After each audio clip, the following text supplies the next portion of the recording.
It's been 20 years since Lee Hyun-seok was dragged from Earth into this fantasy world.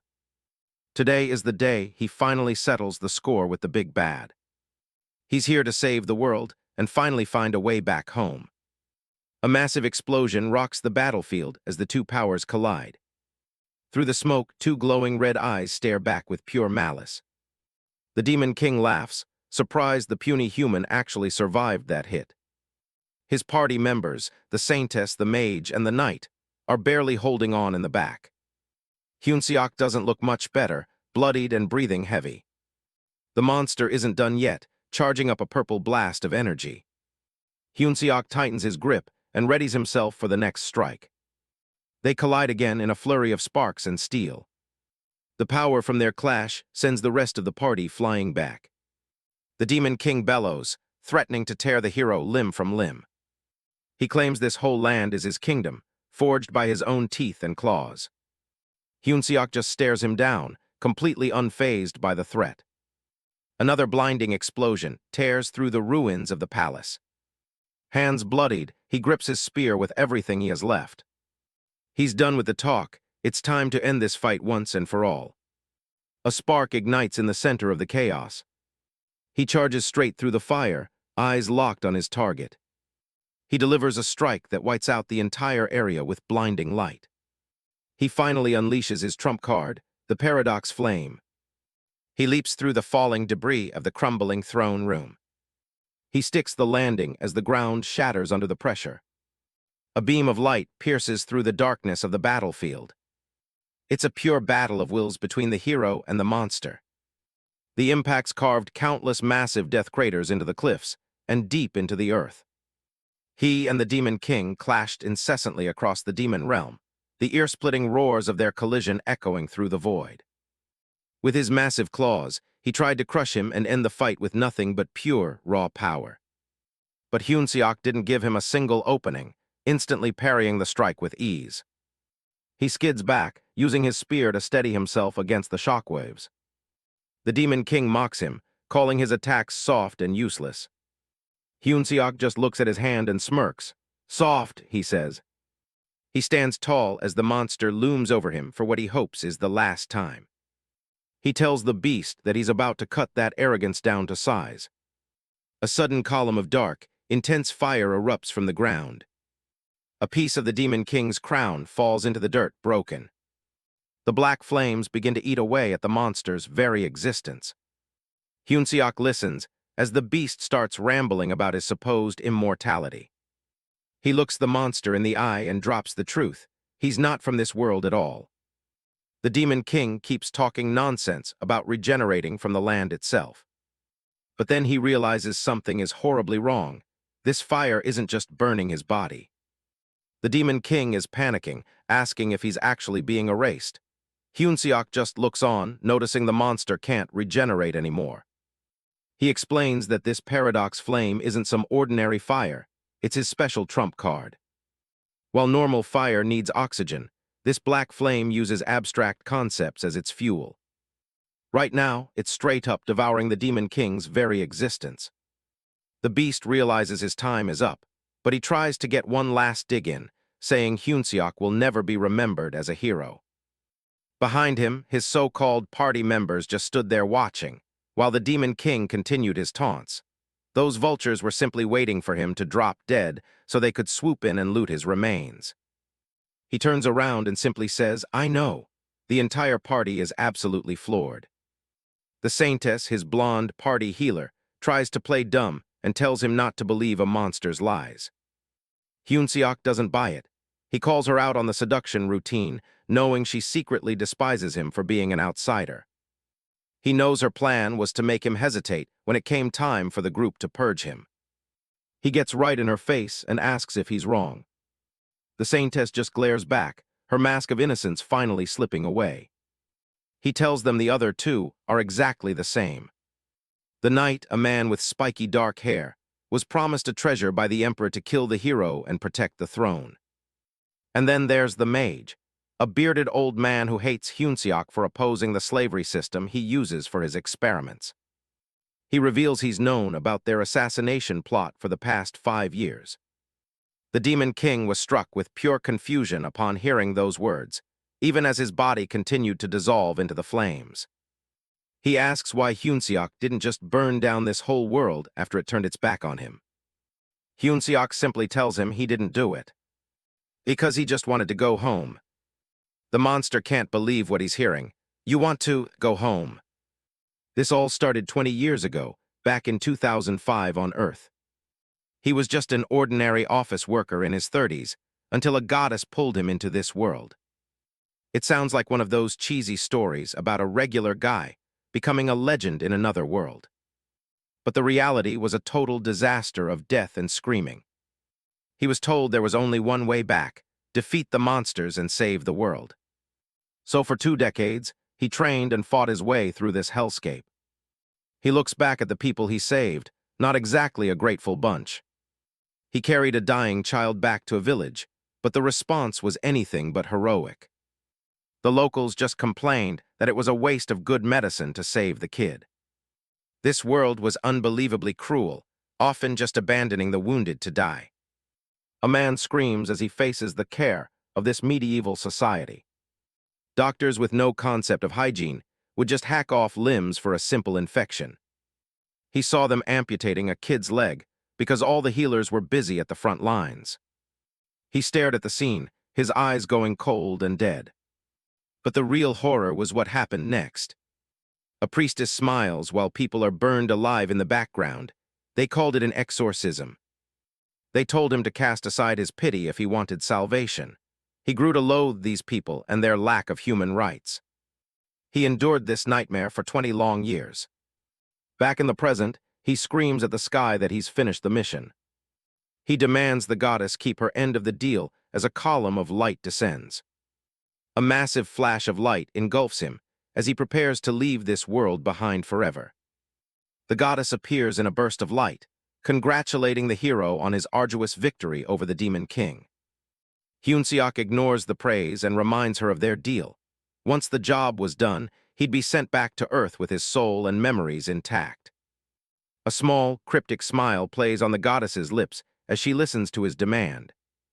She asks if he truly wants to give up his godlike power and status, warning him that all his legendary achievements will become void on Earth.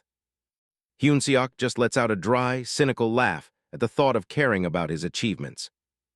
He tells her to stop the act, knowing she's just relieved that the world's strongest monster is finally leaving. The goddess looks at him one last time, asking if he's absolutely certain he won't regret this decision. He drops his weapons into the dirt, declaring that his only desire is to return to the world he once knew. The spears clatter to the ground, a final sign of his retirement as the savior of this world. "Very well," she says. Hyunseok breathes a sigh of relief as he prepares to leave this god-forsaken place behind. He looks down at his scarred, battle-worn hands, reminders of 20 years of constant suffering. A brilliant column of golden light descends, engulfing him as the transportation process begins. But then she adds a catch. His original body on Earth is long dead, so his soul will be placed into a new vessel. Hyunseok's eyes widen in confusion. Whose body am I going into? The goddess remains cryptic, only saying that the body is one fated for a wretched end. Still, she's confident that a man who survived this world will have no trouble surviving a bad fate on Earth. Hyunseok doesn't care about the risk. As long as it's Earth, he's willing to face whatever harsh fate awaits. His form begins to dissolve into the light as he makes his final resolve to leave his past behind. Whatever life he wakes up to, he knows it has to be better than the 20-year nightmare he just escaped. A slow blink as eyes flutter open. Lee Hyunseok wakes up in a sunlit room. He can't believe he's actually back. He's taken over the body of a guy named Yu Chan-seok. It's Earth, the year 2025. He looks at his hands, glad to be far away from those backstabbing heroes in the other world. He spots a mirror, finally a clear reflection. Touching his new face, he accepts his new identity. He hugs the mirror, overwhelmed that he's really home. Splashing his face with tap water feels like a miracle. No more contaminated junk. This is the real magic. He stares at the gas stove's flame. Fire with just a button press is way better than any mage's campfire. He sets a box down on the table. This is what he missed most. Fried chicken. He stares at it like it's a pile of gold. He takes a massive, desperate bite. He sits on the floor, devouring the meal in silence. It tastes so good he starts to choke up. This is what real food is supposed to be. Tears stream down his face as he realizes how much he's missed everything about Earth. He looks out at the city, ready to start a normal life. Seeing the date, he realizes time moved here too. It's already 2025. A red beam shoots into the sky outside, but he doesn't care. Nothing could be worse than the hell he just left. He turns on the shower. Hot water pours down instantly. He doesn't have to wait for a fire or carry buckets. He clicks on the air conditioner, savoring the immediate blast of cold air. Looking out the window, he admires the bright sky. It's a far cry from that nasty fantasy world. He wonders what to do first, maybe start with some StarCraft. Suddenly, a monster with a creepy white mask lunges at him. He reels back in shock, heart racing. An emergency broadcast blares, announcing a corrosion rift right in the apartment complex. He can't believe what he's hearing. The world he fought so hard to return to is falling apart. A monster's eye glints with hunger. Dozens of those masked, monkey-like creatures are crawling up the side of the building, laughing. A clawed hand smashes through the glass. He bolts from his apartment into the dark hallway. He runs as fast as he can, hearing the monsters right behind him.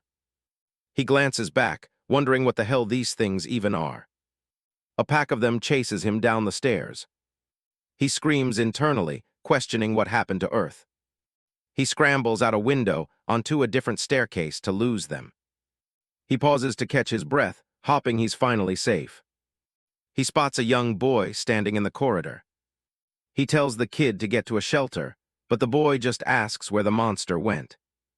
The kid looks up with dead serious eyes and says he's going to kill it, even asking if Lee Hyun-seok wants to come along.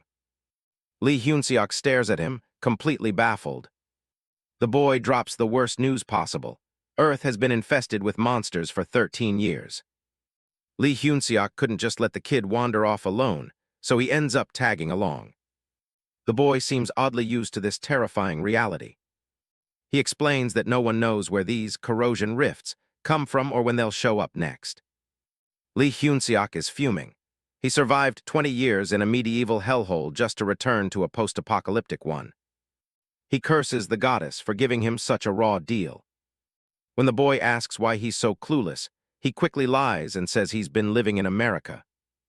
The kid starts babbling about how the US president got impeached for a secret family scandal. Lee Hyun-seok tries to change the subject, asking about the kid's favorite hunter instead. The kid excitedly babbled about a top-tier hunter named Lee Si-yoon who wields a massive greatsword. And of course, this hunter is a total waifu material, absolutely stunning enough to make anyone drool.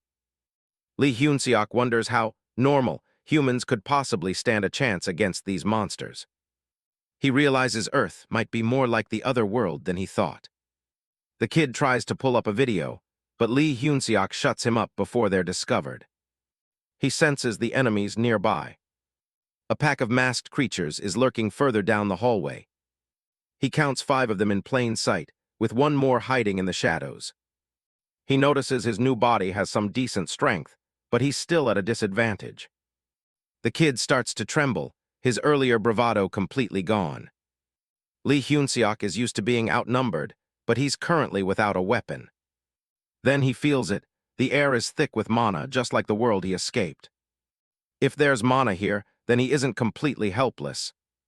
One of the monsters lunges at them with a wide, toothy grin. Suddenly, the creature is engulfed in a strange, dark fire. His 20 years of mana might be gone, but the paradox flame is still engraved on his soul. The output is weak compared to his prime, but it still turns the monster to ash. The beast was erased in an instant, leaving only gray smoke. The kid stood there jaw-dropped, calling him a superpowered old man. The boy's eyes sparkle with wonder, calling it a unique skill. Suddenly, the kid remembers something from a YouTube channel and runs off to confirm the kill. Lee Hyun-seok stares at his hand, realizing that the flames of the paradox flame have followed him even here. Suddenly, a monster lunged forward with a twisted, manic grin, just as a command for the boy to stay put rang out. A strike connects, sending a spray of dark fluid across the room. Yoon-seong watches, frozen in fear as the fight unfolds right in front of him.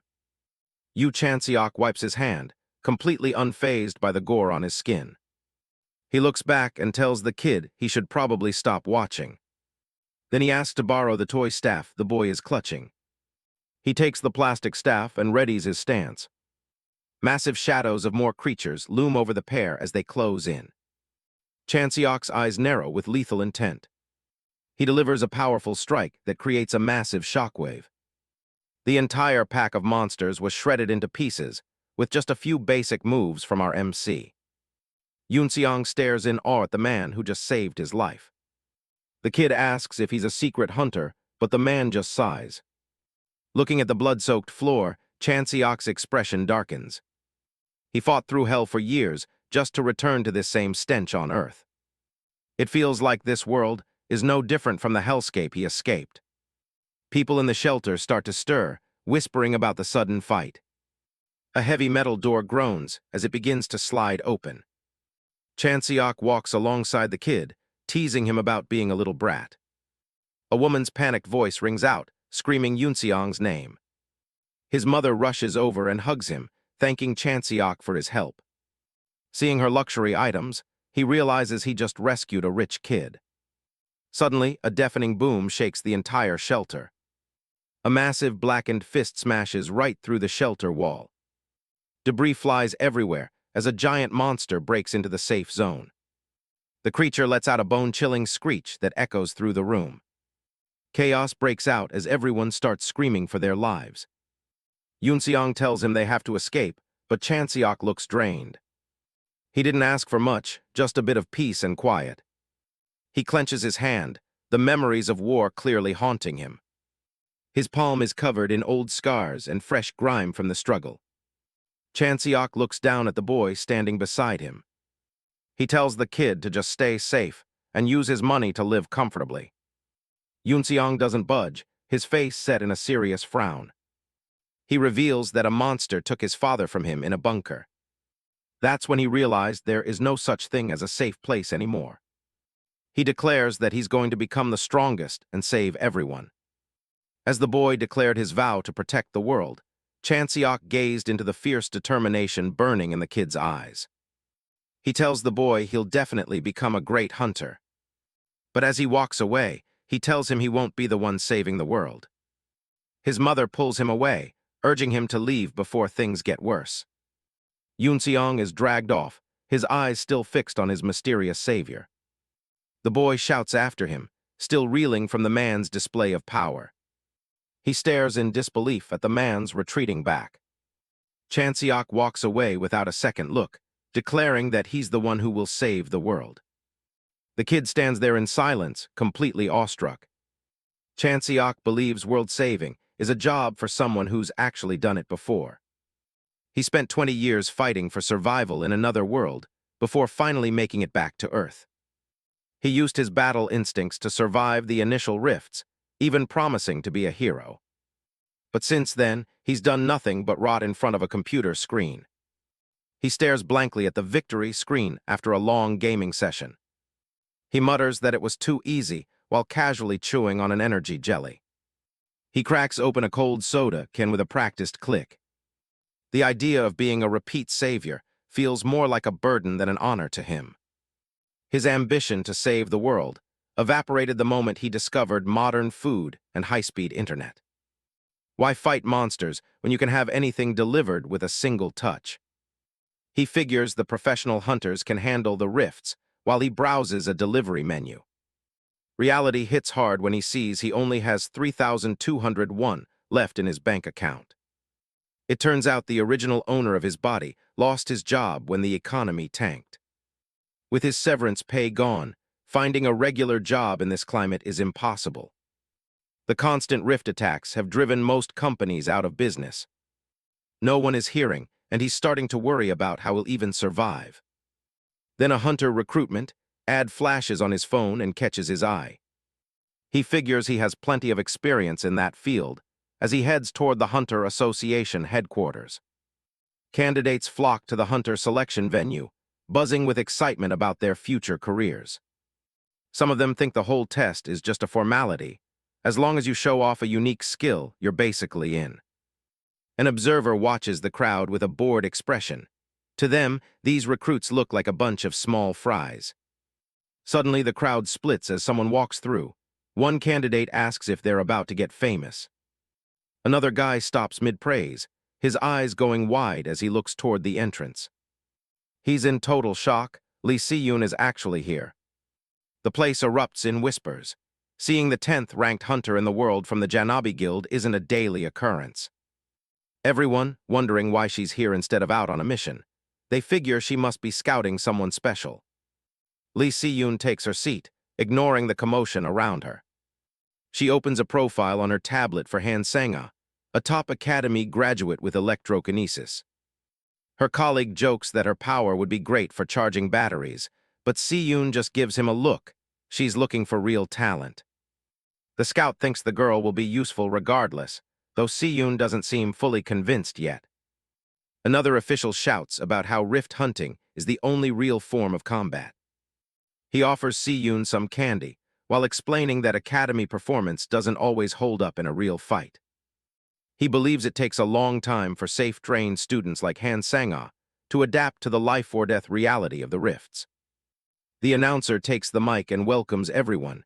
It's time for the first match to kick off. Si-yoon puts her pipe down and smiles. Hopping at least one person makes it worth her time. Up in the booth, the commentator notices a weird entry in the lineup. There's a civilian candidate on the list who doesn't even have an academy background. It's completely unprecedented for the selection test. The crowd watches as he steps into the spotlight, wondering what kind of guts this guy has. Candidate Yu Chanseok walks out, though he's still not quite used to his new name. The announcer runs through the rules. Use the provided weapons and try not to kill anyone. Chanseok looks on. He's decided that if he's going to be a hunter, he might as well save this doomed world while he's at it. His opponent, a blonde guy with a spear, just smirks. He can't believe he has to fight a nobody. Simultaneously, Chanseok reminds himself that he needs to win this if he wants to afford a decent meal. The referee signals for both candidates to take their positions. The fight starts, and the blonde guy charges in immediately. Chanseok stays perfectly still, as his opponent tells him to consider it an honor to lose. Flames burst from the spear as the guy brags about being the Academy's master of the weapon. He even mocks Chanseok for having no mana. Chanseok's eyes narrowed, closely tracking the flashy, pathetic moves unfolding before him. Without a single word, he slammed his spearhead deep into the ground. Using this weapon would definitely be overkill for these puny rookies. The blonde guy is baffled. His target just vanished into thin air. He spins around, searching for where Chanseok went. But Chanseok is already right behind him. He casually tells the kid his spear work is pretty clumsy. A punch connects with a heavy thud. Chanseok drives his fist forward, putting his full weight into the strike. Then he followed up with a brutal uppercut. The impact distorted the blonde guy's face as blood and spit sprayed everywhere. He's knocked out cold before his body even hits the ground. Chanseok stands over him, surprised the match ended so quickly. He actually used his bare hands because he thought using a weapon would probably kill the guy. He wonders if this is really the standard for modern hunters. Lee Si-yoon watches from the stands, her eyes wide with shock. This civilian rookie just did something impossible. The scouts go over Yu Chanseok's profile, nodding his previous job at a logistics company. They're baffled that he has almost no mana in his body. One of them figures he must have just been lucky so far. To generate that much power, he'd normally need to have been accumulating mana for years. He gets a candy shoved into his mouth by Lee Si-yoon as a way to tell him to pipe down. Si-yoon watches the screen, realizing that the guy isn't just low on mana. He's intentionally avoiding it. Back in the arena, Chanseok scratches his neck. He knows he needs a decisive win to really prove what he's capable of. That blonde guy somehow scrambled back to his feet, his jaw trembling as he stammered in utter disbelief. How? How is this even possible? Chanseok assures him it won't be a fatal wound, as he delivers a blindingly fast strike. The academy student is left with a look of pure terror, unable to comprehend the speed he's witnessing. The guy hits the floor hard as the announcer declares Yu Chanseok the winner of the round. The crowd is buzzing. They can't believe a civilian just walked in and dominated an academy elite. Lee Si-yoon's eyes stay fixed on the rookie. She's seen enough to know this isn't just luck. Other scouts are already losing interest in the rest of the matches, seeing the massive gap in skill. Si-yoon stands up. While everyone else is still busy evaluating his stats, she's ready to make a move to see his real potential. She heads out to find the association president, leaving her confused colleagues behind. Meanwhile, Chanseok continues to dismantle his opponents. He's starting to get bored, thinking these hunters are surprisingly weak. He finds that no matter who they throw at him, they're all around the same mediocre level. He wonders what on earth they're actually teaching at the Hunter Academy, if this is the best they can produce. He sighs, hoping there's at least one person here who can give him a decent challenge. His wish is granted when the crowd starts cheering for the next contender. The spectators are hyped. They've been waiting for the top student to finally step into the ring. The grand finale is announced. It's the Academy's star pupil, Han Sang-ah. Chanseok watches her approach. He can feel the shift in energy. Over the intercom, the MC announced that she had accumulated the most mana of the day, while he just stood there with nothing but his bare hands. She tells him his luck has run out, but Chanseok just finds her trash talk incredibly generic. She draws her sword, assuming that because he only uses his fists, he doesn't have a unique skill. Her eyes glow with power as she warns him she won't be going easy. Chanseok thinks to himself that he does have a unique skill. He just isn't using it because she'd probably get hurt. The referee gives the signal to start. Sang-ah takes a low stance, electricity crackling around her body. She grips her hilt, preparing her signature high-speed draw technique. Chanseok stays focused, his eyes tracking the surge of mana. There's a massive explosion of light as she unleashes her attack. Sang-ah is stunned when she realizes her blade hit nothing but empty air. Chanseok had jumped high into the sky, dodging the lightning strike effortlessly. She stares up in disbelief, wondering how a human could have the reaction time to dodge that. Chanseok finds the whole thing interesting. He recognizes that she's using an electric current to turn her scabbard and blade into a magnetic railgun. He lands gracefully and explains that while her skills are the best he's seen so far, she's missing the most important part of combat. Sang-ah is speechless. She was so focused on raw speed that she didn't realize how predictable her path had become. He points out that by laying down a magnetic rail in the air, she basically showed him exactly where she was going to attack. He tells her that no matter how powerful a strike is, only an idiot would telegraph their path so clearly.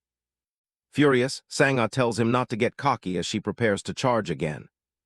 She yells that she can beat him even without using that specific technique, pouring everything she has into a direct assault. Yu Chanseok dodges the attack effortlessly, mocking her for taking such a predictable path despite her speed. Han Sang-ah's eyes glow with a desperate intensity as she tries to force her body to output even more electrical energy. A violent explosion of green lightning tears through the arena as she unleashes a final, reckless strike. Chanseok analyzes the flow of her energy, noticing that she's destroying her own body just to scrape together a bit more mana. He decides to step in and end it, telling her that they've seen enough and it's time to stop. He moves with a predatory calm, advising her to signal if the pain gets to be too much. He strikes with blinding speed, catching her off guard and shattering her momentum. Sang-ah cries out in shock and pain as she finally experiences the gap between their true abilities. Chanseok clenches his fist, preparing to deliver the finishing blow to the Academy's star pupil. He lands a series of heavy, physical strikes that mana-based defenses can't seem to block. A single, powerful punch is thrown with perfect form, aimed directly at her center. The force of the impact sends a shockwave through the floor of the ring. Han Sang-ah is left completely dazed, her face bloodied and her eyes blank as she loses consciousness. She hits the ground hard, her pride and her body equally broken by the unexpected defeat. The audience and the judges are stunned into silence, struggling to process the fall of the Academy's top student. They're all left with the same burning question: where did someone with this level of power come from? Chanseok walks away, concluding that while she had talent, she relied too much on mana and neglected her physical training. He pauses as he hears a faint groan, wondering if she's actually trying to get back up after that. A trembling hand slowly rises from the floor, reaching up in a gesture of surrender. The official quickly moves in to check on her, as she officially signals her defeat. Yu Chanseok looks pretty pleased with himself, nodding that his opponent actually followed his instructions to raise her hand if she was in pain. In the middle of the empty arena, the defeated student lies on the floor while staff head over to check on her. Up in the stands, the high-ranking hunters are losing their minds over what they just saw. The announcer jumps on the mic, screaming for everyone's attention because the tournament schedule just got flipped upside down. He tells Chanseok to take a quick breather, which just leaves our guy looking confused about why things aren't over yet. Then comes the bombshell. A special match is being set up right now between the rookie winner and an active pro hunter. Apparently, the association president personally gave the green light for this sudden showdown. The crowd goes absolutely wild as a new name flashes on the monitors that only they can see. Chanseok narrows his eyes, wondering if this pro is stepping up just to test what he's really made of. A massive heavy blade slams into the arena floor, kicking up sparks and dust. A woman with long black hair steps into view, apologizing for showing up without any warning. It's Lee Si-yoon from the Janabi Guild, and she's not here just to watch from the sidelines. She tells him the stage has been a bit too small for his skills and asks for a match herself. She gives him an out, saying he can walk away if it's too much of a surprise, but her eyes say otherwise. Chanseok can feel the massive aura coming off her. This isn't some academy student, she's a world-ranked pro. He just cracks a small, confident smile. The announcer is barely keeping it together, realizing the match is starting right this second.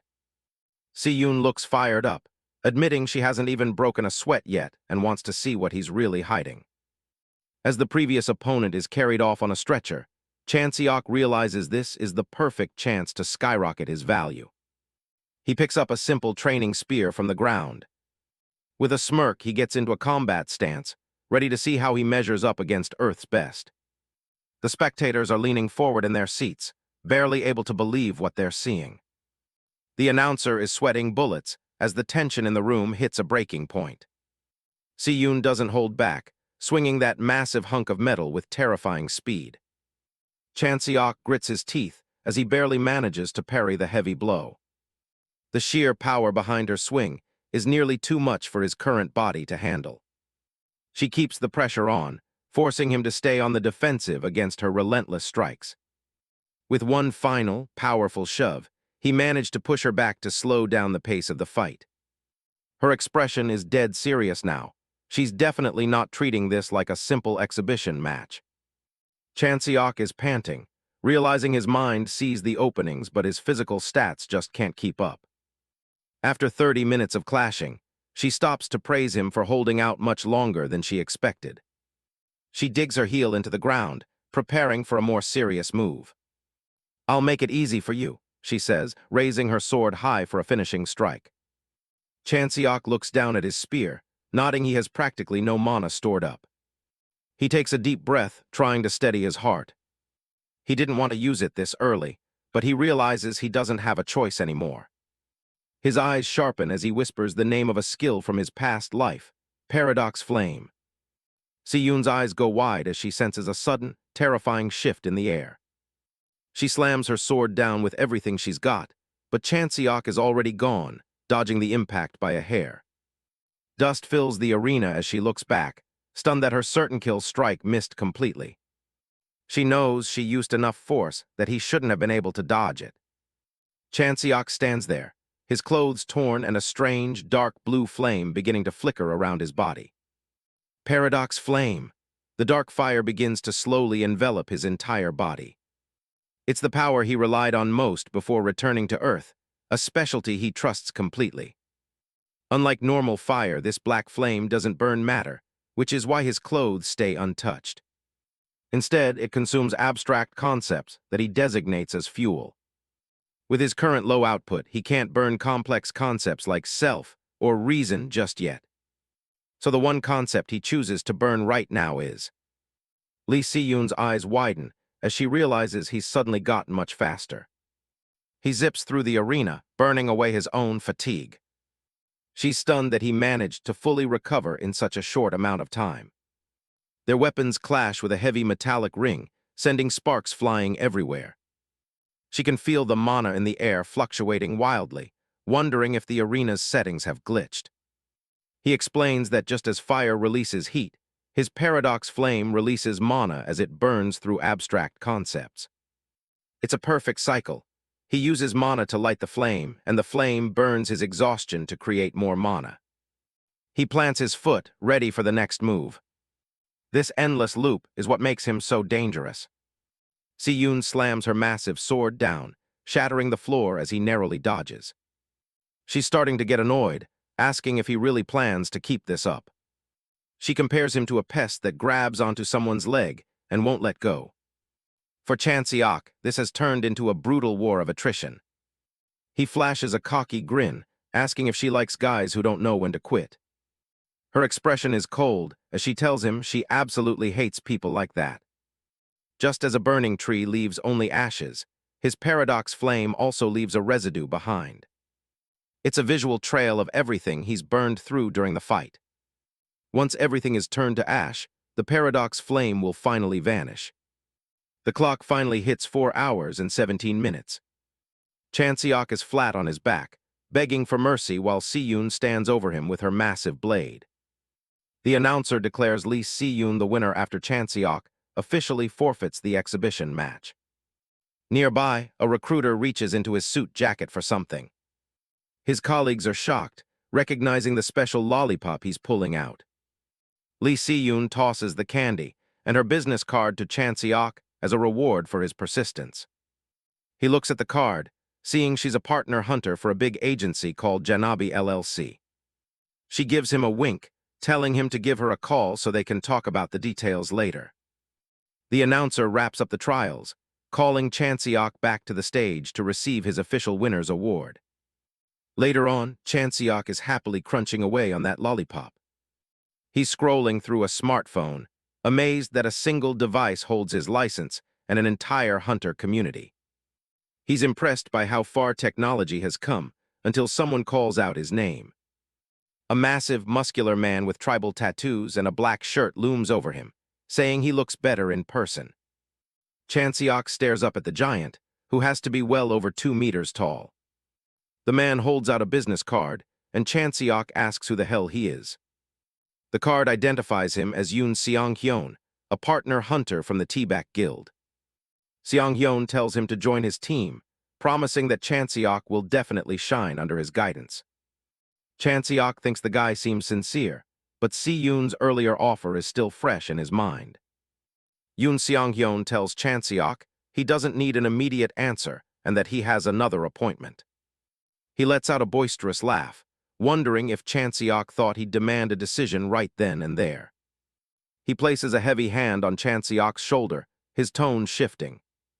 He gets close, his eyes gleaming with a menacing intensity as he tells Chan Seok to think it through properly. With a simple "see you around," he turns and walks away. Chan Seok watches him go, his mind made up instantly. He's definitely not joining T-Back. Later, Chan Seok gives Lee Si-yoon a call to discuss her offer. She tells him she's at a place called The Hut and promises to send him the location. He arrives at the Hunter Association building and spots the sign for the cafe.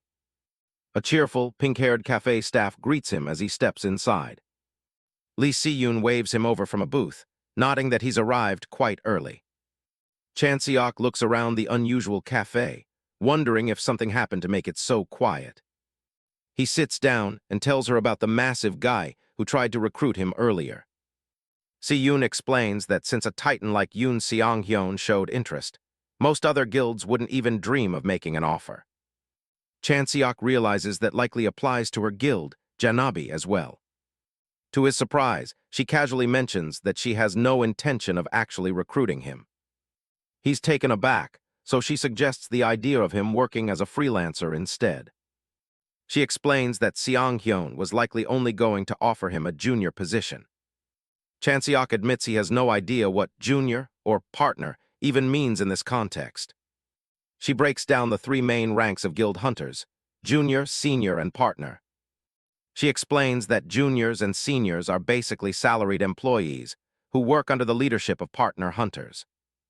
A diagram shows how a guild is organized into different teams, each headed by a partner. Partners don't receive a standard salary. Instead, they have shares in the guild and function more like business owners. They take a direct cut of the net profits the guild brings in. Chan-seok notes that the structure sounds exactly like a law firm. She confirms the comparison and adds that he doesn't have to follow the traditional path to become a partner hunter. He smiles, thinking that if he just gets famous and gets results, the guilds will be the ones chasing him. She hands him another candy, which makes him wonder why she keeps feeding him sweets. He admits that as a newcomer with no connections, getting high-level requests on his own will be difficult. She leans forward with a smile, offering to help him out with that for free. He chews on the candy, still suspicious of why she's being so helpful. She explains that she's just putting him in her debt so he'll think of Janabi first when he's eventually recruited by a major guild. She pulls a document out of her bag and asks if he'd like to take a look at a potential job. It's an official request from Incheon City regarding a place called Jayadongdo Island. A corrosion zone formed there 2 years ago, and the mission is to patrol the area and eliminate any new rifts. The pay is 5 million won up front, with an additional 15 million upon completion of the 1-month task. She admits the pay isn't great considering the risk, but that's the reality for someone with his current standing. She tells him that if he wants the big money, he has to become strong enough to make it flow into his pockets. She looks him in the eye and asks for his final answer. Chan-seok starts to give his response. A luxury car speeds along a bridge as a mysterious voice asks what kind of guy he is. Inside the limo, Lee Si-yoon reports that Yu Chan-seok is a civilian who cleared a weapons tournament with nothing but his bare hands. Lee Si-yoon argues that not bad is an understatement, as Chan-seok survived 4 hours against her. The boss's voice comes from the phone, skeptically asking if she just limited her power. She retorts that she's a veteran hunter with a decade of experience. She stares out the car window, admitting that her battle-hardened experience wasn't enough to easily toy with him. She confesses that even in another life, she doubts she'd ever encounter another monster like him. The location shifts to Incheon City, Jayadongdo Island, where a group of hunters has gathered on the shoreline. The boss's voice questions the choice, nodding that the island mission specifically requested hunters with prior experience. On the beach, a serious-looking hunter with brown hair prepares for the mission alongside others.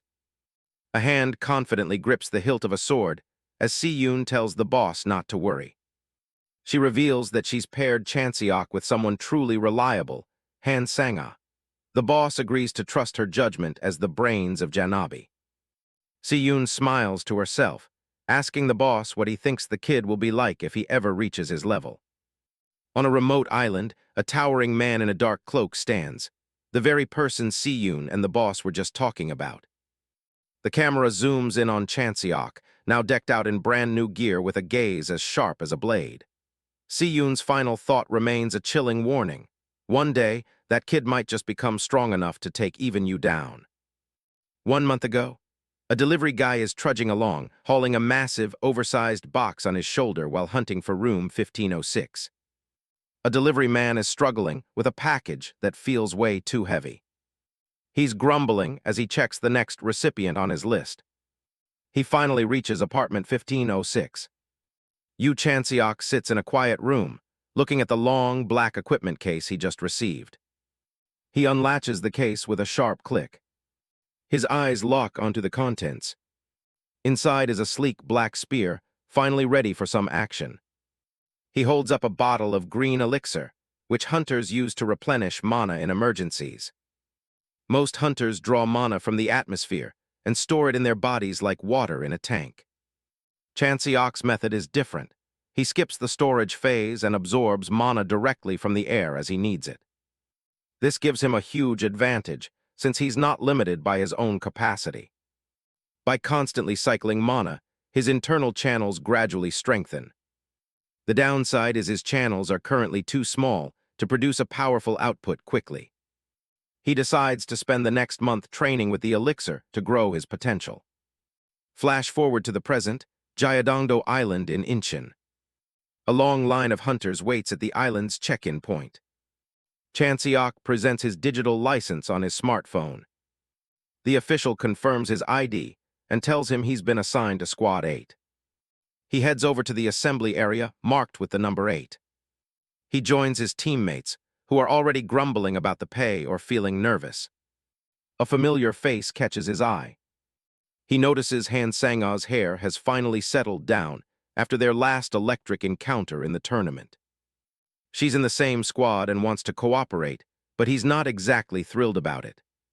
She admits he's stronger and wants to learn from him, even if it's a bit embarrassing to say out loud. She tries to make a joke about his dislocating shoulders, but Chanseok is not in the mood for jokes. A staff member calls for everyone's attention. Since the whole team is gathered, he starts the mission briefing. The squad leader explains the basics for the rookies, including some common terminology. Corrosion rifts are classified by level, with Class 1 being the most dangerous threats. The primary Alpha rift on the island is located at an old church in northern Insarai. The squad's mission is to patrol the surrounding areas and identify any new rifts. The other hunters start whispering, clearly skeptical of a rookie being sent on such a high-stakes mission. The group finally arrives at the island's dock. Chanseok can feel a chilling, sinister energy radiating from the area. He steps onto the pier, thinking the others are being a bit too dramatic about it. A sharp whistle blow marks the official start of the scouting mission. They're told to report back to the offshore control room if anything goes wrong. The leader wishes them luck as they head into the field. He outlines the plan. They'll be scouting the area over the course of a week. A couple of the hunters shoot Chanseok a doubtful look. Ignoring them, Chanseok checks a map on his phone and suggests they set up their main base at Hwagyesa Temple. The squad leader, a man with glasses, looks down on Yu Chanseok. He's never seen him before and immediately assumes he's a rookie. He demands to know why they're heading to the temple. Chanseok remains calm, explaining his choice.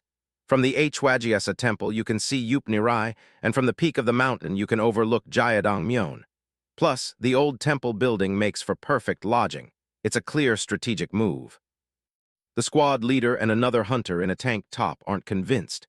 They point out there are plenty of places to stay nearby and worry about getting surrounded while climbing. Chanseok dismisses the concern, nodding they aren't exactly facing an army of thousands. Fed up, the squad leader refuses to take orders from an inexperienced hunter. Chanseok sighs to himself, realizing idiots who defy logic exist in every world. Since the team is uncooperative, he tells them to just act separately. He turns and heads into the woods. He moves through the dense brush, leaving the loud-mouthed squad leader behind. Chanseok continues deep into the forest, a spear in hand. He's not alone, though. Two others have followed him. He expected Han Sang-a to tag along, but he wonders who the third person is. He can sense the newcomer's mana is slightly higher than hers. The man introduces himself as Kim Minji.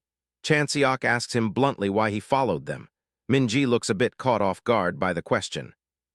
Minji explains he was worried about letting two rookies run off on their own. Chanseok is slightly impressed, thinking there's at least one decent person in this group. Suddenly, Chanseok's expression sharpens. He detects something ahead. He skids to a sudden halt, his boots kicking up a cloud of dust. He holds up a hand, telling them both to wait. Minji and Sang-a look surprised by the sudden stop. Chanseok signals them to be quiet and take a peek over the ridge. They're clearly approaching something dangerous. Minji carefully peers over the rocks, his eyes widening in shock. In a clearing below, dozens of monstrous, green-skinned corrosion creatures are gathered. Minji whispers urgently that they should take a detour. There are way too many of them, at least 50. Chanseok tells him to keep it down and asks what his unique skill is. Minji is flabbergasted, asking if Chanseok is actually considering a fight. Chanseok looks him dead in the eye, stating that fighting monsters is exactly what hunters do. He asks again for Minji's most confident skill. Minji reluctantly reveals his specialty is fire, specifically fireball. Good, Chanseok says. He tells Minji to attack first as soon as he gives the signal. Minji's jaw drops. What should I do? Minji asks, panicking as he looks at Han Sang-ah. He can't believe she's going along with this madness. He argues that taking on 50 monsters with just the 3 of them is reckless, especially since it's Chanseok's first mission. Minji suggests they should radio for help while they still have a chance, but Chanseok points out the other hunters won't make it in time. He shows them a map on his phone. The other squads are all the way at the coast, while they're the only ones near Hwajiesa Temple. He explains that if they radio now, there's no guarantee anyone will come, and if the monsters scatter, they'll just become a bigger threat to everyone else. Minji realizes the guy is right. Even if help was near, the friction with the other squads earlier means they probably wouldn't rush to help. He thinks back to the hostile and dismissive attitude of the squad leader. They're on their own. That means we have to deal with them ourselves, Chanseok concludes. He tells them their only option in this situation is a surprise attack. Using his spear, he draws a tactical diagram in the dirt. He tells Minji to aim a fireball at the center of the pack while he handles the sides. Minji stares at him, dumbfounded by the detailed strategy. The rookie is anticipating every single possibility. He starts to wonder who this guy really is. He takes a deep breath and gets into position. Below, the corrosion creatures are rustling about, unaware of the impending strike. On Chanseok's command, Minji unleashes his power, hurling a massive fireball down into the clearing. The fireball connects with a thunderous blast, catching the monsters completely off guard. Screams fill the air as the monsters are engulfed in a roaring inferno. Chanseok prepares to dive into the fray. Minji yells that he needs a second before he can throw another fireball. Chanseok tells him to just fire when ready. Minji nods, focusing on his next attack. Chanseok leaps into action, his spear flashing in the light of the flames. He focuses intently on the battlefield. To him, efficiency is the only thing that matters in a fight. He becomes a whirlwind of steel, cutting through the monsters with ruthless precision. He knows dividing roles is the key to maximum results. One of the monstrous, bat-like creatures lunges at him with its claws extended. Chanseok is a whirlwind of action, slashing through the corrosion creatures. He thinks to himself that until Kim Minji's next fireball is ready, he must keep the monsters at bay to protect the mage's position. He knows he can't hold them all off forever, but he's doing an incredible job. He leaps and strikes with practiced ease, his movements a blur to the monsters. He grits his teeth, focused on the plan. He's a firm believer that dividing roles is the key to surviving an ambush like this, especially with an unpredictable squad. Nearby, Han Sang-ah's hand tightens around her sword's hilt. She's been waiting for her moment to strike, watching for an opening. With a sudden burst of speed, Sang-ah enters the fray. Her blade flashes under the sunlight, cutting down 3 monsters in a single, fluid stroke. She takes a sharp breath, her eyes narrowed in concentration. On her left shoulder, an intricate tattoo glows faintly, hinting at a power that goes beyond mere swordsmanship. From a higher vantage point, Kim Minji calls out, "Chanseok SSI, I'm ready." He's already surrounded by a swirling aura of intense, orange flames. Chanseok glances back with a sharp look. "I'll get out of the way, shoot," he yells, diving to the side to clear the path. Minji doesn't hesitate. He leaps into the air and slams his hands together, focusing all his remaining mana into one final, massive projectile. A titanic fireball slams into the center of the monster pack, erupting in a blinding, earth-shaking explosion that consumes everything in its path. As the smoke begins to billow, Chanseok grips his spear tightly, ready to deal with any monsters that might have survived the blast. Suddenly, an intense, golden light flickers in his eyes as a chilling command rings out through the clearing. Kill them both! The atmosphere shifts instantly from hard-won victory to a new, unexpected danger.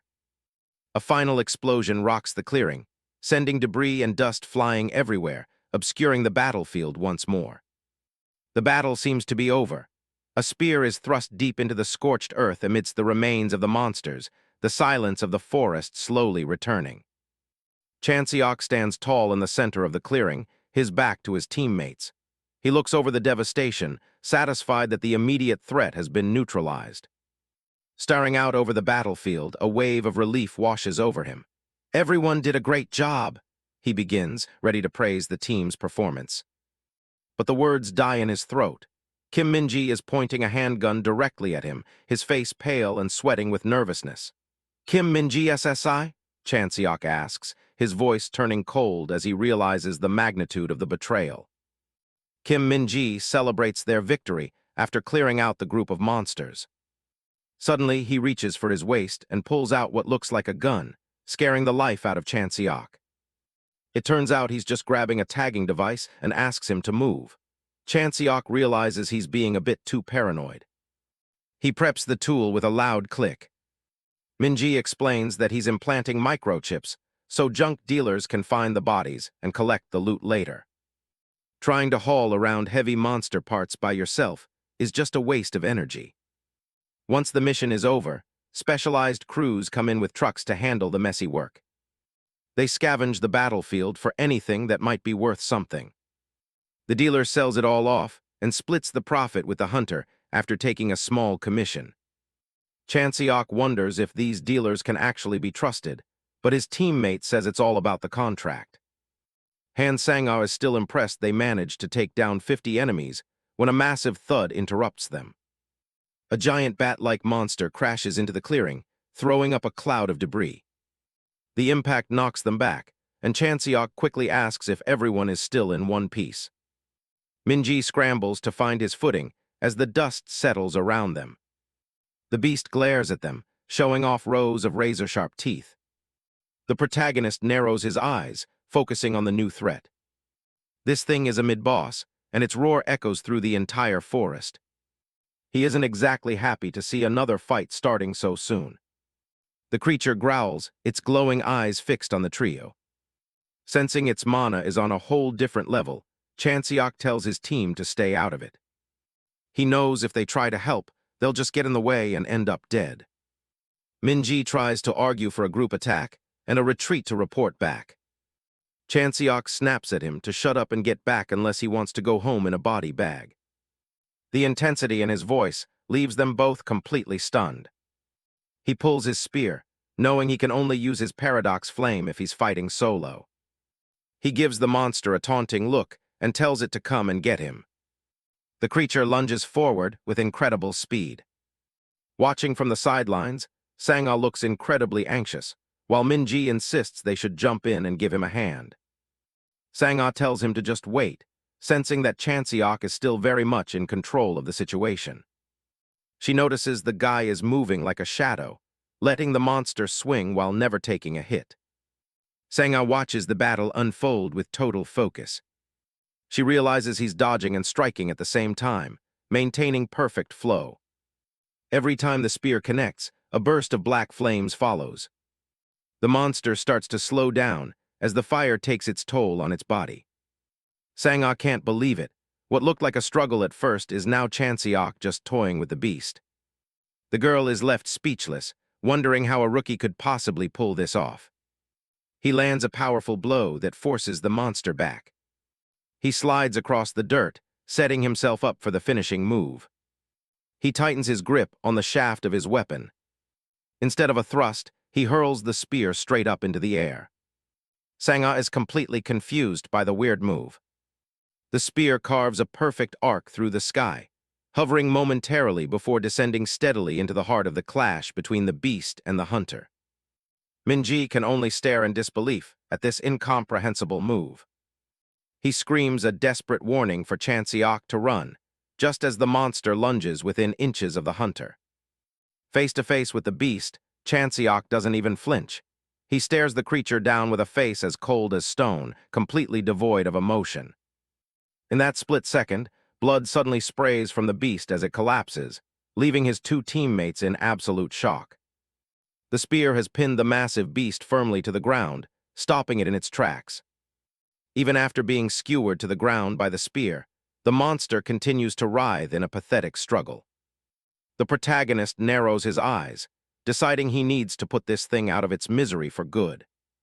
His teammates can only gape at the scene, completely floored by what they just witnessed. Minji is losing his mind internally, wondering how a guy who looked like he was losing just absolutely dominated the fight. Chanseok calls out to the orange-haired hunter to snap him out of his trance. He asks if monsters like this are common here, but Minji is just as confused, nodding that a grade 3 rift is way above what they were told. He remembers the briefing said this place was unclassified, but the 4-tier system makes it clear they're in way over their heads. Based on the monster they just fought, Chanseok concludes that the rift has definitely upgraded itself to a grade 3. Han Sang-ah tries to protest based on the official briefing, but the guy tells her to be rational about the evidence. Minji starts panicking, knowing that a grade 3 rift means almost certain death for everyone on the island. He realizes that if things are really this bad, most of the hunters out there aren't coming home. Desperate, he begs Chanseok to go save the others, convinced that the rookie's hidden skills are their only hope. But he gets a cold rejection instead, with the spearman pointing out that he can't save everyone alone and has his own limits. Chanseok snaps them back to reality, reminding them that their mission is to clear the rift, not to play hero, especially since death is just another part of the job. Sang-ah then asks him what he'd do if he was the one in trouble, wondering if he'd expect a savior. She questions if he'd feel resentful while dying alone, assuming that naturally he'd want someone to show some compassion. The protagonist stays calm, explaining that he isn't heartless, he's just focused on the cold, hard reality of the outcome. He flashes back to a dying knight, recalling that in his world, some deaths are simply unavoidable. He knows from experience that when you're faced with that kind of fate, your feelings don't change the fact that you're dead. He tells her not to let desperation cloud her judgment, because that's how you get killed. They reach Hwagyesa Temple under the moonlight, a traditional building that seems untouched by the corruption. A foot steps across the threshold as they move inside to set up a base. After a quick sweep, they confirm the building is clear of any monsters, much to Sang-ah's relief. Chanseok asks if they can spot anything outside, but it's too dark for them to see much of anything. However, the distant flash of lights gives away the positions of the other hunter squads scattered across the island. He notes that using lights is basically an invitation for monsters to come and kill you. It might be fine against small fries, but if another one of those grade 3 monsters shows up, those hunters are toasted. He decides to send a group warning message to everyone, identifying himself as being with Squad 8. He warns them that the rift is likely grade 3 and tells them to kill the lights if they want to live. Later, they draw a simple map in the dirt to plan their next move. Sang-ah confirms that destroying the core of the rift will make the corruption and the monsters disappear. Chanseok thinks it over, realizing that the solution to their problem is actually pretty straightforward. If they want to end this nightmare, they just have to take out the source of the rift itself. Sang-ah sits quietly, her expression softened as she reflects on the gravity of their situation. Minji eventually drifts off to sleep, exhausted from the day's near-death experiences. A hand carefully places a small sensor device on the floor to keep watch. Chanseok keeps his eyes on the entrance, remembering the guy's claim that it would sound an alarm if anything gets close. Chanseok looks out over the dark mountain range, figuring he can leave his teammates to rest while he takes care of business. He speeds through the dense woods, glad he memorized the location of the Alpha Rift so he could end this quickly. Suddenly, something catches his attention, and his eyes widen in surprise as his senses go on high alert. A massive clawed paw slams into the ground right in front of him, cracking the earth beneath it. The protagonist realizes his internal monologue about things going smoothly was a huge mistake. A deep growl rumbles from the shadows as a towering beast corners him, and he mutters in annoyance as he charges his powers. Despite the overwhelming presence of the new threat, he remains composed and ready for a fight. He narrows his gaze, carefully analyzing the creature that just blocked his path. Standing before him is a giant purple monster with glowing white eyes, a monster he has never encountered in any of his previous clashes. Back at the Situation Room on Jiadong Island, things are going south fast. Signals from the hunters are dropping like flies, and they're already presuming some of them are dead. The reports coming in aren't any better. The monsters are moving like an actual army. They've already confirmed a casualty from Team 3. It's a full-blown emergency. They're scrambling to get reinforcements and hitting up every hunter in the area for help. Suddenly, one of the techs spots something on the map. Someone is actually heading straight for the Alpha Erosion Core.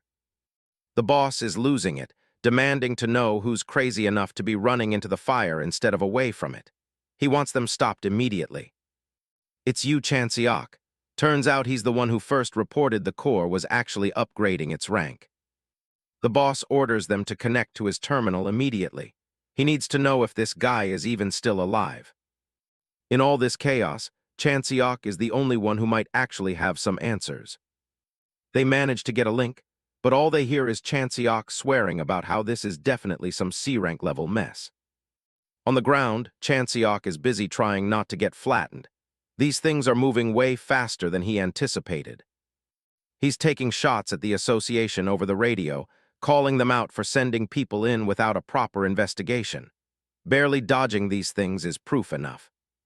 He's so fed up, he threatens to shove an erosion core up their faces when he gets back. The techs are just sitting there wondering if they should just hit the mute button. Despite the attitude, at least they've confirmed he's still breathing. Chanseok realizes his paradoxical phantasm flame has a bit of a quirk. It's not great at straight-up killing individual targets on its own. He has to use the flames to slowly chip away at the big guy's health before finishing them off with his spear. But this massive purple beast isn't making it easy. It's taking the hits and just keeps coming. Fighting that giant bat earlier really drained his mana reserves. His power is a lot weaker than it should be right now. He can't just leave the island, so he needs to find a spot where he can draw some fresh mana.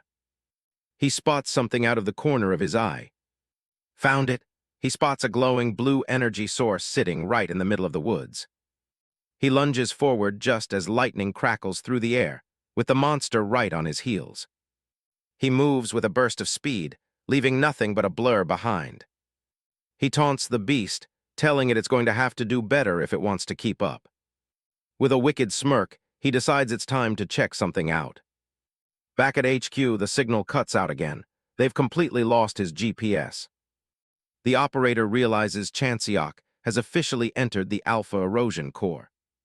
All they can do now is hope for the best. Inside the core, Chanseok is actually surprised. It's a lot cleaner than he thought it would be.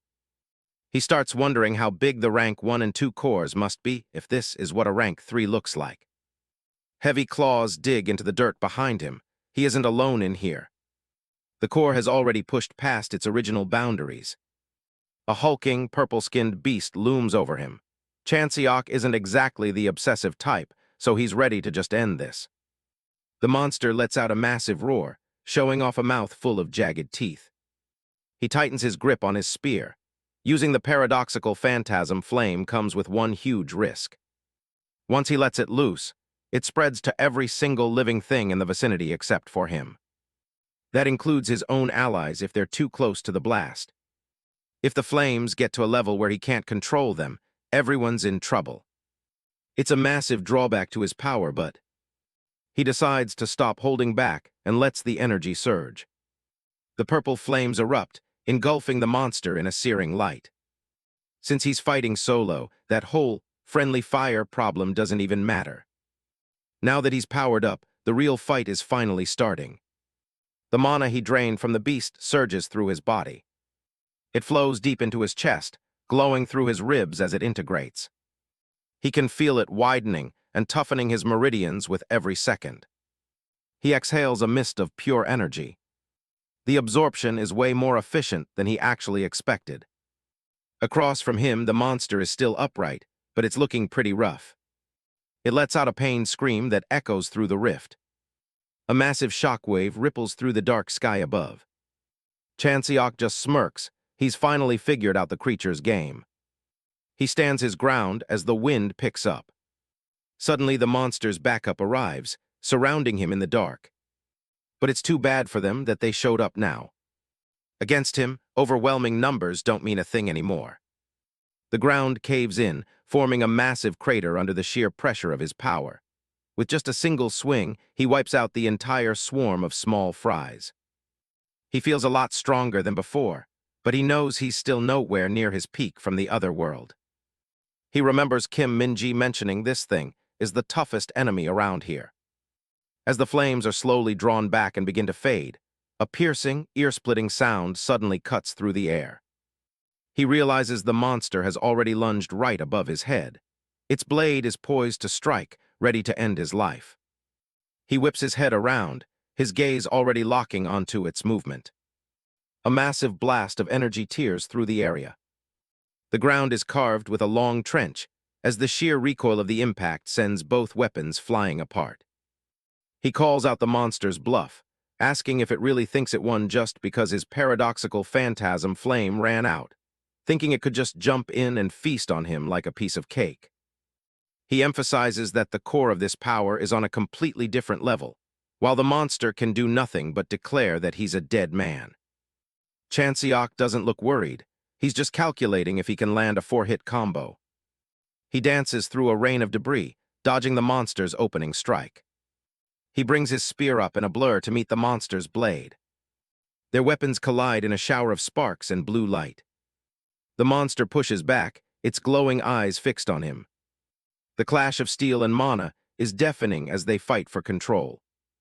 This is the moment he's been waiting for to unleash his dual moon spear. He spins his weapon, creating a massive, glowing blue vortex of strikes. The monster is caught off guard, forced to shield itself from the onslaught. He calls out the name of the technique, as the air itself seems to tear. A blue trail forms along the path of his spear, marking its trajectory.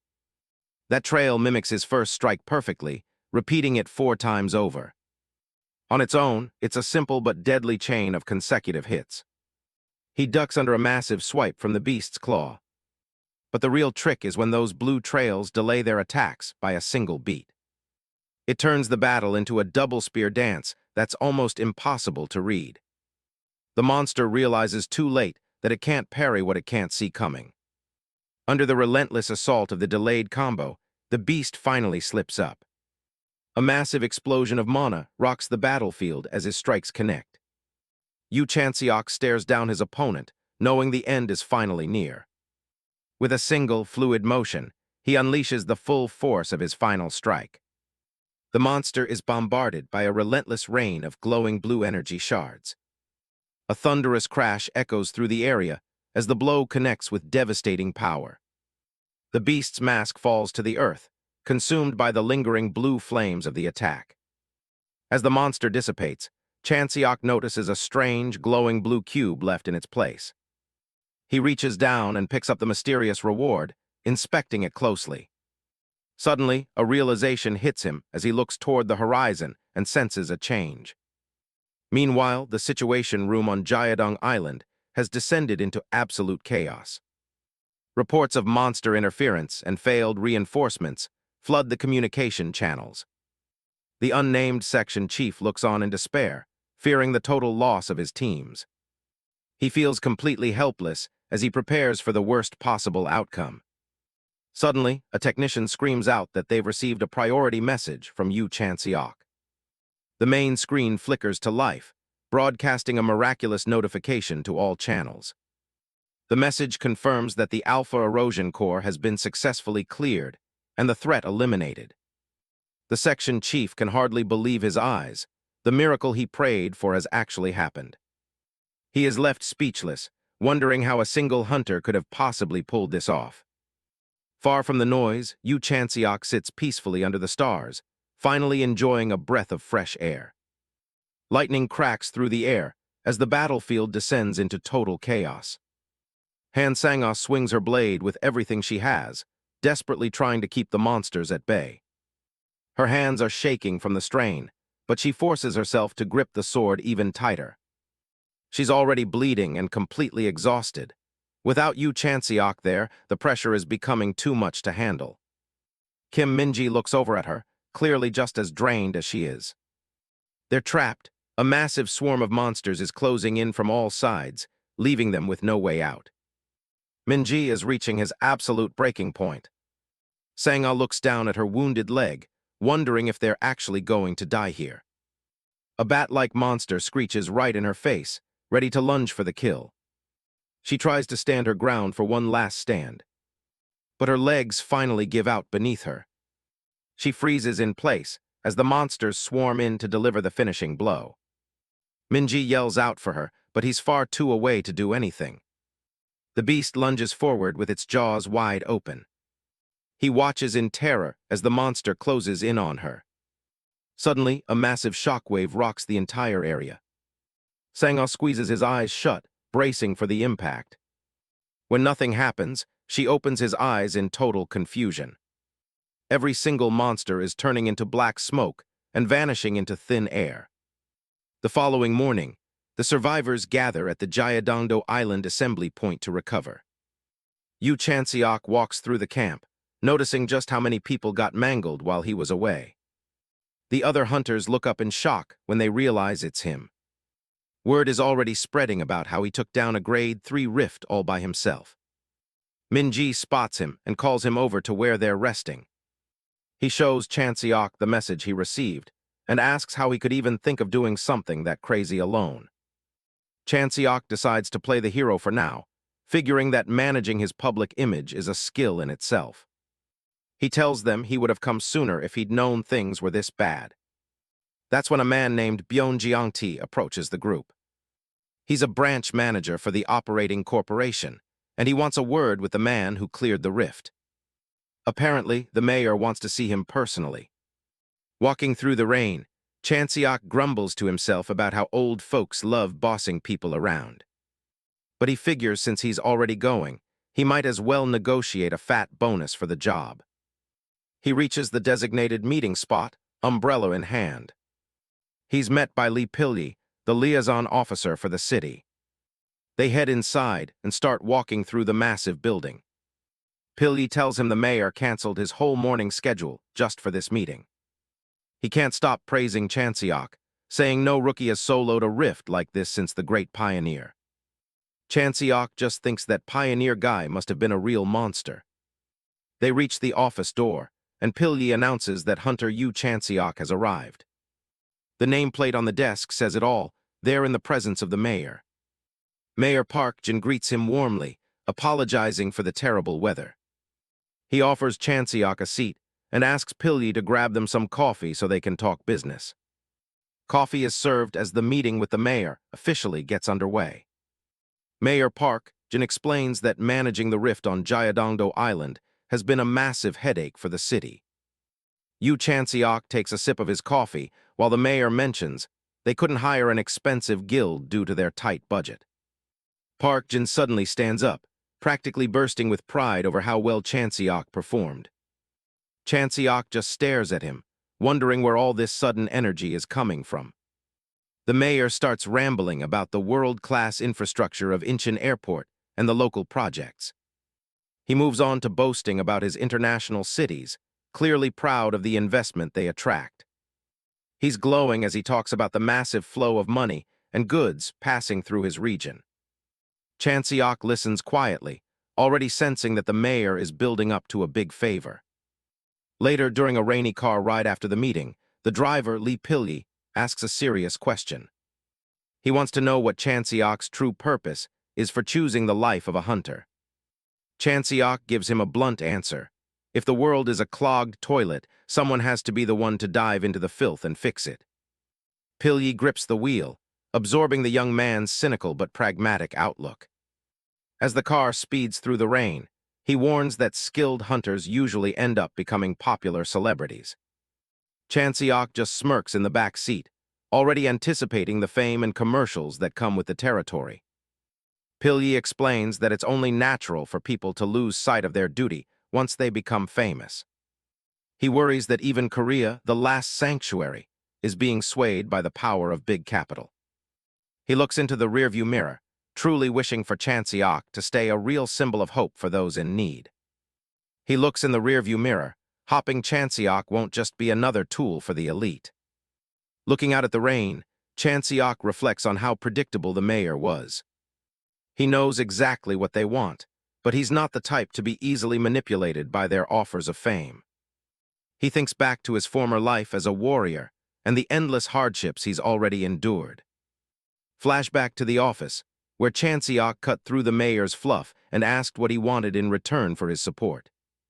Park Jin finally dropped the act, admitting he needs help getting re-elected now that his approval ratings are tanking. The mayor is impressed that he's so well-informed, but Chanseok just credits the internet on his phone. He points out that the mayor's term is ending soon, and that most people think re-election will be impossible. Park Jin breaks into a nervous sweat, realizing the young hunter has completely read the situation.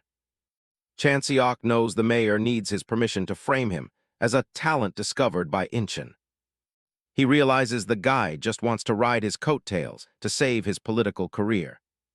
The mayor tries to steer the conversation back to his connections with overseas and domestic companies. He pulls out a box of instant coffee, nodding that their current model's contract is about to end. He suggests that Chanseok could replace her and become the new face of the brand. Chanseok looks at him with a deadpan expression, feeling like the mayor thinks he can be bought for cheap. The mayor is stunned when Chanseok doesn't immediately jump at the endorsement offer.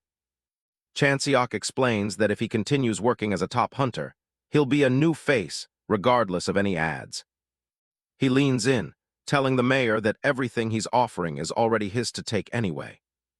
Park Jin panics, offering to handpick the highest-paying and safest commissions for him instead.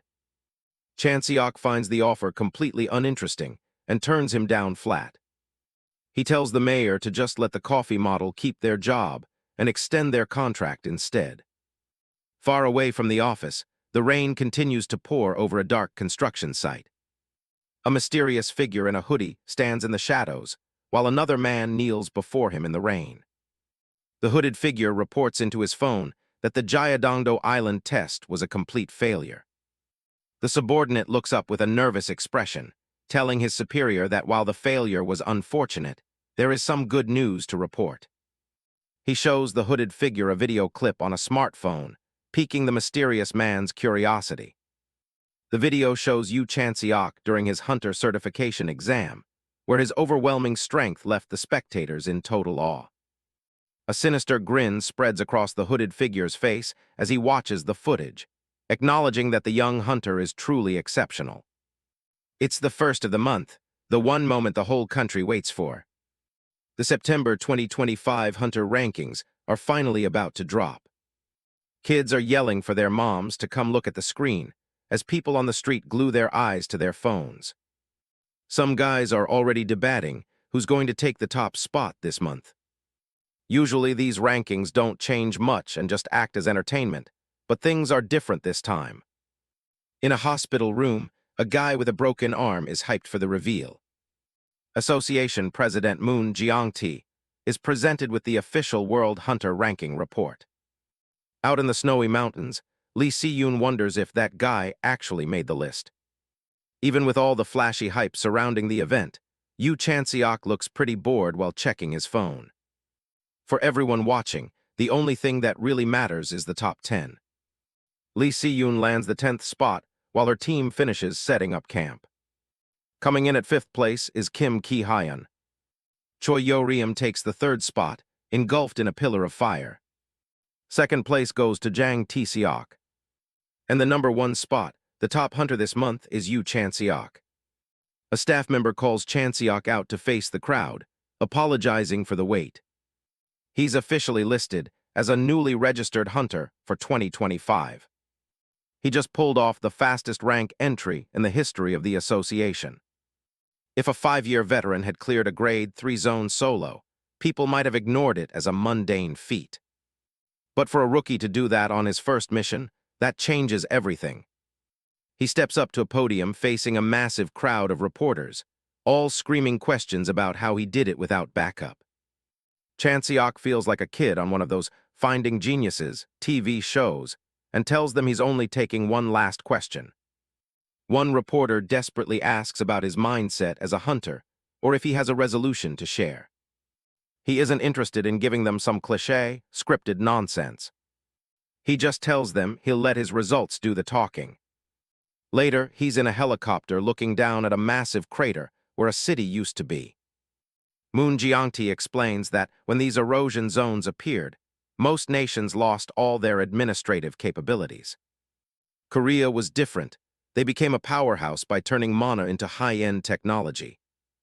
Chanseok asks if this devastation is what happened to the countries that couldn't handle the zones. The president confirms it, nodding that many capitals vanished instantly, and asks if he wants a closer look. That hole is Gonsalok, one of the Great Eight, the 8 most dangerous erosion zones in the world. It appeared suddenly 13 years ago and just kept widening from the city's center. The disaster hit without any warning or omen. A few people managed to survive the initial event. But once a space transforms into an erosion zone, most people are swept away before they can even run. In just a few days, an entire city was silently erased from the map. While the nation is still standing, the central government's actual power has weakened significantly. Chanseok appreciates the intel, but he asks what any of this has to do with him being called here. The president mentions that a few days ago, Yoon Seong-hyun of Grand Purity came to see him. Chanseok thinks back to that Hulk, who had warned him that he needed to be extremely careful with every decision regarding his future.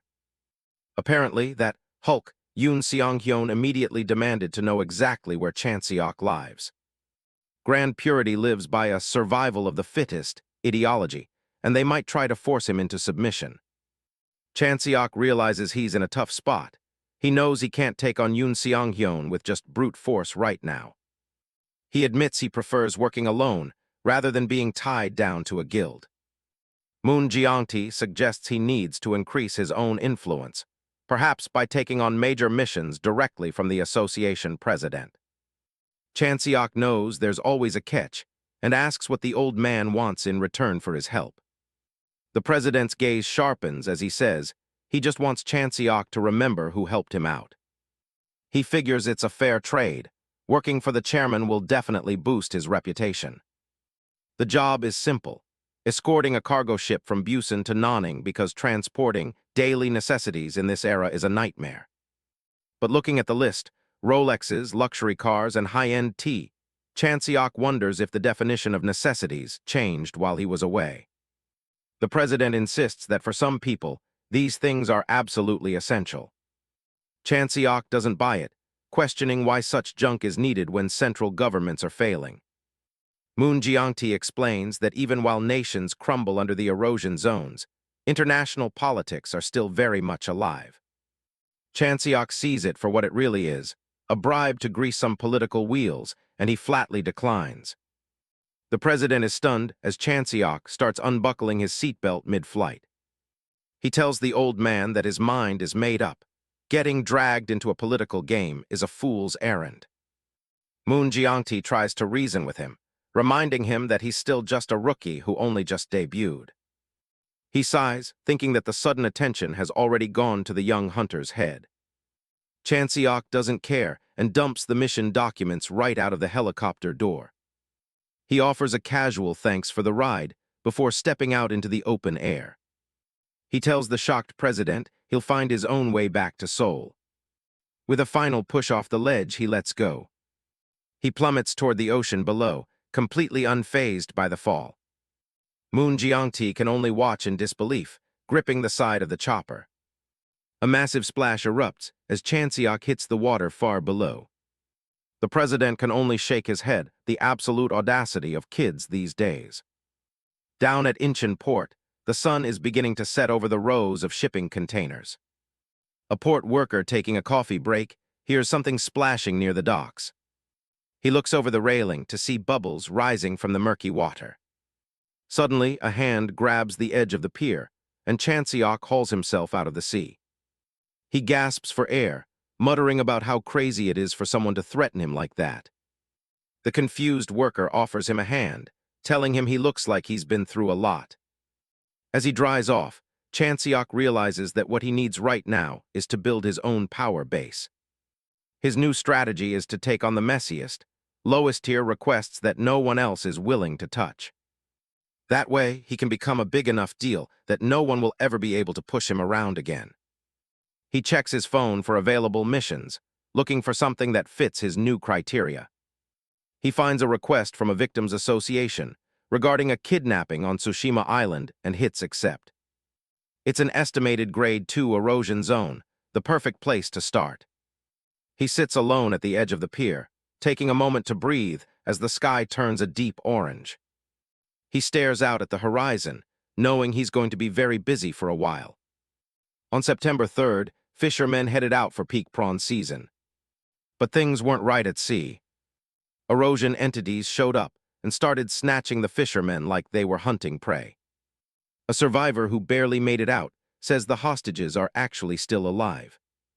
The mission is straightforward: go to Tsushima, rescue the guys, and wipe out the entities. Yu Chanseok looks over the mission brief. 55 million won is the prize for taking out a second-class threat. If he handles this solo, he doesn't have to split the cash. Plus, he'd get a heroic story and a massive boost in fame. It's a tempting challenge, but there's a catch. Erosion entities are on a completely different level depending on their rank. A third class has the destructive power of a tank. A second class, that's basically a walking natural disaster. And a first class requires the entire country to mobilize just to fight one of them. Chanseok handled third classes easily, but he's not sure if he can withstand a second class alone. He needs someone useful to minimize the risks. Top-tier hunters wouldn't even look at a private request like this. He wonders if there's actually anyone available. Then he remembers her. Later, Chanseok stands on the deck of a boat, fully geared up. He looks back as someone calls his name. Han Sang-a is on board, asking how much longer until they hit the island. Chanseok estimates about an hour while checking his phone. He tells her to rest up, because this fight is going to be way harder than the last one. Sang-a gets distracted by the fancy armor on his shoulder. She realizes it's the limited edition Iron Seraph shoulder gear, and wonders how he even got his hands on it. He tells her a scrap dealer he signed with gave it to him as a gift. He smirks, telling her that expectations for a solo prospect like him are just higher than for a rookie valedictorian. He bluntly tells her to just get strong and famous if she thinks it's unfair. A few days back, Sang-a was shocked when he called asking for a teammate. She doubted she could handle a second class after nearly dying against a third class. Chanseok stayed quiet on the other end. He just asked if she actually wanted to get stronger. He reminded her of when she begged to learn from him because he was the stronger one. If she's still game, he guarantees he can make her several times stronger. During her training, she looked determined to prove herself. She asked if he was serious about his offer. She showed him the massive burn scar on her shoulder, the reason she needed to get stronger. Chanseok looks at her, remembering that moment. She's ready to dive into hell itself if it gets her the power she needs. Suddenly, the boat's alarm starts blaring. They've got unidentified objects dead ahead. Ghostly ships emerge from the fog. Chanseok counts 5 ships in the distance through the mist. They need to get over there without being spotted, since civilians are involved. Han Sang-a asks Chanseok if he has a plan to get them both across. Our guy seems pretty surprised that she's even asking him that. He mocks her, asking if a top student really doesn't have a single trick for this. Looking at his reaction, Sang-a realizes this guy has zero plans for this trip. She speaks up. Actually, there is a way. Rarely getting a chance to hold the upper hand over this arrogant Chanseok, she flashes a smug grin and slowly mocks him. You can't fly, can you? A barrage of teasing follows, making the cold-faced guy's expression darken instantly. Actually, this is a piece of cake, she laughs. All you have to do is admit you're useless at this, and I'll take over, bahahaha. Water explodes as they suddenly launch forward. In the end, Sanga is the one carrying Chanseok as she skates across the ocean. He complains about the water splashing him, but she just tells him she's still working on her water-running form. Something catches his attention. He tells Sanga to head for the nearest ship, but she asks why. He senses a massive amount of mana coming from the back ship. It's the real threat. She acknowledges and prepares for the boarding. She locks her eyes on the target. As they get closer, she spots a silhouette on deck and thinks it might be a survivor. Chanseok tells her to look closer. That definitely isn't a human. A skeletal erosion entity lets out a screech as it patrols the deck. Sanga leaps and lands firmly on the ship's railing. Chanseok lands right behind her, warning her that landing that hard is gonna wreck her knees. He tells her she's just going to draw more attention as a whole mob of skeletons appears. One moment he's lecturing her on how she needs to improve, but the next he slams his foot down, shattering a whole section of the deck. His eyes shift into a deadly serious mode. Instantly, a barrage of dual moon spears fires off, sending dozens of these minions straight to their graves. Chanseok analyzes the enemies. They're just the lowest tier of second class, nothing they can't handle. He keeps a close eye on her performance. Lightning crackles as she tears through the enemy's front line, sending a massive shockwave toward Chanseok that leaves even him stunned. He tells her to dial it back, since she's using way too much power for these weaklings. He reminds her of his promise. He'll teach her to be several times stronger than she is now.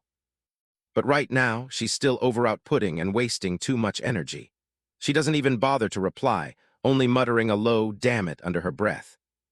She blasts another group with a massive surge.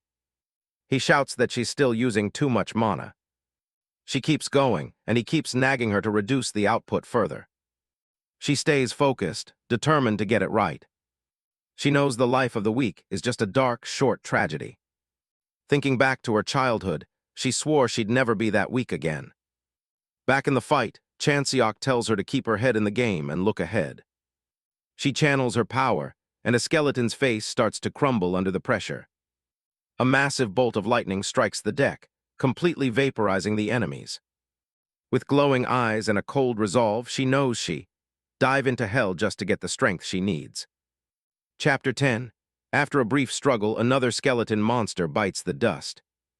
Han Sang-ah stands over the wreckage, catching her breath after the skirmish. Yu Chanseok checks in to see if she's finally finished clearing the area. He gives a quick thumbs up, nodding he's already handled the monsters on the other boats. She looks down, sheathing her blade and admitting her stubbornness was a bit of a mistake. She actually thanks him for the advice, though Chanseok brushes it off, saying most people never learn even when it's handed to them. She mentions this is the first time anyone's bothered to give her pointers, which surprises him since the academy is literally for learning. His mouth is busy talking, but his hands are in full grind mode, spamming that chip shooter to rake in the cash. She explains that she learned everything way too fast for her teachers to keep up. Playing along, Chanseok teases that if that's the case, she really might surpass him one day. She looks him dead in the eye and claims there isn't a single teacher she hasn't already surpassed. Chanseok just stares at her with a completely deadpan expression. He starts walking away, telling her that's not happening here. He's making sure she's looking up to him for the rest of her life. With that settled, they start making their way off the docks. The local officers give them a crisp salute as they prepare to move out on the next leg of the mission. They're heading for Jeoje Island next, and the crew wishes them luck. Chanseok goes over the intel, nodding that, according to the survivors, the hostages are being held at a shrine. Sanga points out there are 2 shrines on the island, Gaijin and Atazumi. He figures Gaijin is the best first stop, since it's only a couple of hours away on foot. But he knows getting there is the easy part. Getting 15 hostages back alive is the real challenge. Carrying that many people, especially if they're wounded, is going to be a nightmare if they have to run. Plus, there's a nasty mana signature in the fog, and every monster on the island will be on their tail. He realizes they're gonna need a vehicle if they want to get everyone out in one piece. He finds an old van and asks if she's a decent driver.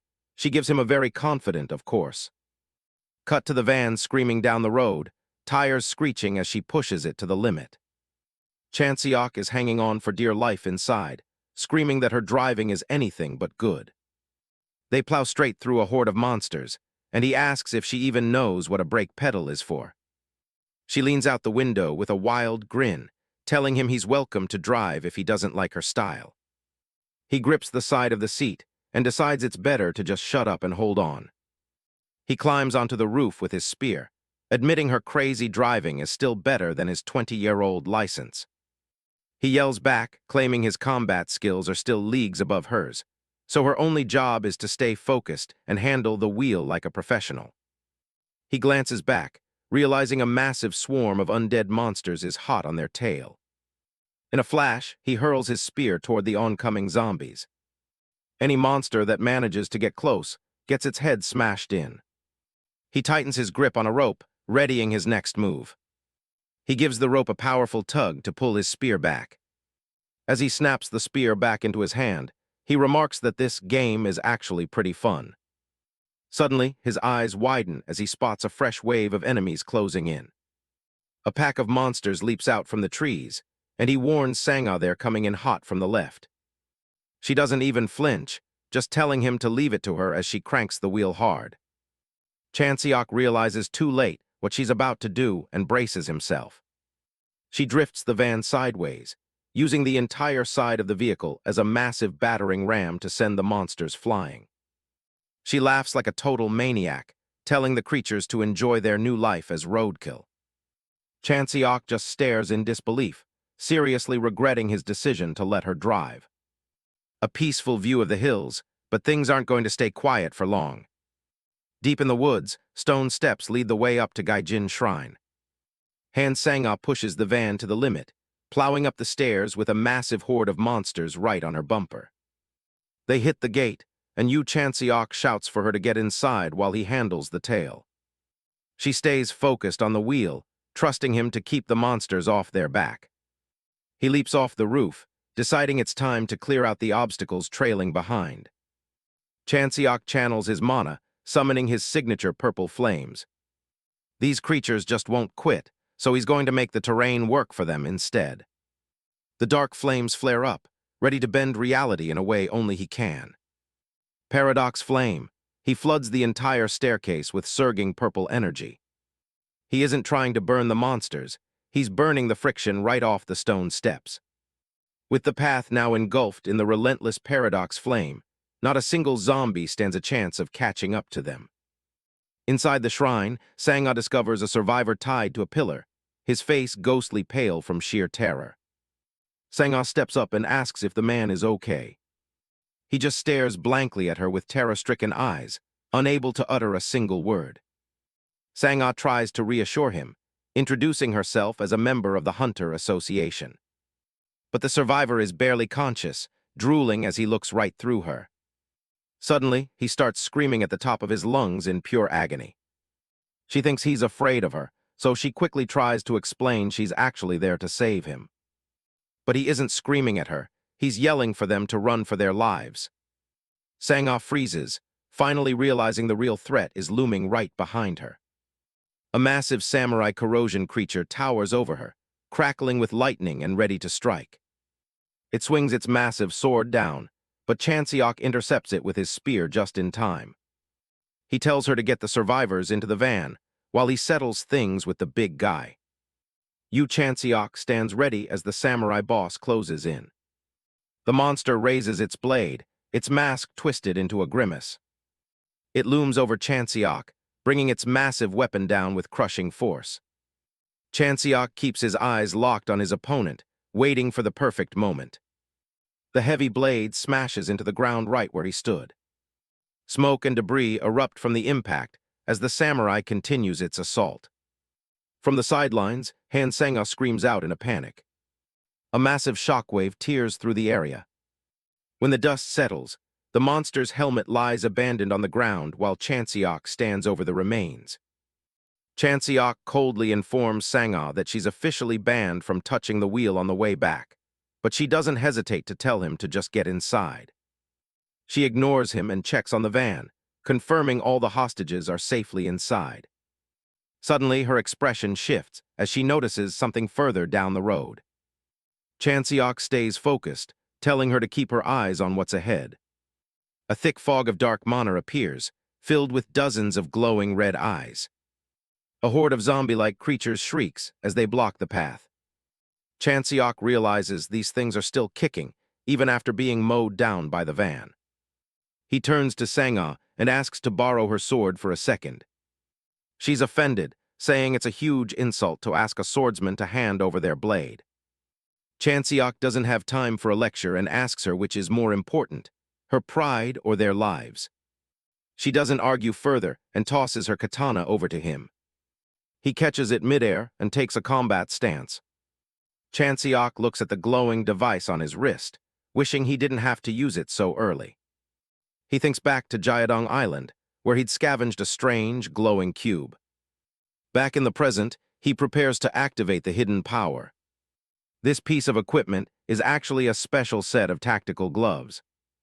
As he pulls the glove tight, he knows these are anything but ordinary. A blue light pulses from the wristband as it begins drawing mana from the air.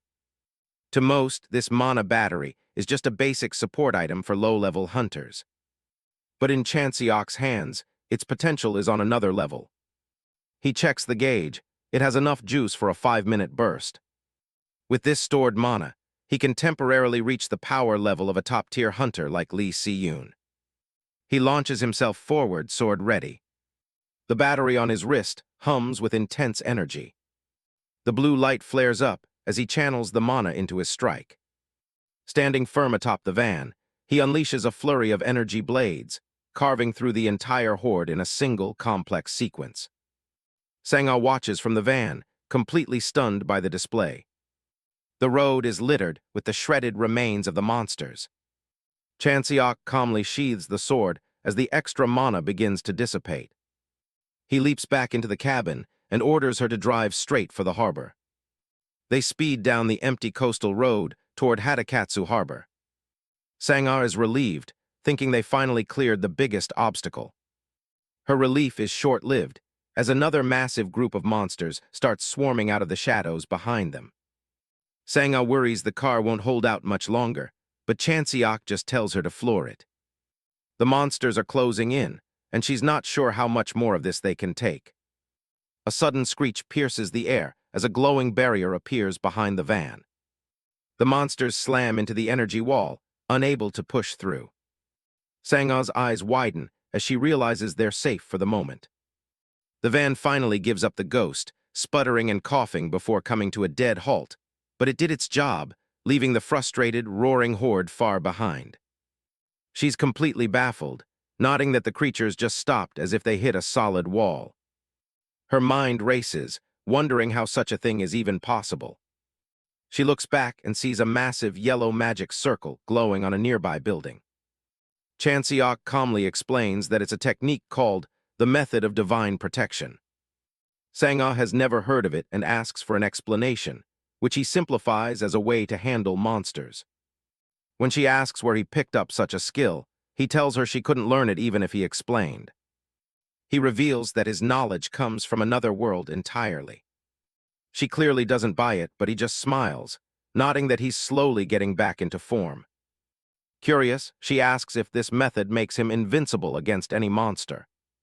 He admits it's not a silver bullet for everything. The barrier only works on the low-level grunts, not the real threats. Right on cue, a massive armored samurai looms over them, fixated on its offering. Sangha feels a sudden chill as the monster's presence overwhelms her. Chanseok mutters something about the mind's eye, catching her attention. She wonders if he's talking about that legendary sixth sense used to predict an enemy's every move. To Sangha, it feels utterly insane that a reanimated corpse could actually possess master-level skills. He steps forward, his hand firmly stopping her from drawing her sword. He tells Sangha to stay calm, assuring her there's nothing to be afraid of. He explains that concepts like the mind's eye are mostly just illusions. He tells her to pay close attention as he prepares to show her how it's actually done. The samurai boss stands its ground, glowing with a dark, menacing energy. The monster launches a powerful swing, cutting through the air. Sang-ah is terrified, not understanding why he's trying to take this thing on by himself. He continues his lesson, explaining that what people call a mind's eye is just combat reflexes. It's nothing more than a trained response to an enemy's intent, though he admits few can master it. Sang-ah watches, mesmerized by his confidence in the face of such danger. He lists off other grand-sounding titles for enlightenment, dismissing them as mere labels. The samurai swings its blade once more, but Chanseok doesn't even blink. He simply counters with a basic spear strike. He stands deathly still, as the massive blade hangs suspended right above his head. And just like that, after a few heart-stopping moments of silence, the samurai's armor suddenly shatters into pieces right before Sang-ah's stunned eyes. As the samurai falls, he tells her that in the end, these monsters aren't that special. He warns her that getting caught up in the idea of enlightenment is a dangerous trap. Using those special names just makes people set limits on what they think they can achieve. On a real battlefield, titles and names don't mean a thing. He speaks with absolute certainty, like someone who's seen it all before. He reminds her that he had to sacrifice everything just to claw his way out of that cycle. Han Sang-ah gazes at Chanseok's back as he continues his lecture, nodding that even an armored vehicle couldn't dent that monster. But all that power was wasted the moment it chose to activate Mind's Eye. She looks away, struck by the realization that she contributed almost nothing to the actual hunt. She acknowledges that while she was struggling just to do her best, Chanseok's power far exceeded her understanding of strength. She decides that if she wants to reach her goals, a half-hearted effort isn't going to cut it anymore. With a resolute look, she prepares herself to speak up and change her path. She calls out to Chanseok, telling him there's something she needs to ask. Looking him straight in the eyes, she pleads with him to teach her how to fight properly. Han Sang-ah gets serious and asks him to teach her for real. Yu Chanseok is a little confused since he thought he already was. But she wants more than just tips. She's looking for direct instruction. She knows she's weak compared to him and feels like she's running out of time. He just asks her why she's in such a rush. Her expression hardens as she says she wants to destroy Club Shadai with her own hands. Club Shadai is one of the Great Eight, the deadliest erosion zones in the world. It's infamous for swallowing the entire Himalayan mountain range in a single breath. Yu Chanseok thinks revenge is a pretty massive goal for her to be chasing. She confirms it's all about getting back at those who hurt her family. She's not asking for a handout, though. She pulls out a card to show she can pay. Turns out she's part of the KY Group, a conglomerate worth trillions that her family owns. Even though she's royalty, she tells him she's already given up on the family succession war. He points out that if she becomes a top-tier hunter, she'll probably be dragged right back into that drama anyway. She doesn't care. She promises to give him rare elixirs if he makes her the best. She figures he wants to get stronger too, and these will help him reach whatever level he's aiming for. Yu Chanseok just keeps a straight face. He knows she wouldn't believe his actual goal even if he told her. In his mind, he sees a legendary armored figure. That level she thinks he's chasing, he hit that ages ago. For him, the only reason to get stronger is to restore the world to exactly how it used to be. He takes her hand and agrees to the deal, though he says he doesn't need the rare stuff. He tells her he has a simpler request, but first, they need to get the hostages to the medical center. At the hospital, a doctor starts taking notes on the survivors they rescued. He reports that there are 7 patients in total, but they're all suffering from extreme malnutrition. According to him, it'll be at least a week before any of them are conscious enough to talk. He tells them to let the victims recover and promises to notify them as soon as someone wakes up.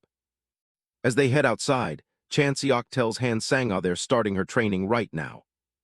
They find an open spot, and he draws his spear ready to go. But before they start, he has one question for her. He raises his weapon and asks if she thinks she could dodge his spear if he swung at full power. She looks skeptical. She thinks the skill gap between them is just too big for that to be possible. He tells her that's not true. She can definitely dodge it.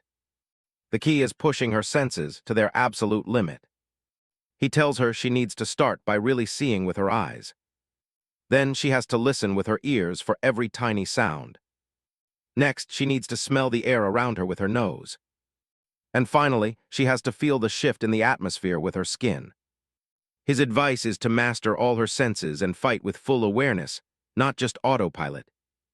He tells her to take up her weapon, declaring that it's time to see if she has actually learned anything. Before he even finishes speaking, he completely vanishes from sight. She panics, wondering if she should start by trying to listen for him.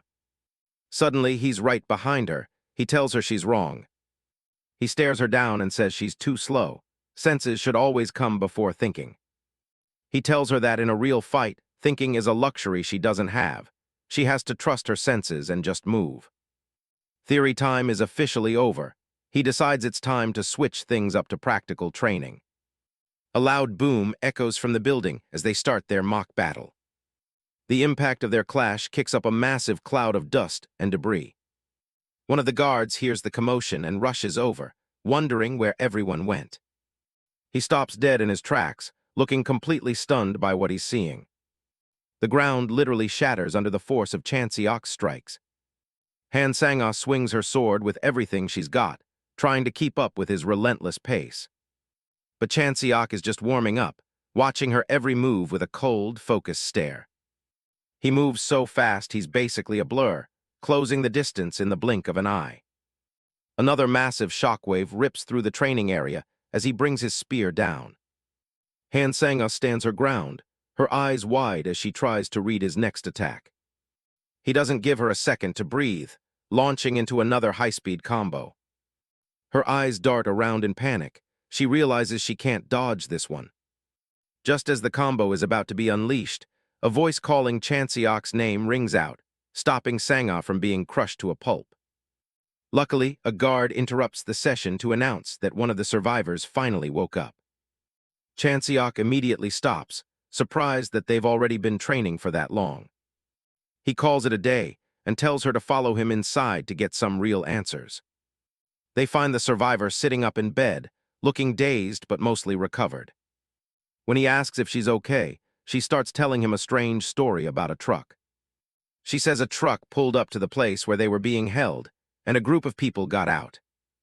Chanseok's expression darkens as he listens to the rest of the survivor's story. Han Sang-ah asks if the people on the truck were just more hostages being brought in. The survivor shakes her head, saying those people were way too calm and the monsters actually treated them like allies. She explains that the monsters were actually helping the humans load selected hostages onto the back of the truck. Chanseok realizes that the missing hostages weren't killed. They were handpicked for something else. The survivor admits it wasn't a daring escape. Those people basically just let her go. Han Sang-ah is completely baffled by the idea of humans and monsters working together like that. Chanseok just lets out a tired sigh, piecing together the true nature of the rescue. He points out how impossible it would be for a normal person to escape a place that even trained hunters struggle with. Han Sang-ah realizes with a chill that the entire mission might have been a carefully staged trap. Chanseok is insulted by the sheer arrogance of whoever planned this. He's furious that anyone would use human lives as bait for such a petty trick. Han Sang-ah watches him, wondering if his cold fury is because he feels underestimated. Or maybe it's because these people were arrogant enough to use human lives as bait for a trap. He asks the survivor if there were any other details, and she mentions seeing a cat mascot. The memory clearly haunts her as she describes the strange, organized nature of her captors. They head over to the local airport, which happens to use that exact cat as its official mascot. Han Sang-ah asks him how he managed to figure out the location so fast. He jokes that as a commoner, he actually knows how to use the internet on his phone to look things up. They reach the main terminal, but the entire place is eerily empty, not a single person in sight. Or so they thought, until Chanseok spots a blue-haired martial artist waiting for them on a high ledge. Chanseok can't help but notice the sheer number of piercings covering the stranger's forehead and eyes. He mentally jokes to himself, wondering if the person accidentally ran their face through a sewing machine. But he quickly shakes off the humor as he senses the immense, heavy pressure radiating from the figure above them. The unknown pierced martial artist, a menacing figure in a tattered white gi, smirks down at them and casually calls out a greeting. Kim Jae-hyun looms over them, introducing himself with cold confidence. He leans in close, making sure they know he's the only reason they're still alive. Chan Seok and Sang don't look particularly grateful for the save. Jae-hyun suddenly grabs a nearby hostage by the shirt. He lifts the bloodied man up, looking into his eyes with zero empathy. Then he just tosses the guy into the dark, swirling portal of the erosion zone. Sang-ah watches in shock, realizing exactly what this guy is doing. The hostage is swallowed by the darkness, unable to fight back. In an instant, the man's body begins to mutate in a horrifying display. He crawls back out as a mindless monster, a hollow shell of who he was. Jae-hyun dismisses the result, calling the man a weak host that produced nothing. With a single explosive strike, he wipes out the failure. The duo stares at him, realizing they're dealing with a total monster in human skin. Jae-hyun calmly tightens his belt, as if he didn't just murder someone. He explains that regular people just aren't good enough materials for what he needs. Chan Seok realizes these guys aren't interested in a ransom. They need the hostages themselves to turn them into an army of monsters. Jae-hyun says he doesn't care about them, but he has to explain his vision for the greater good. He proudly reveals his group's name, the Heirs of Dangun. He claims they've gathered to secure Korea's dominance in the New World Order. To prove his point, he stomps the ground, shattering the earth and sending cars jumping. He sports a twisted smile, talking about building a truly powerful nation. He blurs into a streak of motion, moving with incredible speed. He kicks a car like it's a pebble, sending it flying straight into the air. Close up, the massive impact reduces the car to scrap metal as it hurtles straight toward Chan Seok and Sang-ah. Chan Seok is completely unimpressed by the nationalist rant. He looks at the destruction, his expression remains deadpan. With a single spear strike, he cleaves the car in two. He then bluntly points out that the nation is already a major power, shattering the villain's twisted logic. That sets Jae-hyun off, and he rushes in, screaming that it's not enough. Chan Seok readies his spear, eyes locked on the charging martial artist. Jae-hyun goes for a high-flying kick, putting his full weight into the strike. He rants about the history of the peninsula as he fights. He brings up old stories of paying tribute, fueled by a deep-seated grudge. He points to the time their sovereignty was stolen as his ultimate motivation. Chan Seok blocks the blow, nodding that this black belt is faster than he expected. The force of the kick rings out with a deafening crack, sending both of them flying backward. Chan Seok skids back, nodding that while the guy is fast, his logic about Korea's position actually makes sense.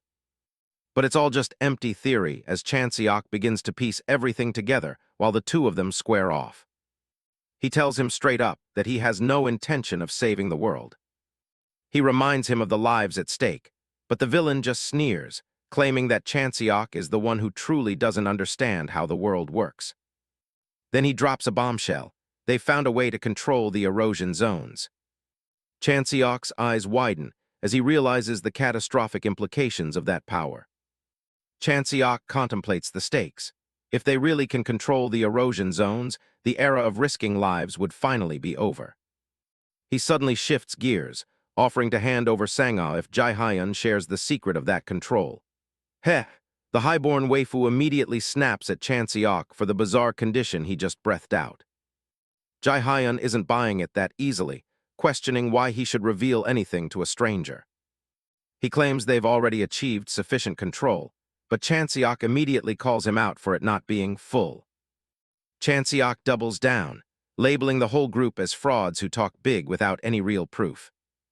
That touches a nerve, and Jae-hyun tells him to shut up before launching a devastating high kick. The impact is massive, shattering the ground and sending a shockwave through the area. Chan Seok skids back through the debris, cursing himself for maybe overdoing the provocation. He checks his gear, realizing he was just trying to buy enough time to get his mana back. He's still short on juice. His current reserves aren't enough for his signature flame attack. Jae-hyun's eyes widen as he senses a sudden shift in the air. Sang-ah charges into the fray, her body wreathed in crackling green electricity.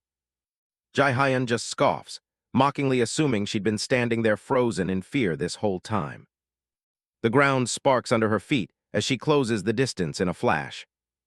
He mocks her, asking the pretty girl if she's finally found some courage. Chanseok tries to wave her off, but she's already spotted his empty mana gauntlets. He looks taken aback as she calls out his lack of energy. She pulls out a high-grade elixir, asking him exactly how much time he needs.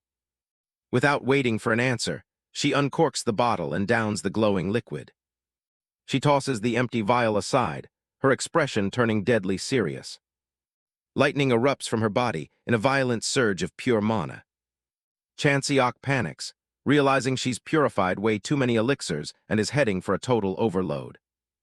She just tells him he's got 5 minutes to finish this before she hits her limit. Above them, the sky turns pitch black as a massive storm begins to gather.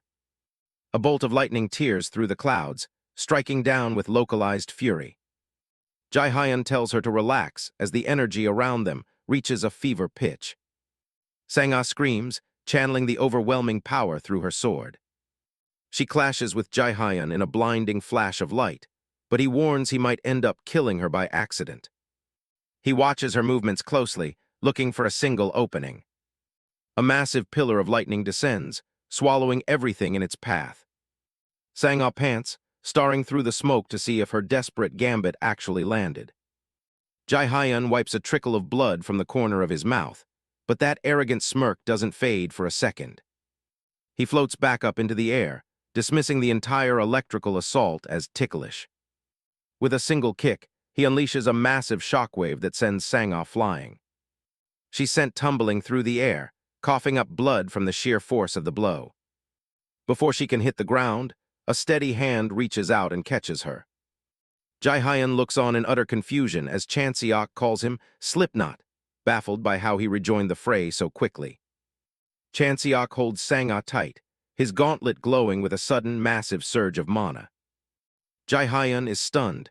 There's no way someone could gather that much mana that quickly. Chanseok just stares him down, asking why he's so surprised by the sudden turnaround. He points out that the principle is exactly the same as the piercings on Jae-hyun's face. He tightens his grip on his weapon, telling the villain he'd have to be a fool not to notice the leakage. Chanseok explains that because Jae-hyun has pushed himself past his limits, the air around them is saturated with his leaking mana. He stands tall, his body crackling with energy, as he reveals he's used that leakage to fully restore his own mana for a final strike. Jae-hyun is visibly shaken, sweating as he tries to deny the possibility of someone absorbing wasted mana so easily. Chanseok doesn't bother with further explanations, telling the villain it doesn't matter since his life ends here. With a sudden burst of speed, he triggers a high-level skill called Blue Trajectory, leaving a brilliant blue trail in his wake. He descends on Jae-hyun like a storm, unleashing a devastating 16-hit chain of attacks that blurs into a whirlwind of light. Kim Jae-hyun is on the ground, struggling to even draw a breath as the internal damage sets in. Everything goes dark. He can't even feel his own heart beating anymore. He's barely staying upright, forced to use mana just to keep his body from collapsing completely. Yu Chanseok stands there, watching the light fade from his opponent's eyes.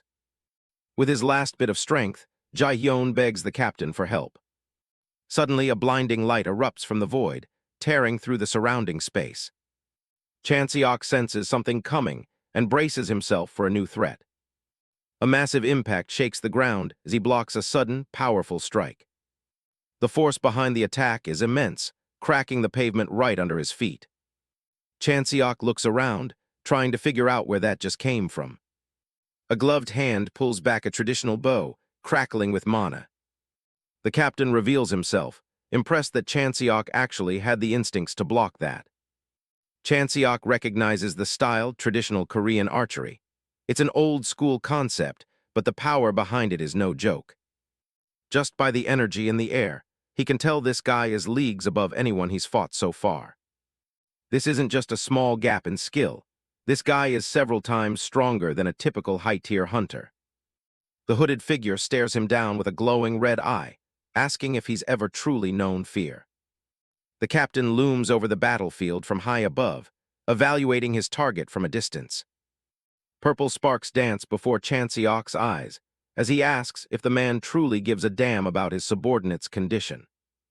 Meanwhile, Jae-hyun is still gasping for his last breaths as the black flames continue to eat away at what little remains of him. The captain doesn't miss a beat, telling Chanseok to put out the fire before it's too late. Chanseok realizes what's happening. The guy in the hood is literally pumping his own mana into Jae-hyun to keep him alive. He thinks back to that arrow. If it had been aimed a few inches higher, he wouldn't even be standing right now. Jae-hyun looks like a shell of his former self, eyes glazed over as the mana barely holds him together. He lets out a faint groan, barely conscious of the world around him. In a blur of movement, the captain grabs his subordinate and moves him to safety. He gives a simple "good job" to the fallen man. Chanseok is stunned. The distance between them vanished in a split second. The captain explains the consequences. Jae-hyun is crippled, destined for a wheelchair if he survives. He admits his orders are to take Chanseok alive, which is the only reason he's still breathing. He draws back his bow again, mana swirling around the arrow. As long as the heart is beating, he doesn't care about the rest. Chanseok doesn't flinch. He tells him to go ahead and try, because he'd rather die than be anyone's puppet. The two lock eyes, the air heavy with the threat of another shot. But the captain decides to pull back for now. He needs to figure out the secret behind those flames first. He mentions that while everyone thought the rifts were uncontrollable, he's found a way to master them. A chilling promise follows. It's only a matter of time before Chanseok falls under his control too. And just like that, he vanishes, leaving only a trail of dust and silence behind. Chanseok lets out a frustrated sigh. He realizes he's just stumbled into a fight with someone who has a seriously nasty temper. The situation just got a whole lot more complicated. Han Sang-ah limps toward him, asking if those guys are specifically hunting for his unique skill. She points out that they must know his history, or they would have just kidnapped him while he was out cold. Chanseok walks off, telling her to start thinking about what these terrorists are actually trying to achieve. Han Sang-ah wonders if the Korean government would even care if they cleared this rift. Yu Chanseok thinks it's worse. The higher-ups might actually be backing these terrorists. Sang-ah is floored. The group claimed they could control the rifts, but Chanseok tells her to just play dumb for now. She admits she's a terrible liar, which isn't exactly a great trait for a secret mission. Chanseok tells her to stay put. He's going into the belly of the beast alone. She hesitates, asking if he's really okay with her sitting this one out. Chanseok doesn't want her in there. He has no idea what kind of horrors those guys have cooked up. But he's about to find out. He tells her to just focus on recovering until he makes it back. He takes the plunge, diving straight into the darkness. Welcome to the Tsushima Grade 2 Corrosion Rift, featuring a massive, creepy castle.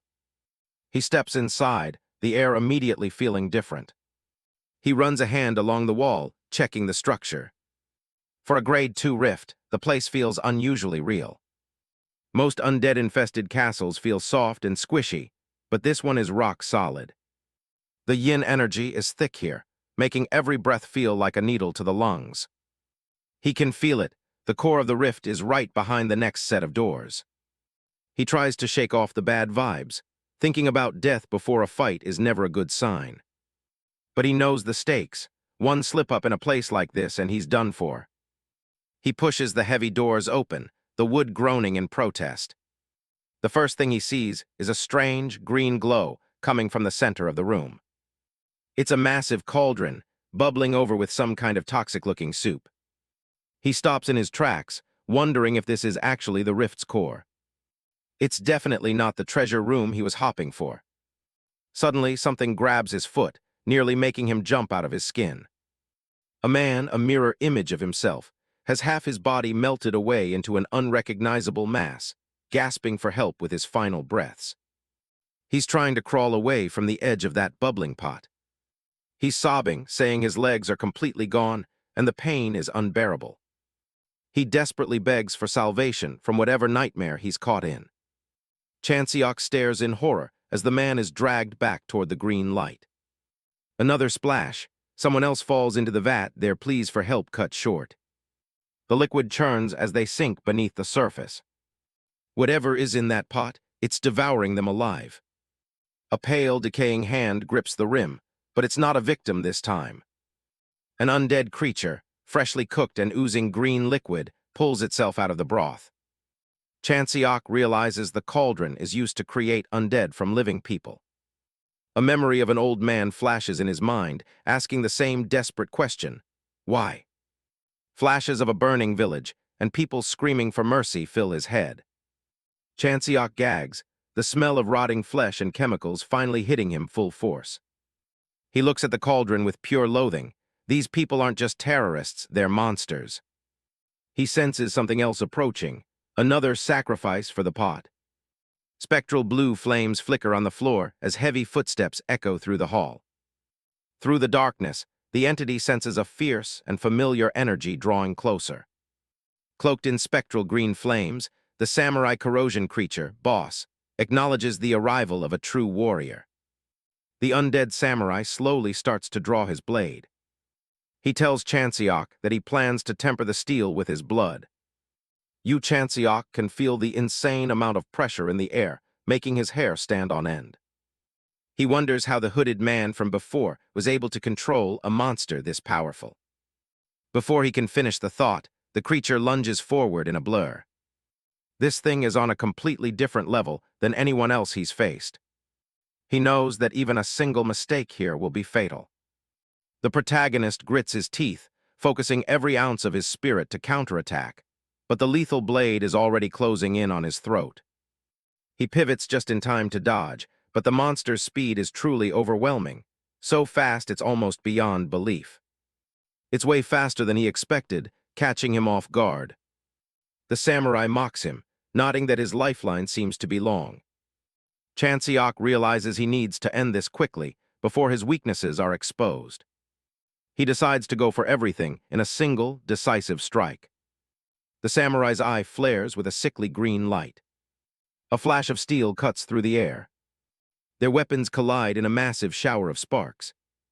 Chanseok is stunned when he sees the result. His strongest attack was blocked like it was absolutely nothing. He didn't even see the monster move its blade to defend itself. The creature explains that a truly fast attack should always be invisible. The katana is already hovering inches from his face. Blood sprays as the first clean hit connects. He can't believe the thing has the capacity to move even faster. The samurai notes that Chanseok is doing a good job of protecting his vitals. It challenges him to try and block the next set of strikes. Another slash rips through him, sending a fresh spray of blood flying. Chanseok is barely managing to stay on his feet. The undead warrior towers over him, completely dominant. The protagonist feels his grip on his weapon faltering. He looks up at his opponent, refusing to give in yet. Dark energy begins to swirl around his body. He's forced to tap into the paradox flame, even though it won't work as an attack against this target. He stands his ground as the situation continues to spiral out of control. The monster is curious to see exactly what it'll take to finally break him. It tightens its grip on the katana hilt. A sudden flurry of slashes tears right through Chanseok's body. He realizes that every single muscle in his frame has just been shredded. His body starts to fail as he slumps forward. The samurai prepares to finish the job once and for all. But Chanseok suddenly manages to swing back with everything he has. He almost blacked out, but he noticed that the creature intentionally missed his head and neck. He uses the paradox flame to jumpstart his recovery and manages to slip behind the monster. Chanseok thinks he finally sees an opening as he slips into the boss's blind spot. But the creature isn't finished talking yet. Before the protagonist can land a blow, the monster tells him he's way too slow. Blood splatters across the room as the samurai counters in an instant. A single drop hits the floor, then another as Chanseok struggles to stay conscious. The boss stands over him, looking down at his broken opponent. Chanseok can barely breathe, gasping for any air he can get. His face is a complete mess of blood and sweat. He forces himself to break free from the monster's grip and locks eyes with the beast once again. The samurai notes how lucky he is that the last strike didn't kill him. But Chanseok isn't buying it, calling the thing out for holding back on purpose just to keep him alive. He demands to know if the creature is just toying with him out of pity. The undead warrior admits he could have ended it if he were still the man he used to be. He reveals that he can't even remember his own name, having lost almost all his memories from his past life. He explains that the memory loss created gaps in his fighting style that proved to be fatal. After being defeated by a mysterious man, he was fitted with a disgraceful shackle around his neck to control him. Chanseok realizes this guy is in the exact opposite situation as him, being a puppet for the group he's hunting. The samurai touches his collar, lamenting that he's lost far too much. Not just his name, but his entire identity has been wiped clean. Even the very reason he ever picked up a sword in the first place has vanished. Now the only thing left inside him is a deep, sorrowful resentment. The ground begins to shake as the energy in the room shifts. Chanseok can feel the pressure mounting and wonders what's coming next. The creature asks if its current state seems truly pitiful. A dark aura begins to form around his core. It reveals a terrifying new form, with eyes covering its entire cloak as it leans into its resentment. Chanseok can sense the malice thickening, but he also notices something else. Even though the power is growing, the samurai has lost most of the technique and experience that made him so dangerous. He calculates that if he can survive a single strike, he might actually have a path to victory. To take down a foe like this, he knows there's only one option left. Chanseok unleashes his full power, wreathed in black flames as he prepares for the final exchange. Chanseok stands his ground, while the swordsman waits with composed dignity in the distance. The swordsman glowing eyes pierce through the gloom, watching his opponent's every move. Black flames swirl around Chanseok, sealing his wounds and refilling his mana pool. The swordsman notices something off about the black fire, sensing it's burning more than just physical matter. Chanseok smirks, explaining that his flame is conceptual. It targets the very idea of an object. He admits that while it sounds invincible, his current output is actually pretty limited. The price of conceptual power is steep. The greater the scale and number of targets, the more devastating the mana drain becomes, demanding absolute mastery, lest the user be consumed by their own power. Using it on such a massive scale is nearly impossible to control and carries a high risk of backlash. He recalls having to hold back against Kim Jae-hyun, making sure he didn't accidentally incinerate the guy entirely. Chanseok compares his past strength to a greatsword, while his current state is nothing more than a fruit knife. As he reflects, the image of the old knight, a burly man with a thick, massive beard, flashes through his mind. He's been playing it safe so far, but he realizes it's time to stop holding back. Chanseok decides to target the durability of the temple itself. The swordsman just stares at him, clearly having no idea what he's talking about. Chanseok decides he's done with the explanations and gets ready to move. The swordsman's glowing pupils track every movement, his expression unchanging. The two clash with an earth-shattering explosion. In his new state, Chanseok's strike is so fast and powerful that it shreds the swordsman's body and the stone walls alike as the battle truly erupts.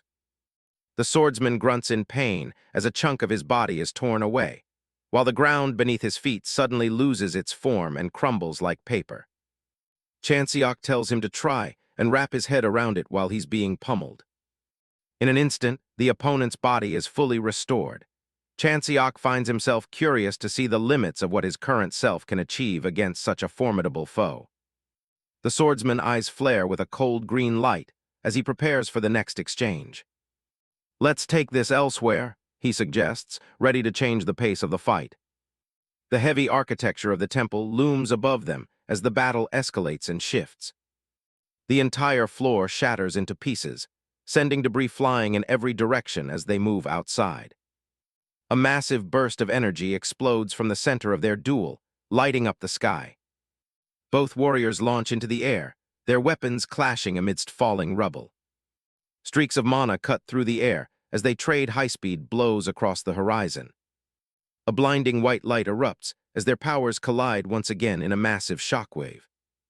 Slashes of orange energy fill the sky like a web of destruction, cutting through everything in their path. The swordsman swings his katana with terrifying speed and precision. Chanseok parries the blow, his spear catching the blade in a shower of sparks. They're locked in a power struggle, their eyes fixed on each other in a moment of intense focus. The katana's blade grinds against the steel shaft of the spear, as both warriors pour every ounce of their strength into seizing the upper hand. The katana slices right through the protagonist's spear, as the swordsman's movements grow increasingly aggressive and unpredictable. Chanseok keeps a close eye on his opponent, waiting for the split second to strike. A terrifying, pitch-black silhouette looms as the swordsman prepares his ultimate strike, his bloodlust radiating so intensely it feels like the very air is freezing. The mountainside stands silent for a split second before that devastating blow. Then a clean slash cuts straight through the landscape and the clouds above. Huge fragments of rock begin to float, drifting through the air like leaves in the wind. A flash of energy suddenly ignites in the center of the flying boulder, making it glow intensely for a split second before shattering into a million pieces. It turns out Chanseok was lunging from that direction, spear-tip first, aiming directly at the target above. A massive pillar of dust and energy shoots up from the point of impact on the ground. Suspended in midair, the swordsman looks down in shock as Chanseok rockets up from the ground, the sheer momentum of his charge catching him completely off guard. His glowing blue eyes widen in sheer terror, completely overwhelmed by the destructive power Chanseok is unleashing upon him. Chanseok lunges forward, his weapon crackling with power as he closes the distance. The two warriors collide in midair, Chanseok's blinding speed followed by a barrage of energy spear tips. The spears of light shred the swordsman's body into 100 pieces. Despite taking such a fatal blow, the swordsman's body doesn't vanish. Instead, it constantly regenerates. The swordsman lands on a crumbling ledge, staring in disbelief at the destruction around him. He realizes that the energy from Chanseok's attack is relentlessly slowing down his regeneration. This power is unlike anything he has ever encountered, even on legendary battlefields. Standing amidst the ruins, the swordsman demands to know who, or what, his opponent truly is. He stands frozen as a terrifying truth suddenly flashes before his eyes. High above, a glowing cross-shaped sigil appears in the sky, marking the end of the line. Chanseok points his spear at the distant figure, his focus absolute as he prepares the next move. A grid of glowing light manifests instantly, slicing through space itself. The swordsman is caught in the crosshairs, his form silhouetted against the blinding geometric slashes. Sharp energy blades relentlessly tear through the swordsman's body with surgical precision. Pushed to his absolute limit, the swordsman undergoes a horrific transformation as the erosion sets in. He lets out a bone-chilling roar as his body warps into a massive shadow beast covered in glowing eyes. Chanseok doesn't back down, diving headfirst toward the newly transformed monster. He grits his teeth, his expression hardening as he prepares for the final collision. The monstrous shadow of the swordsman leaps upward, meeting the descending hero with feral rage. Their clash shatters the silence, sending waves of energy rippling through the battlefield. Chanseok strains against the beast's raw power, the force of the strike nearly blowing him back. That entity is being ripped to shreds as well, yet its form remains a turbulent void of writhing darkness and a sea of luminous eyes that refuse to stay destroyed. Ignoring their own mangled bodies, both warriors grit their teeth and continue to ramp up the intensity of the battle. Their gazes lock in a final, high-tension stare-down as the energy around them reaches a breaking point. A violent surge of purple flames erupts from the ground, engulfing the rocky terrain. The conceptual fire roars through the area, turning everything into a landscape of violent destruction. In the heat of battle, a flicker of memory from his combat days flashes through Chanseok's mind. He recalls posing a profound question about the very nature of combat. His fellow knight had once asked how he would handle a warrior whose strength matched his own. The memory takes him back to a desolate, wind-swept cliffside under a setting sun. The veteran knight looked up at the sky, pondering for a moment before slowly echoing the hypothesis. What if a warrior truly appeared whom even I could not defeat, someone whose strength was perfectly equal to my own? The young knight waited intently, his gaze fixed on him in absolute focus. The veteran warrior explained that in a clash between equals, there can only ever be one absolute outcome.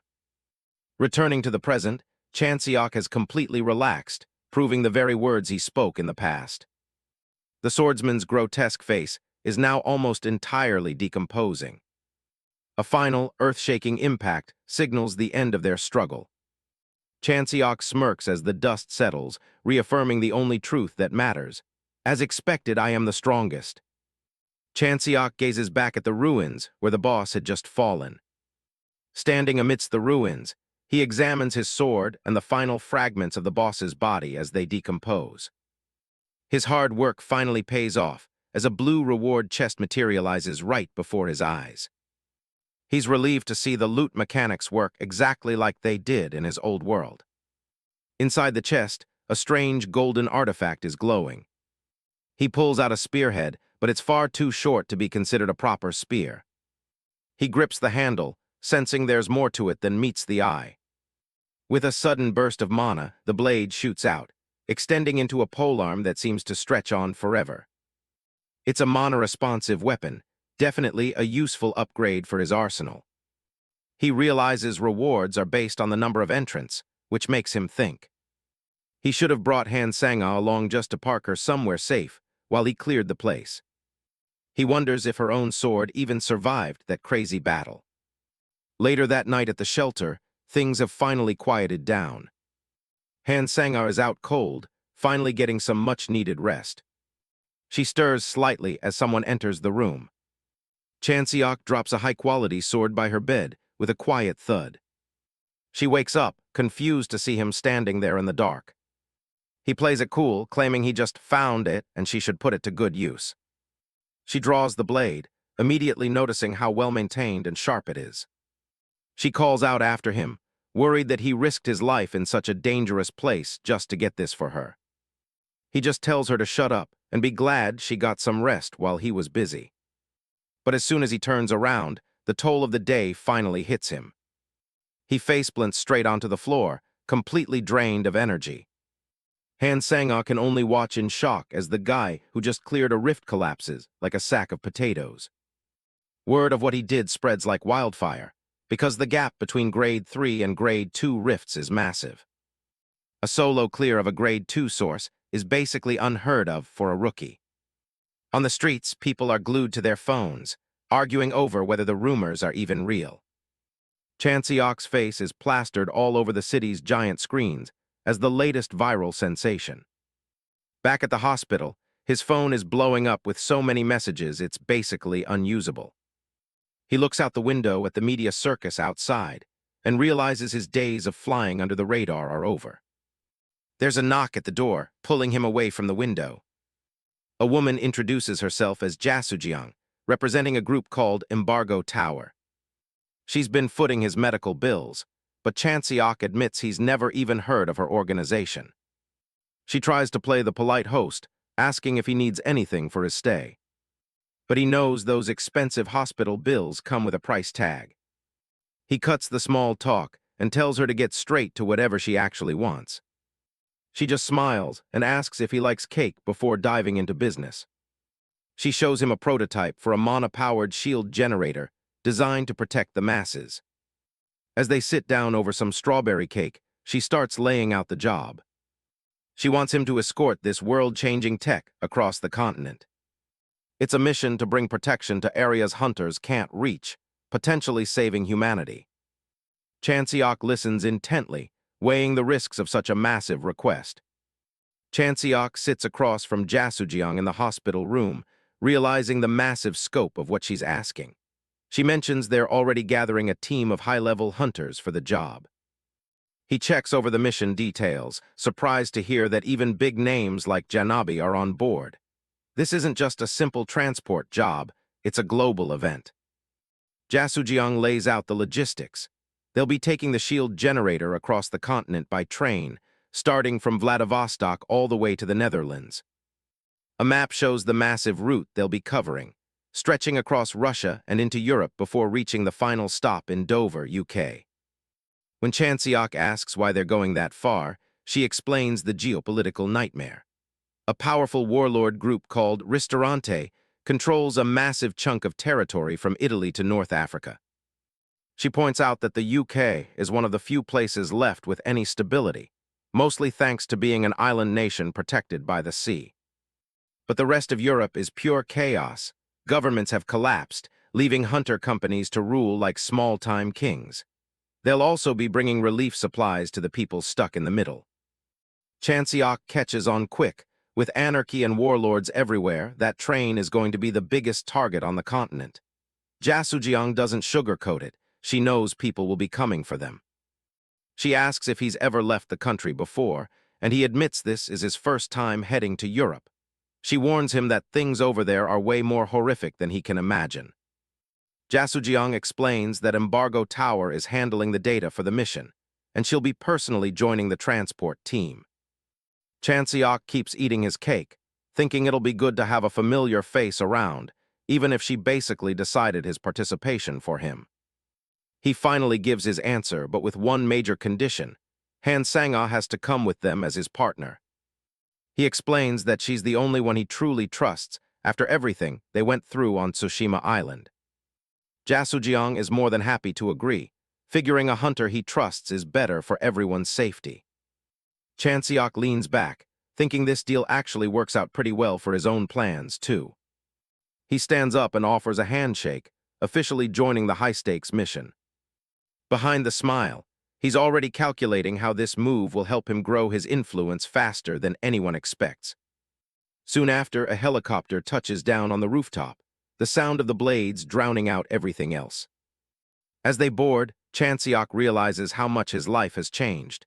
The association is mobilizing a whole helicopter just for a meeting because he cleared that Grade 2 Rift solo. The association president meets them, an elderly man with a sharp gaze who looks impressed by Chanseok's performance. He tells him that expectations are now a certainty. He promises the full support of the Hunter Association, which Chanseok knows will make his future moves a whole lot easier. Chanseok looks at the old man and wonders just how much he actually knows about the entities behind the scenes. He watches the association president carefully, questioning if the man wants to fix this broken world, or if he's perfectly happy with the way things are now. He steps into the cabin of the helicopter, ready to meet the rest of the crew. Waiting inside is Lee Si-yoon, a top-ranked hunter looking sharp in a black suit. She greets him like an old acquaintance. She mentions that his reputation has already reached the furthest corners of the country, and Chanseok just jokes that he's getting used to being famous. As the city fades away below them, Chanseok asks where they're heading, and Si-yoon reveals that their next stop is a military base. The news catches Chanseok off guard, but Si-yoon explains that the South Korean military is officially backing the Embargo Tower mission. Chanseok realizes the political stakes. If this shield generator works, countries won't have to rely so heavily on independent hunters for defense anymore. He taps his fingers on the table, privately noting that not everyone is thrilled about this new technology. Then he speaks up, asking Si-yoon if she's heard of a group called the Heirs of Dangun. Answering his doubt, Lee Si-yoon labels them as a pack of radical nationalist terrorists who truly believe they're doing the right thing. Chanseok then recounts his past clash with them back on the island. She explains that they're a hardcore Korean-only group that loves to swoop in and disrupt rift-clearing missions whenever they get the chance.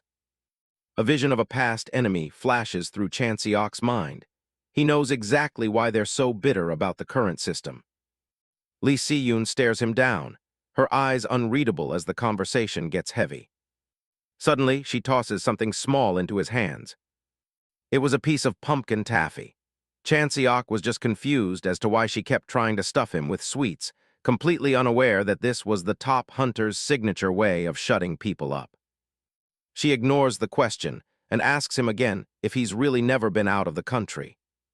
He wonders why everyone is so fixated on his travel history, but he just repeats that this is his first time going this far. Lee Si-yoon leans back with a knowing look, telling him that this mission is going to be a wake-up call for him. As the sun sets, they fly toward the unknown, with Lee Si-yoon's warning lingering in the air. He's about to see the world for what it really is. A sunset hangs over the industrial skyline of Vladivostok as a massive operation begins to take shape. Inside, the conference room is packed with military brass and elite hunters for the final mission briefing. Yu Chanseok looks through the documents, knowing this escort mission is about to become a global spectacle. Lee Si-yoon, the rank 10 hunter, stands by as the tactical details are laid out. Superintendent An Hun-seo takes center stage to explain the logistical nightmare of the Trans-Siberian journey. The plan involves a massive train with 80 cars, most of which are armored containers for supplies and the generator prototype. Chanseok notices that Lee Si-yoon is getting the VIP treatment, with an entire car reserved just for her. The atmosphere is tense as the discussion turns to the security of the shield generator. An Hun-seo suggests that the military should share guard duties to keep everyone fresh for the long haul. But the proposal is shot down instantly. There's no room for outside help on this one. Lee Si-yoon reminds him that every faction on the continent is going to be gunning for that technology. The superintendent can only frown as his offer for military support is firmly rejected. The rules are strict. Only members of the designated guild are allowed near the cargo. The military officials look frustrated, realizing they're being kept at arm's length by the hunters. Lee Si-yoon shuts her eyes, signalizing that the discussion is over. A map outlines the grueling route from Vladivostok all the way to the UK, crossing through some of the most dangerous corrosion zones. As soon as she heard the plan to transport by train through these godforsaken lands, Si-yoon immediately compared the mission and the threat of bandits to a cliché, old-school Western movie. The situation is even worse than they thought, with 5 European warlords already marked as hostile threats. The soldiers in the room are visibly shaken, wondering how they're supposed to survive 2 weeks of constant attacks. Most of them are convinced that pulling this off is actually impossible. Lee Si-yoon remains calm, watching the room descend into a minor panic. She breaks the tension by promising that the train will reach its destination, no matter who stands in their way. Operation D-Day begins as the massive train prepares to pull out of the frozen station in Russia. The platform is a sea of people, as crews and guards scramble to board before the departure. Chanseok walks along the tracks, the bitter cold already biting at the air. He realizes the train is even longer than he imagined, stretching over a kilometer into the snowy mist. Suddenly, a familiar voice calls out to him, stopping him in his tracks. Han Sang-ah is already geared up and waiting for the mission to start.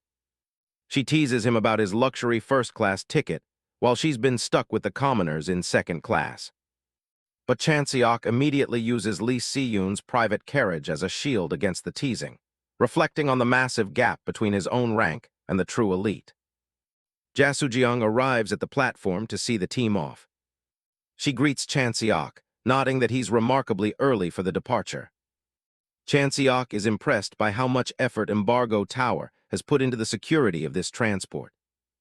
The train cars are literally built like tanks, designed to withstand the worst the wasteland can throw at them. Ja Soo-jeong explains that the entire train is clad in depleted uranium armor for maximum defense.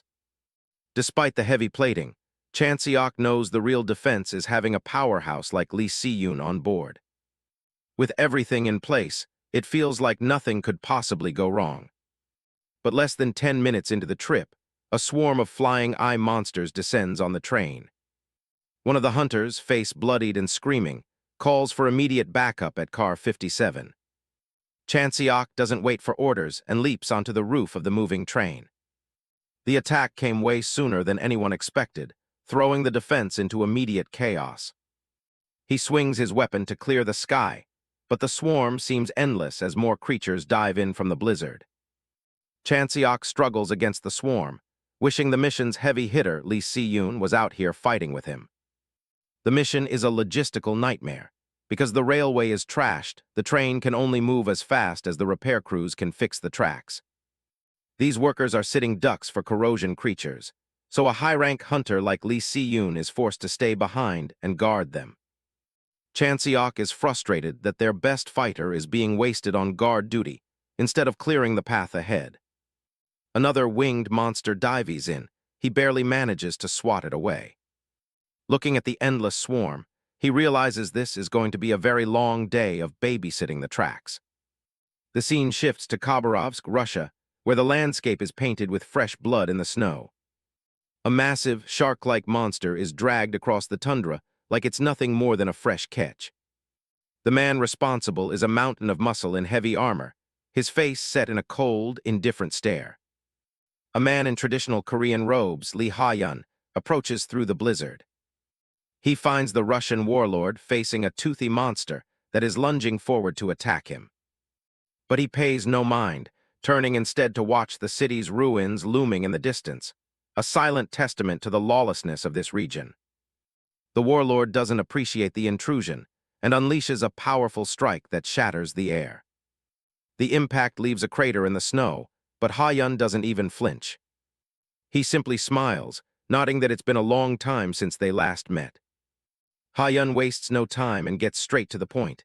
He has a job for the man known as the ruler of Khabarovsk. The warlord, Nikolai Baranov, looks down at the intruder with sheer contempt. He's annoyed that the visitor's arrival woke up the monster he was planning to have for dinner. Nikolai isn't interested in a payday, claiming he already has everything he needs. Ha-yun is unfazed, knowing exactly how to bait someone with a thirst for a real challenge. He mentions the special train that just departed from Vladivostok, scheduled to cross through this territory soon. Nikolai laughs it off as a joke, knowing the tracks have been broken for years. Ha-yun explains that the train is moving in real time, using mana-awakened crews to repair the path as they go. This revelation catches Nikolai's attention. He asks what could possibly be valuable enough to warrant such an insane effort. Ha-yun tells him the cargo isn't his concern, but the person guarding it definitely should be. Nikolai's eyes widen when he hears the name of his target. Ha-yun confirms it.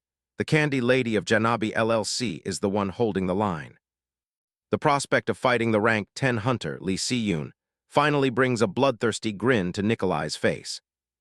He assumes it's a simple robbery and suggests just blowing up the entire train. Ha-yun quickly corrects him. He has much more specific plans for the cargo than just destruction while silently cursing the man's simple mind. He produces a small electronic terminal, explaining that Nikolai needs to break into the main car and connect it to the equipment inside. Ha-yun adds that once the data is secured, Nikolai is free to do whatever he wants with the remaining cargo. Nikolai lets out a roar of laughter, officially accepting the contract. For him, the tech is just an excuse. He's more interested in the slaughter that follows. He can't wait to turn the Siberian tracks into a graveyard, right in front of the legendary Lee Si-yoon. Yu Chanseok stands amidst the carnage, his spear resting on his shoulder after single-handedly wiping out a massive wave of monsters. The other hunters are in total shock. They can't wrap their heads around how a rookie could slaughter hundreds of enemies all by himself. Chanseok slams the butt of his spear into the frozen ground, the impact ringing out through the snowy silence. To the exhausted hunters watching him, Chanseok seems like more of a monster than the things they were just fighting.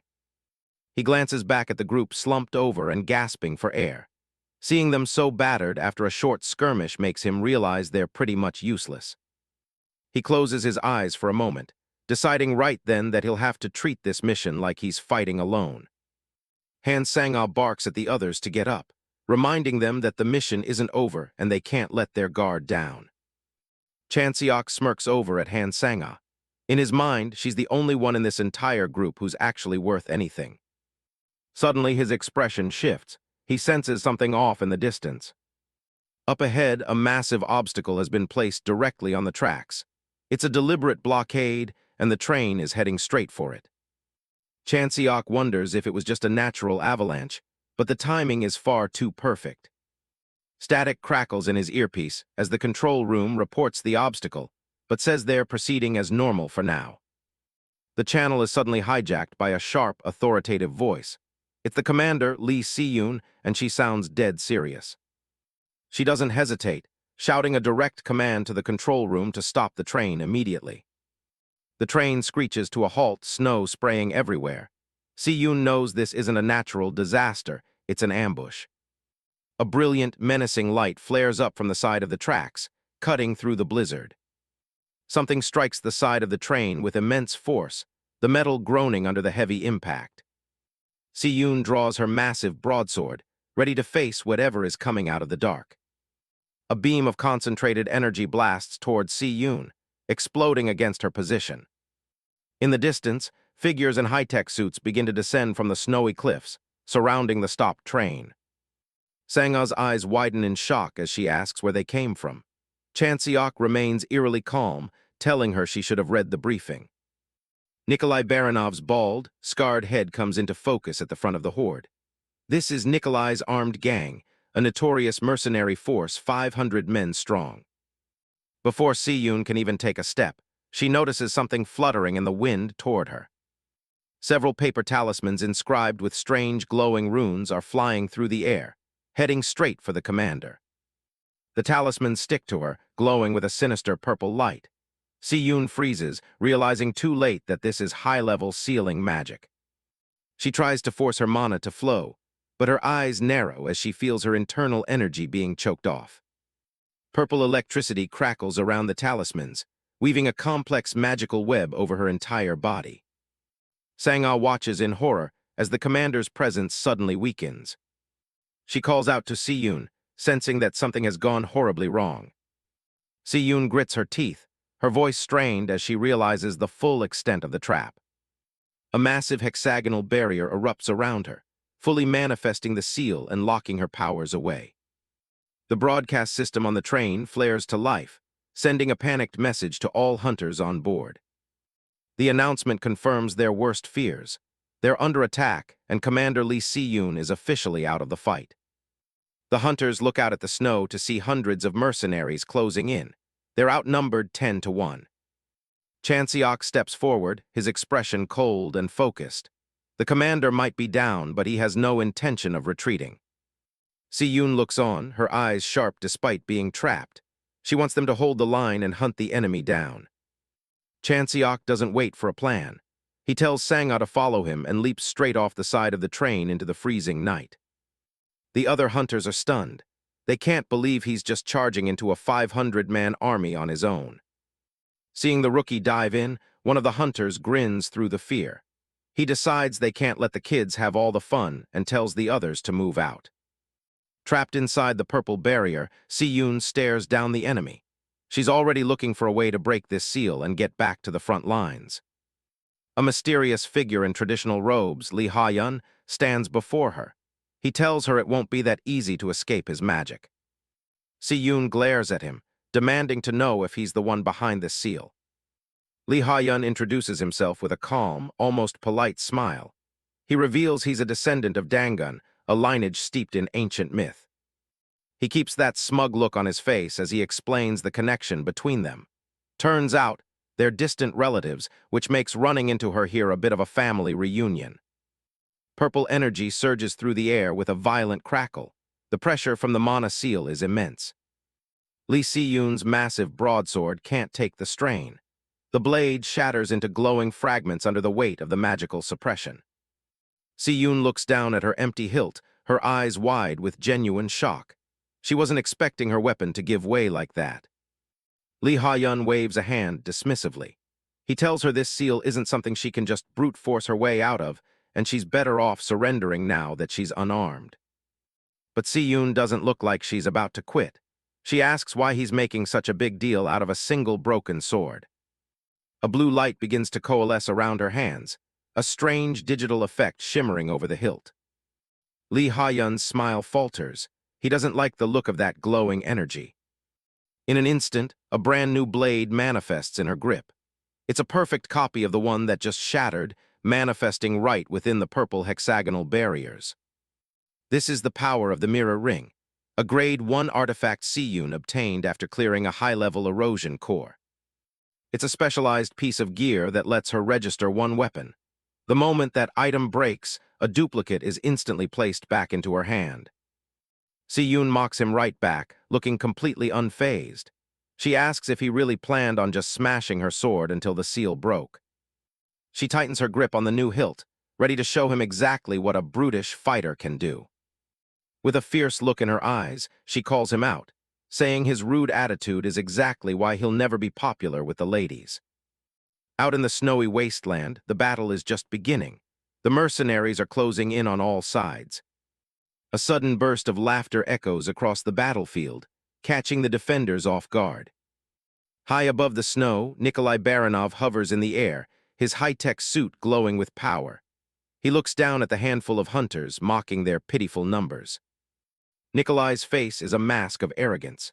He tells them he's the one who decides who lives and who dies tonight, offering them one last chance to surrender. Chanseok and Han Sang-ah look up at the flying giant. Chanseok immediately notices something strange. He can't sense a single drop of mana from the guy, despite the fact that he's flying. He recognizes the technology. It's a suit from the Predator Project, a 10-year-old initiative designed to let ordinary people fight without needing mana. The suit hums with mechanical energy. It even comes with a built-in translation function, so Nikolai can talk trash in any language. Chanseok's eyes narrow. He wonders how a top-secret South Korean military prototype ended up in the hands of a Russian gang leader. Beside him, Sang-ah is trembling. The reality of the situation is starting to sink in. This isn't just about hunting monsters anymore. They have to kill people. Chanseok notices her hesitation. He coldly tells her that if she can't handle the idea of fighting humans, she should just stay back. He reminds her that these people are trying to kill them regardless of her moral dilemma. Sang-ah tries to harden her heart. She watches a mercenary charge and tells herself that these guys are no different from the mindless monsters they usually face. She takes a deep breath, focusing on the target ahead. She moves in a blur, her blade finding its mark. The snow is sprayed with blood as she takes her first human life. Chanseok watches her, his gaze intense. He warns her to just do what she has to and not let the guilt consume her. His expression is devoid of any remorse.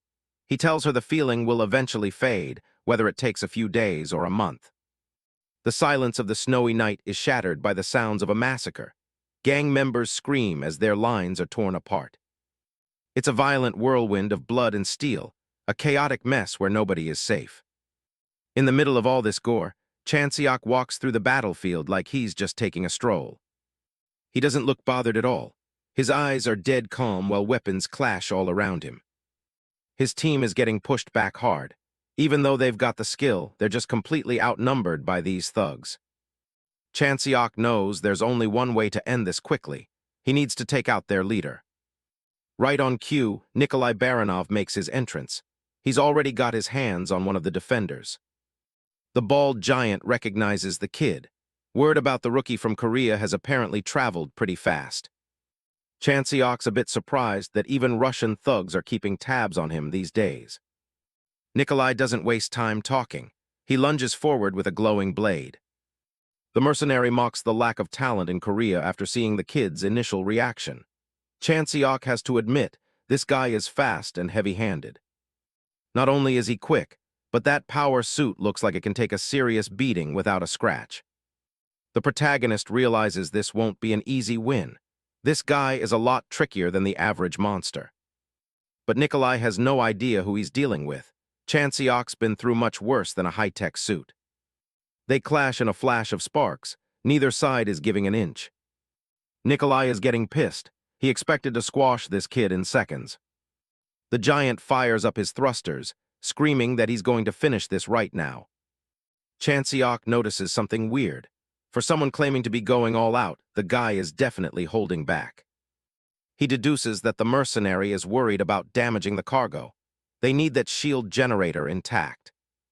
Nikolai keeps up the pressure, swinging with mechanical force. Everything about this ambush feels too organized. It's like these guys knew exactly who was on the train. A Russian boss in a Korean military suit and a SEAL master showing up at the perfect time. That's not a coincidence. Chanseok realizes there are too many red flags to ignore. There's definitely a mole in the operation. Nikolai looks down and sees something that finally makes him nervous. A black flame is eating through his armor. Chanseok decides he's done playing around. He's going to burn through his weapon's durability to end this instantly. He swings, his blade glowing with intense blue energy. The mercenary's face goes pale. He realizes too late that he's completely outmatched. Nikolai tries to curse him out, but Chanseok is already moving faster than the suit can track. He activates blue trajectory. The air around him starts to warp from the sheer speed. It's a 16-hit combo. The final blow cannon sends a shockwave through Nikolai's entire frame. The giant freezes. He can hear the expensive metal of his suit finally starting to snap. There's a massive crack right down the middle. Nikolai panics, realizing he needs to retreat and find cover. He tries to strike a deal, offering to help break the seal on the candy lady if the kid stops attacking. But Chanseok isn't interested in bargaining with a corpse. He drives the final strike home. A single strike cleaves the Russian butcher in two. The power suit explodes into fragments. The invincible commander is officially done for. Chanseok just sighs. Dealing with these guys was more of a chore than anything else. He stands over the wreck, telling the dying man that he doesn't need any help. Suddenly, a familiar purple energy starts sparking nearby. The ground shakes with a new power. The remaining mercenaries stop in their tracks. They can feel the atmosphere changing. Confidence turns into pure terror. They realize they've just lost their leader and something else is waking up. On the other hand, the hunters' faces begin to light up with joy. Chanseok glances back at the train with a smirk. He knew she could handle it on her own. Lee Si-yoon finally breaks through the seal, her eyes glowing as her mana floods back into the battlefield. The Trans-Siberian train sits stalled in the frozen wasteland. Bodies of the mercenaries are scattered across the snow, marking the end of the ambush. The hunters gather around, finally catching their breath after the massacre. Lee Si-yoon is all smiles, handing Chanseok a shard of the broken seal as a reward. The protagonist asks if that seal master guy was really one of the descendants of Dangun. The commander confirms it, looking a bit frustrated that the guy managed to slip away right after the seal broke.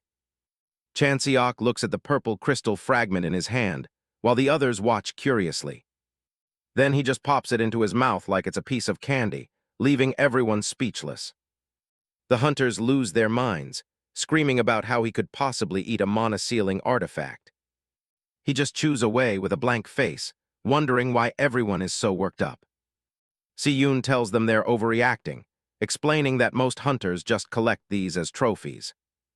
The bystanders can only stare, thinking she's just as crazy as he is.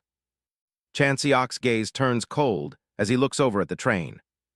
He watches the military personnel carefully recovering pieces of Nikolai's wrecked power armor. He notices a disturbing detail. Nikolai's gear was actually specialized Korean military equipment.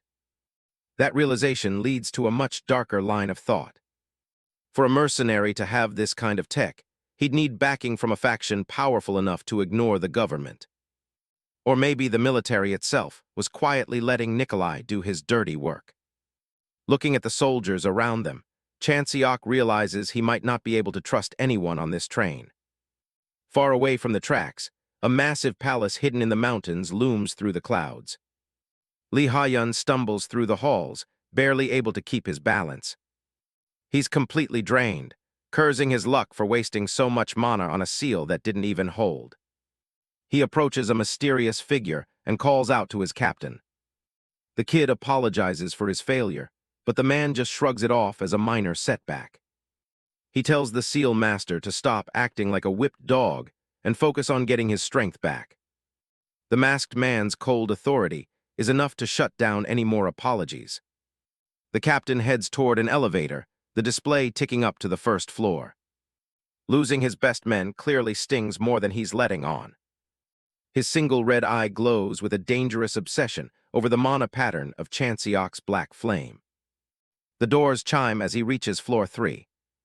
He enters a dimly lit lab packed with monitors and calls out to a man named Dr. Seo Jae-woo. The disheveled scientist looks up from his snack, wondering what the boss wants now. The leader gets straight to the point, asking for an update on their secret project. Dr. Seo starts typing away, confident that with enough time and money, anything is possible.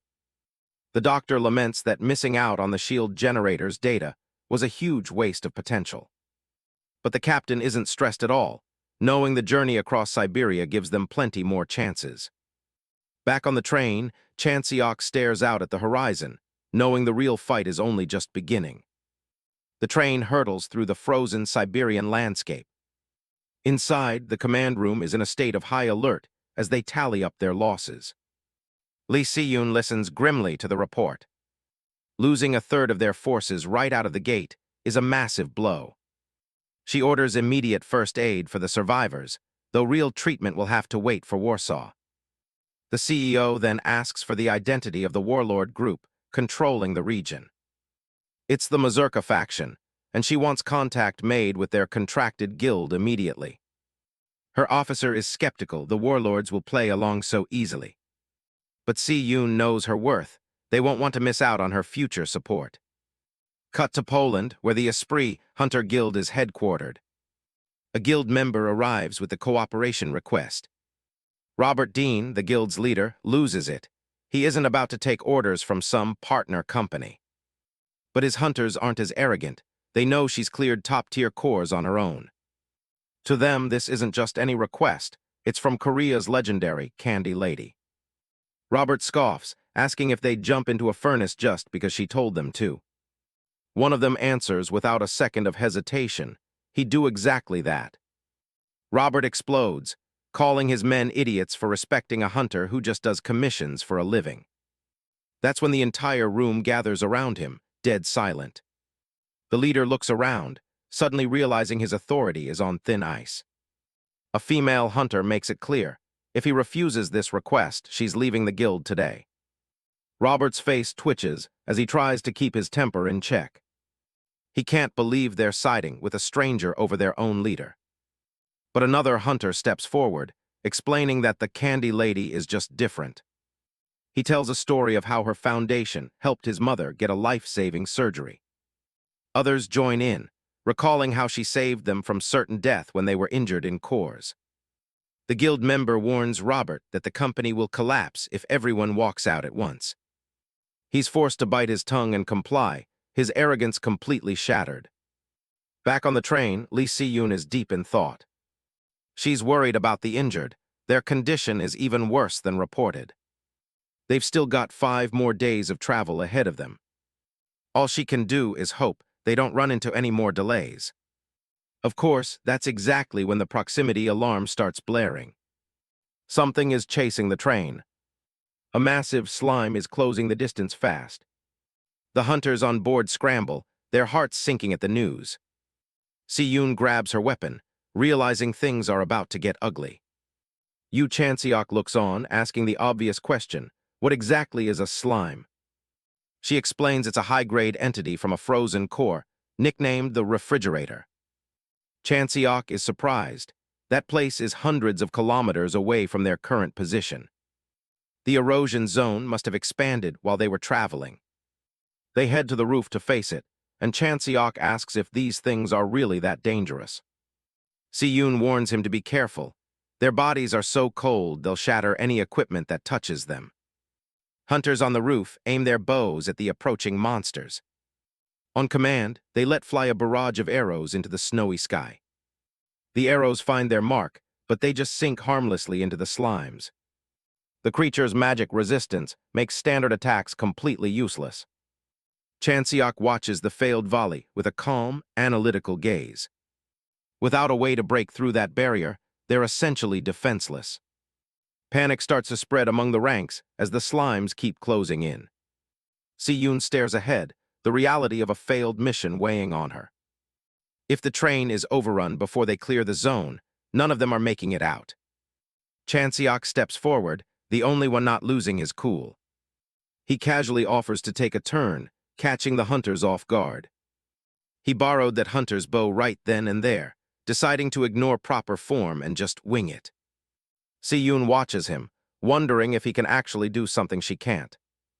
Purple energy begins to spiral around his arrow, crackling with intense mana. His plan is simple. If there's resistance, he'll just burn it all away. He releases the shot, and it streaks toward the lead slime like a bolt of lightning. The moment it hits, dark flames explode, eating away at the creature's defenses. The purple fire consumes everything it touches, leaving the monster vulnerable. The hunters are stunned. The slime's legendary resistance has been completely dispelled. Chanseok doesn't even break a sweat, already looking toward the next move. He tells the others to resume their attack once the flames die down. One of the hunters asks him how such a thing is even possible. Si-yoon looks at him, the pieces of the puzzle starting to fall into place.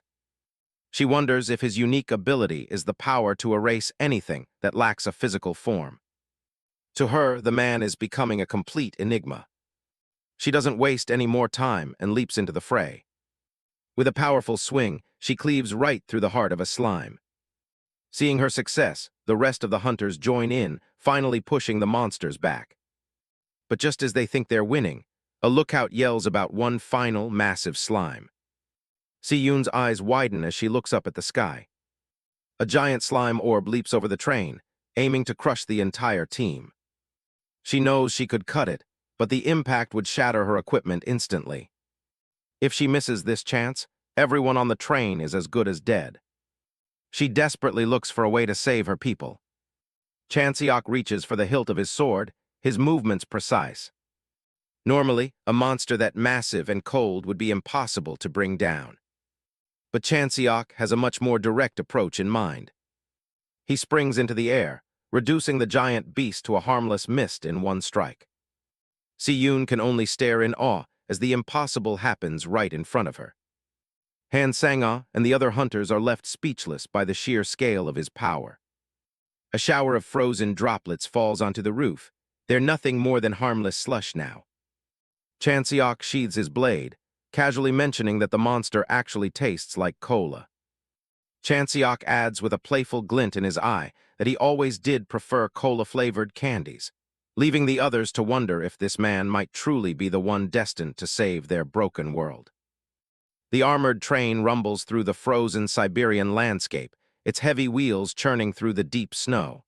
It pushes forward with a steady rhythm, cutting a path through the white wasteland.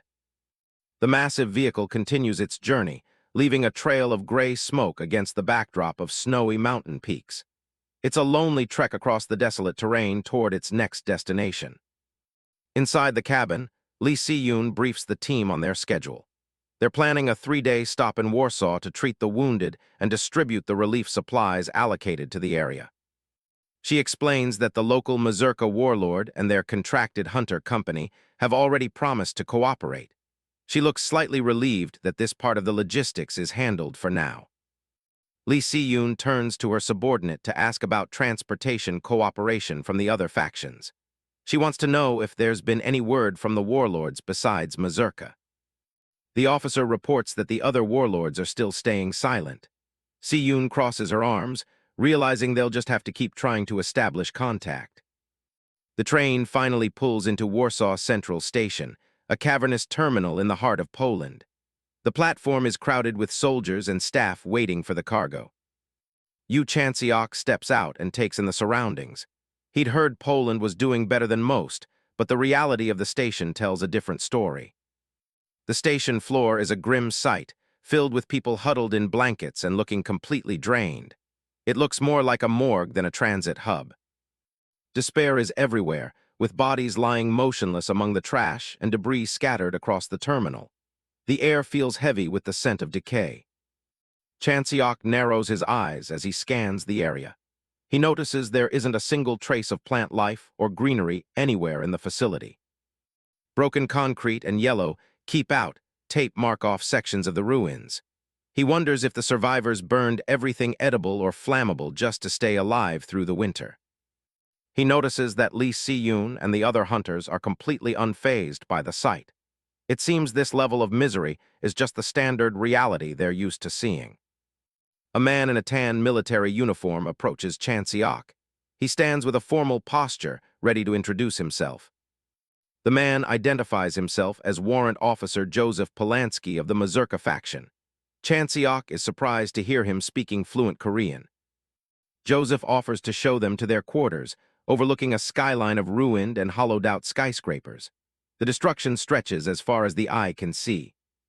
A sleek black luxury car speeds down the empty highway toward the city's residential district. It's a sharp contrast to the wreckage lining the streets. Chan Seok watches the city pass by from the back seat. He realizes that everyone is being moved separately, and it looks like his accommodations will be different from the rest of the team. Joseph breaks the silence, confirming that Chan Seok is a freelance hunter. He seems to be sizing up his guest's potential. The officer gets right to the point, suggesting that since Chan Seok has no strong ties to Korea, he should consider a long-term position in Poland. He leans forward, trying to sell the idea. He admits that the city's buildings aren't up to Korean standards. However, he claims that here, Chan Seok would have far more power than he'd ever find back home. Chan Seok looks at the expensive champagne sitting on the console. He wonders if this corrupt power is really what the officer is bragging about. Joseph continues his pitch, knowing that powerful hunters in Korea often feel stifled by public image concerns and legal restrictions. He thinks he knows exactly what a man like Chan Seok wants. He drops all pretense and offers a darker kind of freedom. Anything from women to victims he can just beat to death for amusement. He says they can provide whatever he desires. Chan Seok stares back, his expression cold and unimpressed. He's already thinking about how much he'd like to punch this guy in the face.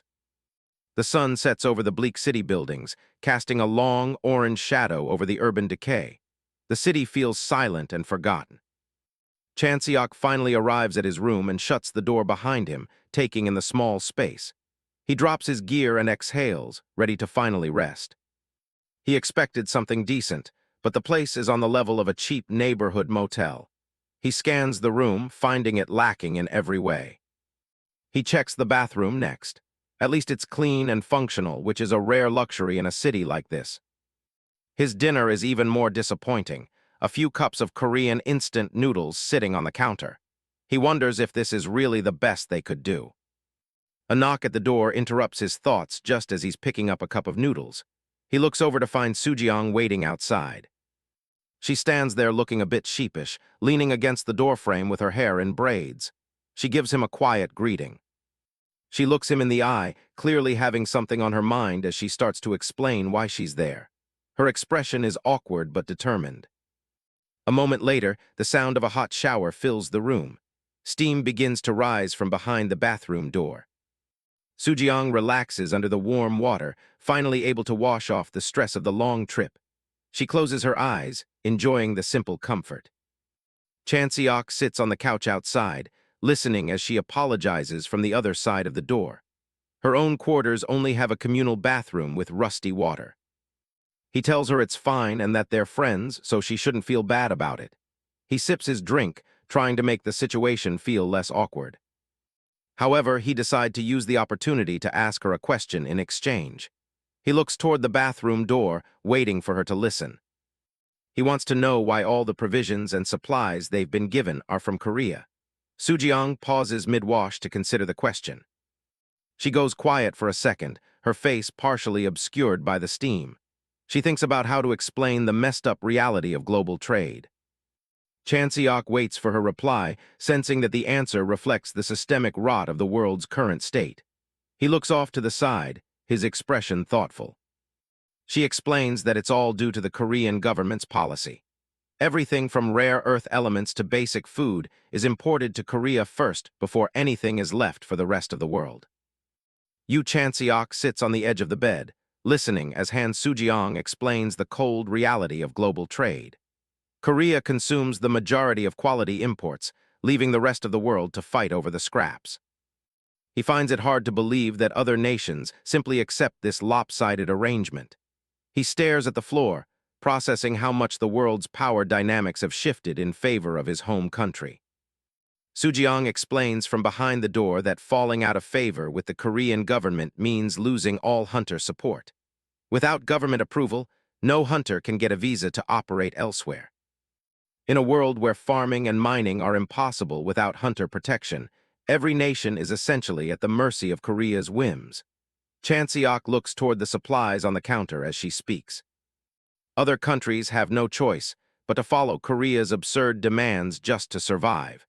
They are forced into a cycle of dependency that leaves them with nothing but the bare minimum. The supplies travel from Europe to Korea for processing, only to be sent right back to Europe as low-grade relief. It's an inefficient system designed to maintain control rather than help. They end up receiving spoiled grains, sprouted potatoes, and canned food that's years past its prime. It's the leftovers that even the Korean domestic market wouldn't touch. Chanseok listens intently, his expression hardening. He asks about the actual state of the relief supplies they're transporting. He wonders if they're really just carrying crates of sprouted potatoes across the continent. The thought of such a meager payoff for the danger they've faced is unsettling. Sujiang steps out of the bathroom, her feet still damp from the shower. She's ready to deliver the even grimmer truth about the cargo. She reveals that the reprocessed blended powder number 65 is actually made from industrial food waste. It's a sludge-like substance meant for survival, not nutrition. The waste is dried at extreme temperatures and pulverized into a fine powder. It contains 65% organic matter, effectively recycling what would otherwise be thrown away. Chanseok looks at her, a cold look in his eyes. He's starting to realize the depth of the corruption he's been dragged into. Sujiang admits that Korea has the capacity to send high-quality ingredients if they wanted to. She sighs, looking down at the floor as she questions why they don't. She explains that sending valuable food would only fuel more conflict. Warlords would seize the goods immediately, and the people who actually need help would never see a single bite. Chanseok looks down at the instant noodle cup in his hand. He realizes the system is designed to provide food so worthless that the warlords won't even bother stealing it. If real food is provided, it goes straight to the warlords who either hoard it or sell it to buy more weapons. Relief aid, in its ideal form, often ends up feeding the very wars it's trying to survive. The image of a decorated military leader flashes in his mind, the kind of man who profits from the suffering around him. These are the real monsters ruling the world.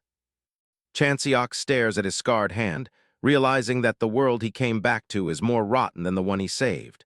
The cycle of greed and power is inescapable. He finally understands Lee Si-yoon's earlier warning. She knew that once he saw the state of things overseas, he would see the world for what it truly is. He admits to himself that he was being too naive. The human rot on Earth is far more pervasive than the monsters he faced in the other world. He realizes there's an organization actively maintaining the erosion cores to ensure this chaotic state of the world continues forever.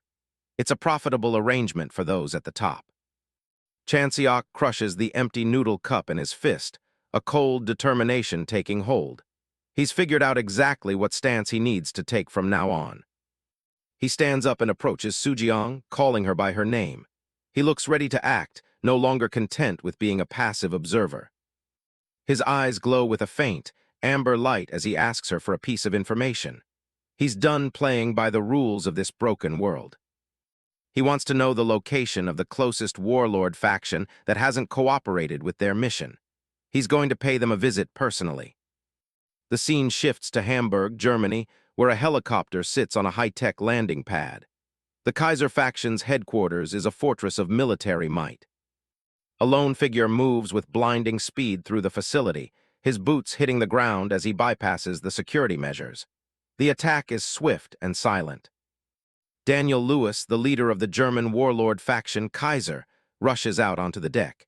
He's outraged, demanding to know what's happening to his guards. A subordinate reports that Yu Chanseok is the one responsible. The Korean bastard is tearing through their defenses and demanding to know why they won't cooperate. Daniel screams for him to stop, but Chanseok doesn't even slow down. He lands another heavy blow, sending a guard flying across the deck. He continues his systematic dismantling of the Kaiser guards, showing no hesitation. The warlord's threats of filing a formal complaint fall on deaf ears. Daniel is furious, screaming at Chanseok and asking if he really has a death wish. He can't believe a single hunter is challenging his entire faction. Chanseok reaches out, his hand hovering over one of the fallen men. He tells the warlord that if he's going to try and kill him, he'd better make sure he gets it right the first time. He stares Daniel down with a cold, piercing gaze. If the warlord wants to survive their encounter, he'll have to be far more effective than his pathetic guards were. 3 hours ago at the Warsaw Royal Castle, the clock tower stands tall as the question is asked, which of the local warlords is causing the most trouble right now? Heavy boots click against the polished marble of the castle hallway. Yu Chanseok lets himself into the office, looking completely at ease despite the tension. Lee Si-yoon is buried in a mountain of paperwork. Without even looking up, she tells her visitor she's a bit busy at the moment. She finally looks over, telling him to keep it brief and get straight to the point. He doesn't waste any time. The descendants of Dangun are trying to seize control of the erosion source. That gets her attention immediately. She's stunned that he waited this long to mention what he heard back on Tsushima Island. Chanseok just gives her a flat look, waiting for the news to sink in. She sighs and starts shuffling through her documents, realizing he's already made up his mind about what to do next. He admits he'll never get along with those guys. They're just too weird for his taste. Si-yoon is just relieved he's actually making a decision for once. An intercom buzzes. Commander Lee Si-yoon is informed that Han Sang-ah has arrived to see her. Si-yoon notes that Sang-ah was right there with him during that mission together. Han Sang-ah enters the room, her expression looking quite grim. She's honest, the state of things in Warsaw was hard to believe, even seeing it with her own eyes. Si-yoon asks if Korea is really that oblivious to what's happening in other countries, especially her, the lady of Jumyang Group. Sang-ah looks down. If she weren't a hunter, she would have spent her whole life in the dark. She asks if there's anything they can do to help. Si-yoon's answer is cold. Nothing. It's a tragedy, but it's simply not their mission right now. Chanseok listens as she tells them to focus on the task at hand. They're drowning in work and have no backup to spare. He raises a hand to cut in. He's got something to say about the plan. He tells them he's going to handle the negotiations with the German warlords himself. He'll do it his way. He thinks they should just skip the talk and crush those warlord bastards with pure force. Si-yoon knows that's not an option for her position. Diplomacy is a nightmare, but she has a public image to maintain. That's why he's going in as an unaffiliated hunter. He'll be the one to hold the whip this time. Si-yoon stares him down, weighing the risks of staying in Poland while he takes care of things. She realizes that despite how extreme it sounds, there really is no other way to get things moving. She asks if he'll be okay on his own as he starts to walk away. He promises to have it settled before the relief supplies are even finished being distributed. Sang-ah isn't convinced. She offers to go with him, worried about the danger. He tells her to stay put and focus on her training. He's already calling for a transport helicopter. With a confident smirk, he tells them he'll see them in Germany. An hour later, a massive explosion rocks a German facility as a helicopter circles overhead. The Kaiser warlords had no idea what was coming. The ground erupts in fire and stone, sending debris flying everywhere as the ambush begins.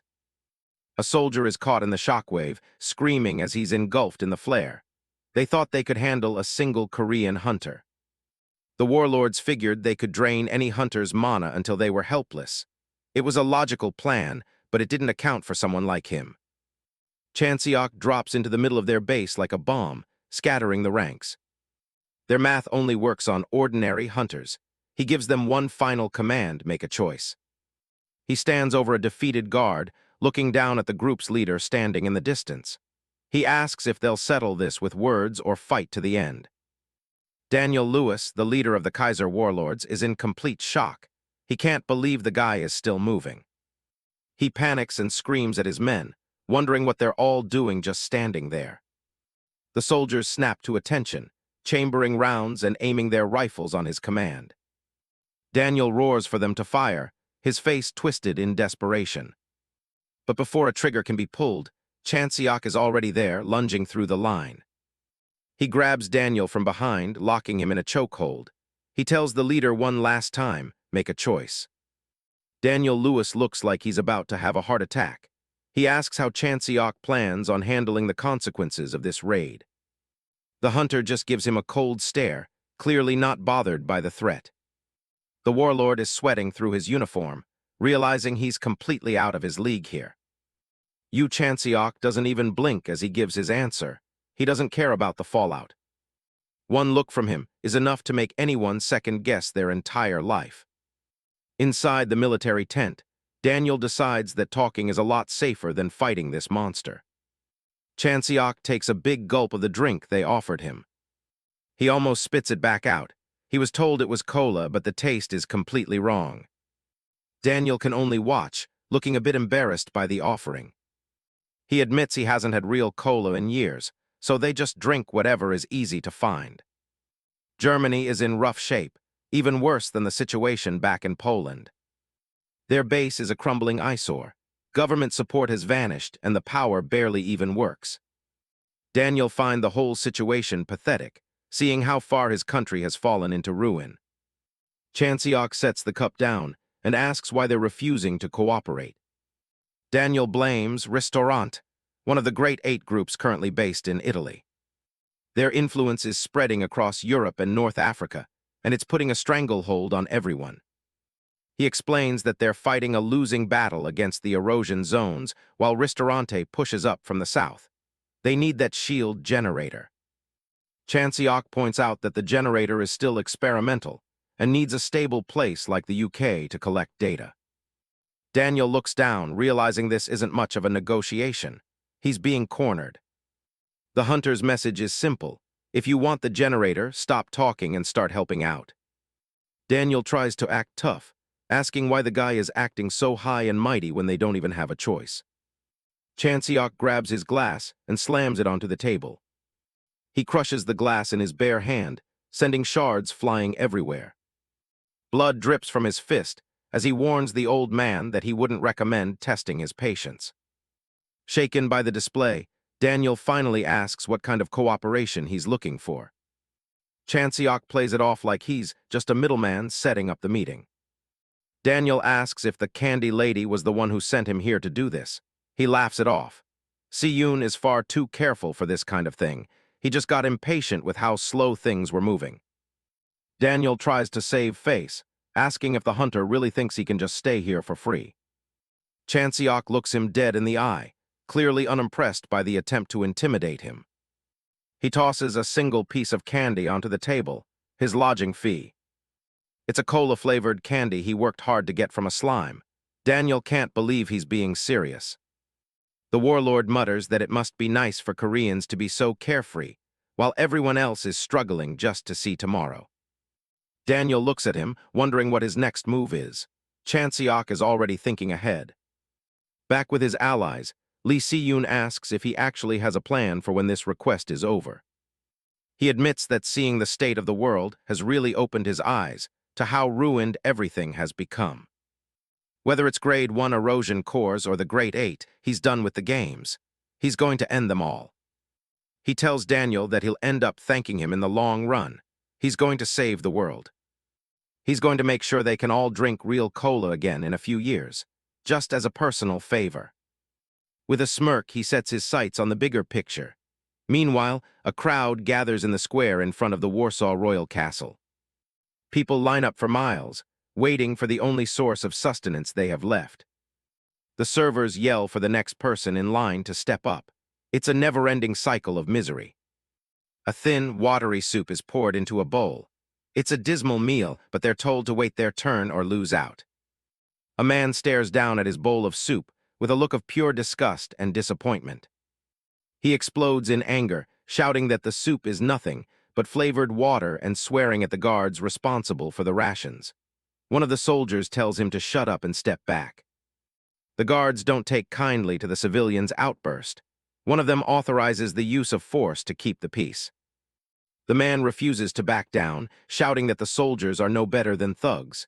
A guard levels his weapon, the click of the chamber echoing in the tense silence. A deafening gunshot rings out across the square, shocking everyone into silence for a split second. The crowd erupts into screams of terror as the man collapses. Someone cries out in horror, asking if the soldiers really killed him just for complaining about the food. A soldier quickly clarifies that the man isn't dead. They're using salt slugs, non-lethal rounds meant for crowd control. The guard explains that with everyone struggling, they have to ensure the portions are distributed fairly. He warns the crowd that any further rioting will be met with more salt rounds without hesitation. The crowd goes quiet for a moment, processing the warning. Salt rounds mean the guards won't actually kill them for acting out. The realization sparks a different, more desperate kind of panic. People begin rushing the food stands, screaming that they haven't eaten in days as the guards frantically call for backup. In a much quieter, though no less chaotic environment, the sound of phones ringing fills a cluttered office. Lee Si-yoon is buried under a mountain of paperwork. The reports are grim, dozens of injuries and over 20 cases of forged ration cards. They are hopelessly short-handed. A subordinate informs her that a priority message has just come in from the Kaiser warlords. She's stunned and tells them to patch it through immediately. She picks up the phone and identifies herself. A look of genuine surprise and relief crosses her face as she realizes Yu Chanseok actually succeeded in his mission. The word comes through officially. The Kaiser warlords have agreed to Janabi's request for full cooperation. In the ruins of Hamburg, Germany, the unlikely partnership begins to take shape. Daniel Lewis formally welcomes Lee Si-yoon to the city, though he can't help but comment on the strange and dangerous fellow she sent to handle the negotiations. Si-yoon remains professional, greeting him in return and thanking him for finally agreeing to the terms. While the official meeting takes place below, a silent observer watches the proceedings from high above the train station. Yu Chanseok sits perched on a high metal beam, his expression unreadable as he surveys the area from his vantage point. Han Sang-ah floats up to his level, startled to find him all the way up there. She asks what on earth he's doing. He explains that he's just scouting the perimeter to make sure nothing goes wrong. She informs him that Si-yoon is looking for him. Chanseok sighs and says he'll head over now, getting ready to move. But something suddenly catches his sharp eyes, stopping him in his tracks. The sun glints off the sharp angles of the city's clock tower in the distance. An unnatural, brilliant flash of light suddenly erupts from the side of the tower, as if something just entered this world. A figure is visible for only a fraction of a second before disappearing. Chanseok doesn't waste a heartbeat, diving off the beam to give chase. Han Sang-ah yells after him, asking where he's going. He lands on a high balcony with a heavy thud, his eyes darting around as he scans the area for the intruder. There is no one in sight, but the hunter is certain of what he saw. Someone was definitely right here just a moment ago. He notes that the intruder used mana to hide their presence and flee the moment they were spotted. However, the masking wasn't perfect.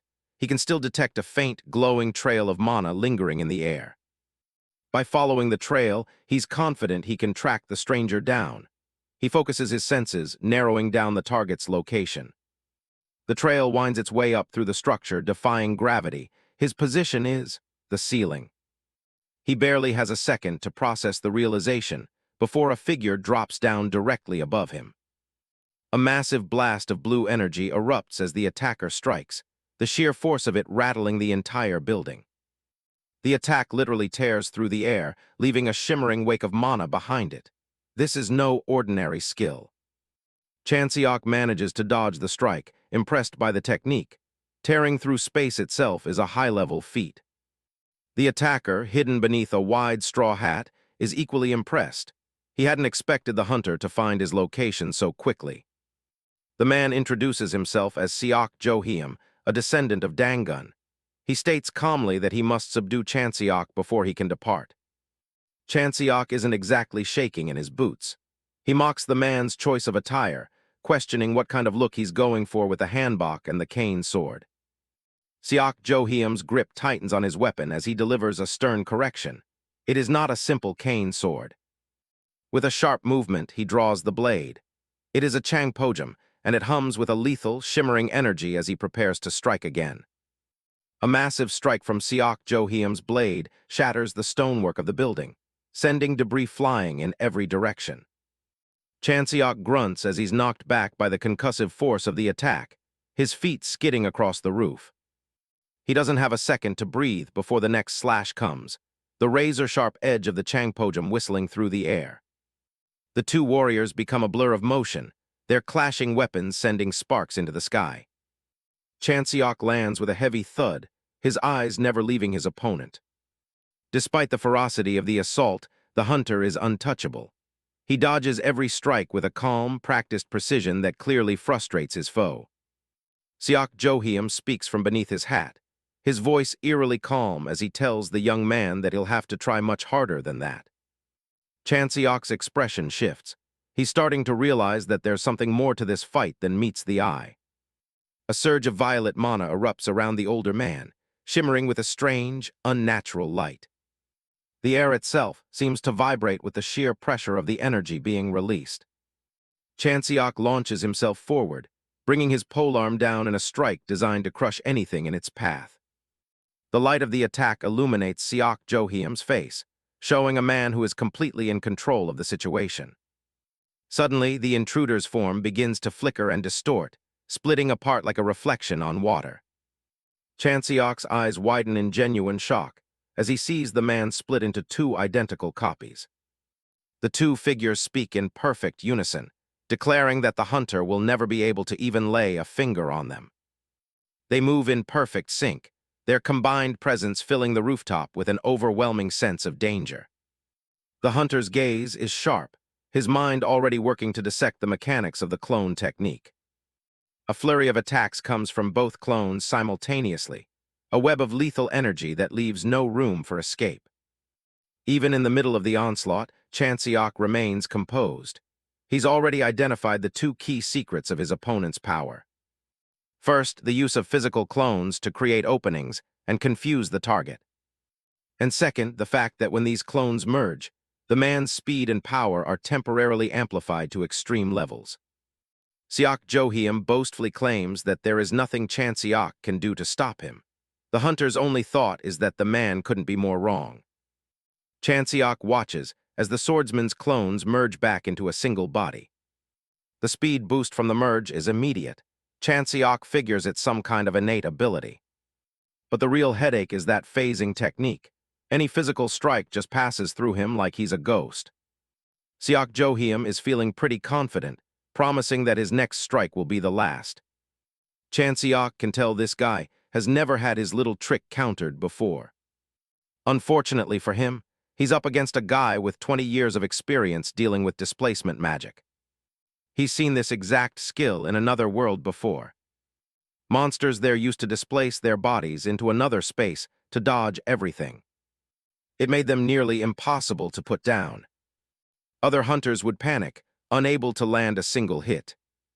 Swords and spears would just slice through empty air. No matter how hard they fought, nothing was working. The secret is that they aren't actually intangible. They just use mana to shift their physical bodies elsewhere. So the real question is how to get around that displacement. Skills like this trigger at the exact millisecond they're attacked, matching the incoming speed. If you can match that timing perfectly, Jo-hyum prepares to lunge. Chan Seok just needs to recalibrate his attack speed to catch the window when the phasing deactivates. Jo-hyum's eyes go wide in total shock. He drops to the ground, blood spraying from a clean hit. He can't process how this is even possible. With that speed, he should have phased right through the spear. He realizes Chan Seok is no ordinary hunter. Chan Seok steps forward to finish it, but he suddenly senses a shift in the air. He looks toward the city. A massive explosion rocks the northern outskirts of Hamburg. Chan Seok's eyes narrow as the flames light up the sky. Jo-hyum smirks, thinking his backup just changed the game. Suddenly, Chan Seok's radio crackles to life. It's an emergency order to retreat immediately. A sarin gas bomb was just dropped. Even a tiny amount is enough to shut down the nervous system. It's a chemical weapon, so lethal it's been banned from history. Once it spreads, the entire area will turn into a graveyard. Chanseok takes in the grim news. He tells the command center he's on his way back. He launches himself into the air, abandoning the duel. As he sprints across the rooftops, he wonders why they didn't hit Hamburg directly. It feels like a distraction. The gas is expected to cover the city in 15 minutes. Time is running out. The train is scheduled to leave in 5 minutes. If the relief supplies get contaminated, it's all over. He scans the area, surprised that no other enemies have tried to intercept him yet. He hears that Lee Si-yoon is the only one left at the station holding them off. The pieces finally click into place. He's figured out their real goal. They're trying to separate Si-yoon from the train to leave the shield generator vulnerable. He asks who she's fighting, and the answer comes back, an elite archer. Amidst the chaos at the station, Sang-ah recognizes the hooded archer from the Tsushima incident. Chanseok's gaze is sharp as he realizes the enemy is using the massive gas attack as tactical cover. The archer fires a massive energy shot that completely levels a section of the terminal. Si-yoon is visibly bloodied, but doesn't let her focus slip for a second. She swings her greatsword, unleashing a massive shockwave of ice and debris to clear her path. The archer leaps through the air with supernatural speed, drawing another glowing arrow. A blinding flash of light erupts as their powers clash, sending shockwaves across the platform. Si-yoon looks surprised as her defenses are nearly breached by the sheer power of the shot. Dozens of light arrows rain down from above, pinning her in place. The floor around her is shredded by the relentless barrage. She braces herself, her body glowing with a cold, frigid aura to tank the next hit. A technician screams that the relief supplies are finally finished loading. He urges the last of the hunters to board before they're left behind in the gas. The train begins to pick up speed, slowly pulling away from the ruined station.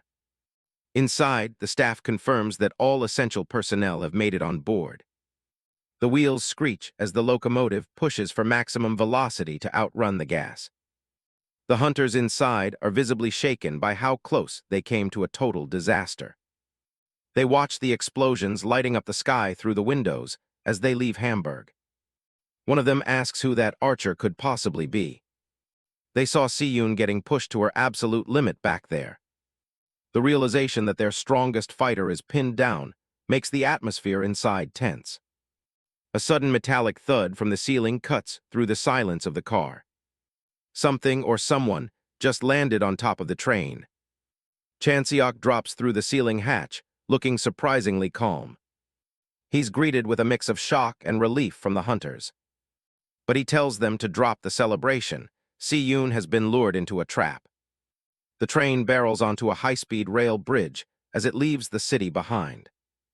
Chanseok grabs his radio, ordering every hunter to immediately guard the shield generator.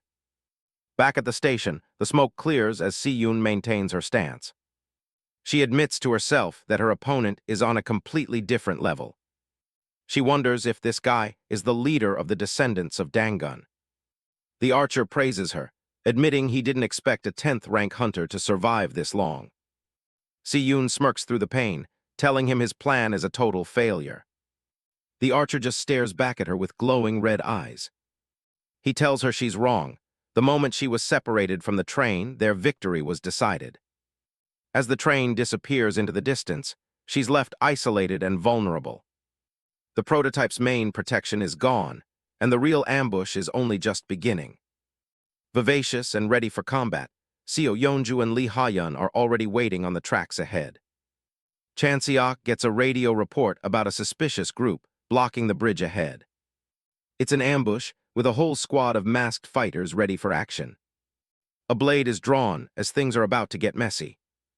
High above on the train roof, Chanseok orders all hunters to prepare for battle immediately. The fight breaks out, and Chanseok finds himself surrounded as the masked attackers close in. A woman with a massive geum on her back greets him by name, making it clear they know exactly who he is. Chanseok isn't impressed, simply asking her how she knows him. She says her bosses wanted him captured alive, but she's got a look in her eyes that says she doesn't care. The girl admits she's not great at taking prisoners, and since her elders aren't around, she's doing things her way. She doesn't waste any more time and starts playing a deadly tune on her instrument. Chanseok realizes she's actually using sound as a weapon through that Gaiageum. She moves like a blur, the power of her aura cracking the very ground beneath her feet. He keeps his eyes on her, bracing for the next move. She reaches out, ready to unleash another blast. A massive shockwave of sound erupts, slamming into Chanseok with enough force to distort the air around him. He takes the hit, thinking to himself that while it's annoying, it's nothing he can't handle. That's when a guy with a giant cleaver and ritual bells decides to join the party. This is Lee Hae-un, and he's clearly looking forward to showing off his ritualistic technique. Hae-un begins a frantic ritual dance, swinging his bells and blade in a wild rhythm. A hail of sound bass strikes rains down, pushing Chanseok back as the train speeds along. Yeonju keeps up the pressure from a distance, hitting another chord on her instrument. Chanseok realizes that Hae-un's dance was actually more than just a ritual. It was a buff skill, amping up their power as they continue their assault. Yeonju's eyes flare with confidence as she thinks she's finally got him. A massive shockwave rings out, so loud that even the nearby grunts have to cover their ears in pain. Chanseok wipes a bit of blood from his mouth, looking more serious now. He covers one ear, clearly getting tired of the constant noise. He looks right at them and tells them flat out that their playing is absolute garbage. Yeonju just laughs, telling him he can struggle all he wants, but he'll never be able to block out sound. Chanseok's hand starts to crackle with a dark, red energy. He calmly asks how they'll feel about his next move. He activates his paradox flame, and a massive surge of power washes over the entire bridge. Yeonju is confused, trying to signal Hae-un for their next attack.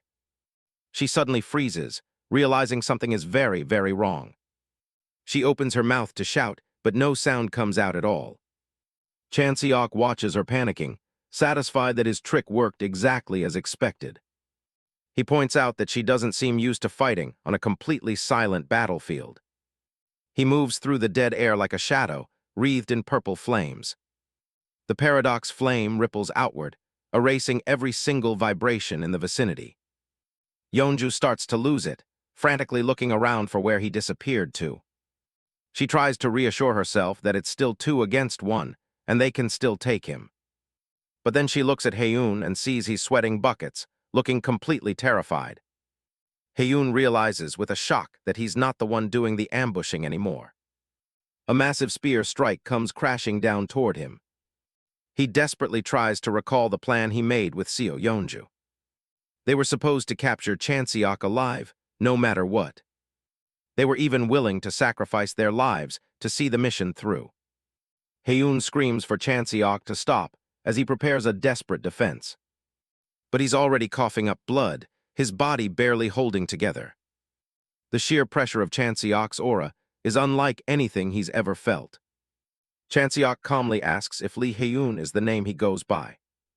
A violent burst of mana ripples through the air.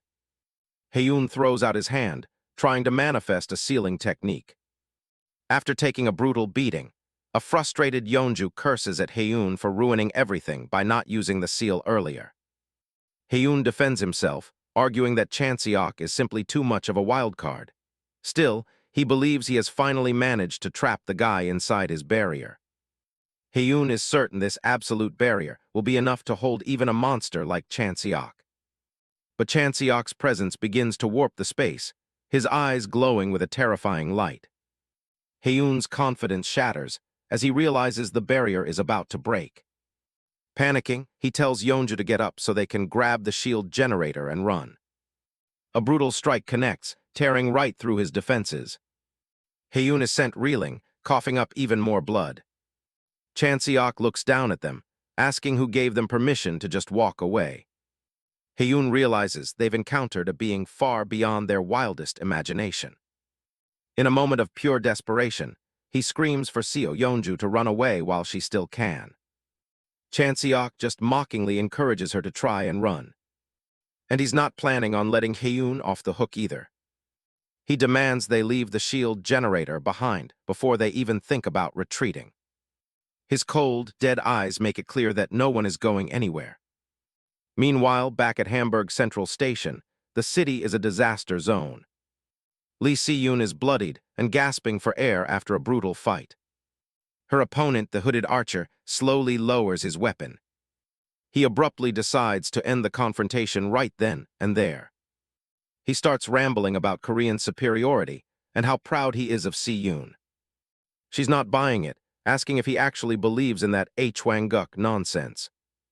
The Hwanguk theory is a bizarre claim about a primordial Korean empire that supposedly ruled Eurasia. It's full of wild ideas about ancient submarines and phones from 60,000 years ago. It's the exact kind of propaganda the descendants of Dangun used to rally their followers. The archer admits he doesn't believe a single word of it. Si-yoon is completely thrown off by his honesty. He explains that the truth of the story doesn't actually matter to him. What matters is that his followers believe it, giving them a cause to fight for. To him, faith is a tool that doesn't require any actual proof to be effective. He tells her she should just believe as well, right before he vanishes. Si-yoon can only watch him go, shaken by the absolute madness of the people they're up against. Lee Si-yoon lowers her head, gripping her weapon tightly as the silence of the battlefield settles around her.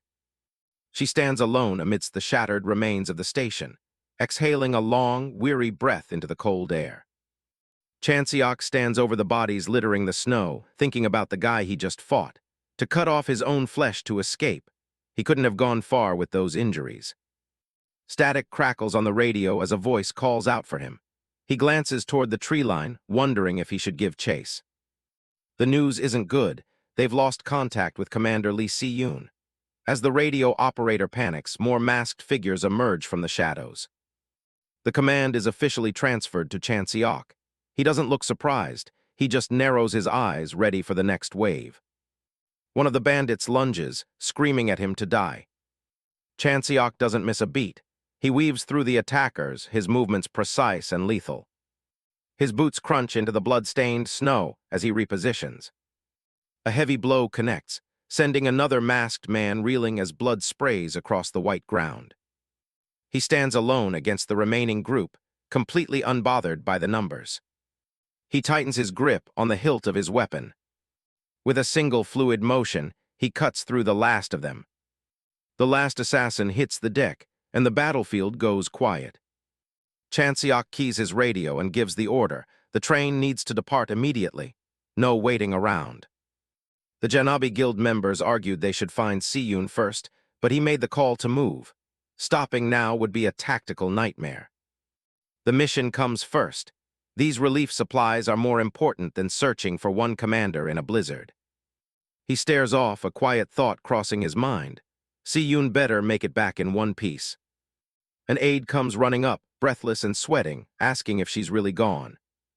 He looks up as the man stammers through the report. Chanseok just waits. The aide announces that Commander Lee Si-yoon has returned. Chanseok permits himself a small, knowing smile. She looks like hell, covered in soot and cuts, but she's alive. She wasn't going to let a little ambush take her out. A few days later, the only sound is the rhythmic drip of an IV bag. Si-yoon is propped up in a hospital bed, looking much better. She jokes about him leaving her behind, but she knows why he did it. That's why she gave him command. She watches him closely, her expression turning serious. She admits she's been replaying her fight with the archer over and over in her head. Even with all her training, she just can't see a way to win against someone like that yet. It's a frustrating wall to hit. She realizes the guy was holding back. If he'd actually tried, she wouldn't even be sitting here right now. She knows strength doesn't just happen overnight. Sudden epiphanies are for storybooks, not real life. She takes a breath and lets the thought settle. Real growth is a slow burn. She shifts the subject, asking how the supply distribution is going. Chanseok puts on a smug face. In his own way, everything is proceeding perfectly. He explains that the shield generator is going with them to the UK port. He wants to make sure everything is secure. She looks at him, curious if he really plans on staying there for a while.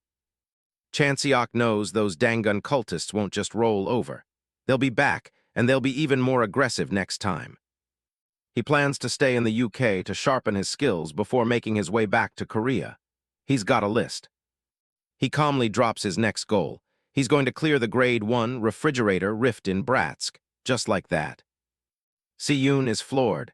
A Grade 1 rift is suicidal for most people, even at her level. She can't believe he's being so casual about it. He adds that he's taking Han Sang-ah along with him. Si-yoon just calls them both crazy. Despite the risk, she decides she'll help however she can from her end. She's not about to sit out the entire fight. The Bratsk Rift is a frozen hellscape, one of the toughest challenges on the map. Most people don't come back from it. She reminds him of his own words, that he was going to smash every rift on Earth. It's a hell of a promise to keep.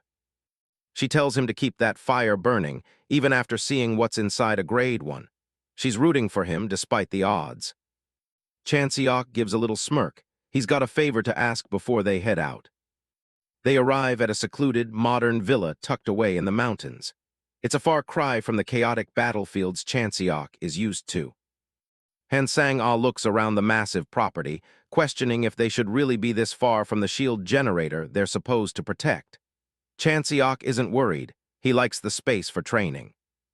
He explains that the mission is to deploy when problems arise, not to stand guard like statues. In the meantime, decent accommodations are a must. Sang-ah processes the logic, though she still seems a bit skeptical about the every-hour radio check-in contract. To her, it sounds like they're just being kept on a short leash. Chanseok asks if she brought what he requested. Sang-ah holds up a bucket filled with blue mana vials, nodding that they're getting pretty hard to find lately. He takes the bucket with a confident smirk. For what he has in mind, this is more than enough to get things moving. Sang-ah watches in horror as he pops the corks and prepares to down the whole batch at once. He chugs the vials in one go, explaining through a mouthful of mana that it's too bitter to drink them one by one. Sang-ah can only stare in pure disgust.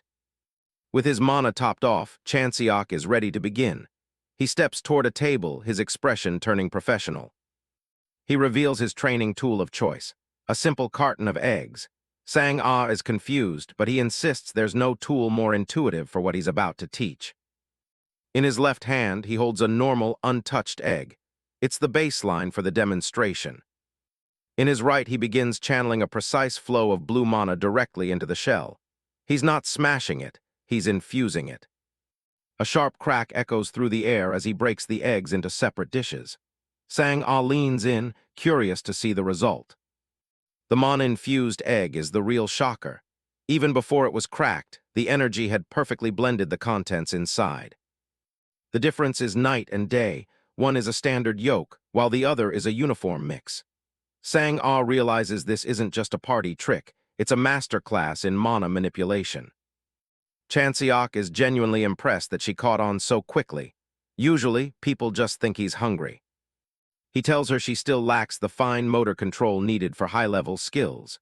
This egg training is her homework, something to practice whenever she has a spare moment.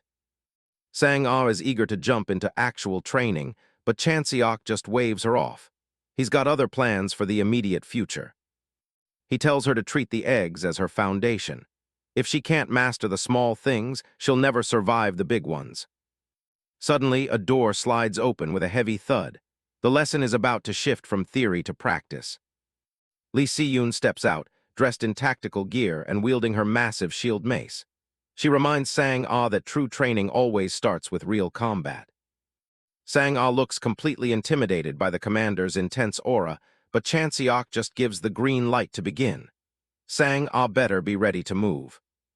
Far away in a dimly lit high-tech laboratory, a eerie humming fills the air. The smell of ozone and chemicals is thick. Kim Ji-hyun is strapped to a vertical surgical table, her body riddled with needles, wires, and glowing tubes. She looks more like a biological experiment than a human. Her eyes flutter open, unfocused and bloodshot behind a heavy mana respirator. She's barely clinging to consciousness. The unknown researcher leans into her field of vision, his thick glasses reflecting the cold light of the lab. He sounds almost cheerful as he asks if she's finally awake. Jihyun's voice is a raspy whisper as she asks where she is. The researcher chuckles, admitting it was a huge pain to sneak her out of the hospital and bring her here. She looks down at her bindings, the confusion slowly turning into a dull, throbbing panic. Why would anyone go to this much trouble for her? The researcher turns his back, fiddling with a tray of surgical instruments. He's completely unbothered by her distress. He spins around with a thumbs up, telling her she was basically a half-corpse anyway. He figured she'd get bored just staring at a hospital ceiling all day. Jihyun glares at him, her gaze filled with a desperate, silent plea for him to just let her die. The pain is clearly unbearable. The researcher just laughs it off. He points out that she can't even draw a breath without his mana respirator, so she shouldn't exert herself too much. He leans in close, his voice dropping to a conspiratorial whisper. He tells her that her anger is misplaced. He's not the one who put her in this state. He reveals that his recent little experiment was a success. He asks Jihyun if she's interested in what he's built. His grin turns predatory as he asks the one question he knows will hook her. "Don't you want to get revenge?" Jihyun's pupils dilate in a sudden spark of dark recognition. 1 month passes. The setting shifts back to the villa, where the sound of cracking shells has become a daily routine. Another egg yolk breaks and spills over Sang-ah's hands. She lets out a frustrated sigh. She's gone through dozens of cartons and still hasn't nailed it. She wipes her messy face, muttering that she still can't match Chanseok's effortless precision. The task is much harder than it looks. Chanseok stands nearby, effortlessly balanced as he stretches. He calls out to her, announcing that her 5-minute break is officially over. It's time to get back to work. Sang-ah slumps, exhausted. She feels like she's barely had time to blink before the next round starts. Chanseok doesn't give her a second to complain. He points out a weakness in her stance, ready to exploit it the moment they clash. Finally, a perfect, unbroken yolk slides into the dish. The month of practice is finally starting to bear fruit. The training session intensifies as a 2-on-1 sparring match against Lee Si-yoon begins. Chanseok has set 2 clear objectives for this exercise. First, they must learn to react to an opponent who outclasses them in raw speed and skill. Lee Si-yoon's eyes are cold and focused. Han Sang-ah is already feeling the pressure, her face tight with the effort of just keeping up with Si-yoon's movements. The second goal is simple, getting stronger through the crucible of combat. Chanseok watches closely, his own eyes burning with determination. Si-yoon moves like a blur, her blade whistling through the air as she tests Sang-ah's defenses. The younger woman barely manages to stay out of reach. Sang-ah is frustrated. She hasn't even had a chance to set her feet or mount an offense. The gap in their abilities is staggering. Si-yoon doesn't let up, her movements fluid and relentless as she closes the distance in a heartbeat. With a sudden, powerful strike, Si-yoon drives her weapon forward, aiming to end the exchange then and there. Sang-ah gasps in shock as the impact jars her whole body. She can't believe it. Her greatsword has been wrenched from her hands. Chanseok doesn't offer comfort. He offers a challenge. He tells Sang-ah to find a way to land even a single hit on the commander. This leads to the core of the training, improving the teamwork between Chanseok and Sang-ah. They have to operate as a single unit to stand a chance. Every detail matters, from the flicker of an eyelid to the shift of a weight. Si-yoon is watching for any crack in their coordination. A sudden burst of blue lightning mana erupts as Chanseok makes his move, catching Si-yoon off guard. Si-yoon admits she didn't expect to be disarmed herself. The combined effort of the 2 trainees has managed to push her, if only for a second. She acknowledges their progress over the past month, but reminds Sang-ah that weapon retention is a lesson she clearly hasn't mastered yet. Sang-ah can only pant for breath. Si-yoon is about to move on to the next phase of training when a frantic radio transmission cuts through the air. An emergency call is coming from Dover. The gravity of the situation hits Sang-ah instantly. The descendants of Dangun are launching an attack. The report describes an unknown black smoke surrounding the shield generator. Chanseok's expression hardens as they request immediate backup. This is no longer a drill. The team piles into a car and speeds toward the coordinates, the engine roaring as they tear through the countryside. Sang-ah is at the wheel, driving with a reckless intensity that has Si-yoon shouting in the back. Chanseok defends her, nodding that he's the only one with a license, and Sang-ah is their only option. Si-yoon white-knuckles the handle, begging for a safer pace, but they don't have a second to lose. Suddenly, something appears in the road ahead. Chanseok's eyes widen as he spots a figure lunging directly at the speeding vehicle. A mutated, purple-skinned monstrosity with glowing eyes and tubes protruding from its back slams onto the hood of the car mid-leap. The impact is violent, sending the car into a skid as smoke billows from the crumpled hood. The creature is thrown forward by the momentum. The car swerves wildly, its windshield shattered into a spiderweb of cracks as they struggle to maintain control. Sang-ah is in a state of panic, terrified that she just ran over a civilian. The sheer violence of the collision has her reeling. Chanseok's voice is calm but grim. He knows exactly what they just hit, and it was never meant to be human. The figure lies motionless on the road for a moment, a twisted mass of flesh and machinery. Sang-ah stares at it, unable to process what she's seeing. With a nauseating sound of grinding bone and shifting metal, the creature begins to push itself up. It's not dead, not even close. A raspy, distorted voice drips with hatred as the creature mutters, "Found you." The target is clearly Chanseok.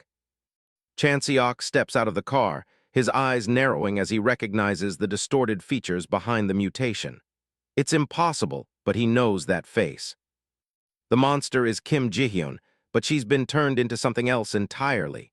She growls Chanseok's name like a curse as the dark smoke swirls around her. Ji-hyun's new form is a nightmare of purple muscle and glowing conduits. She tells him he'll never understand the price she paid for this power. She steps forward, her heavy footfalls cracking the pavement. She has sacrificed everything just to reach a pathetic wretch like him. Her face is a mask of pure, unadulterated rage.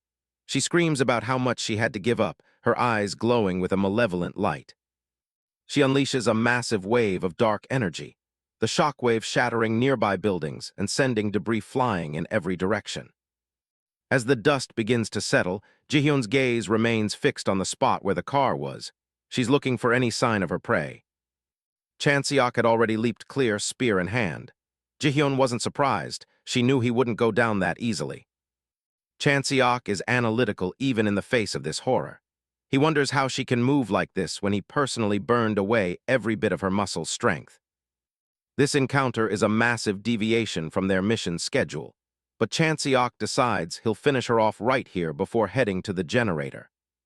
A car door clicks open as Si-yoon steps out. She takes charge, ordering Sang-ah to head for the harbor while she makes her way to HQ.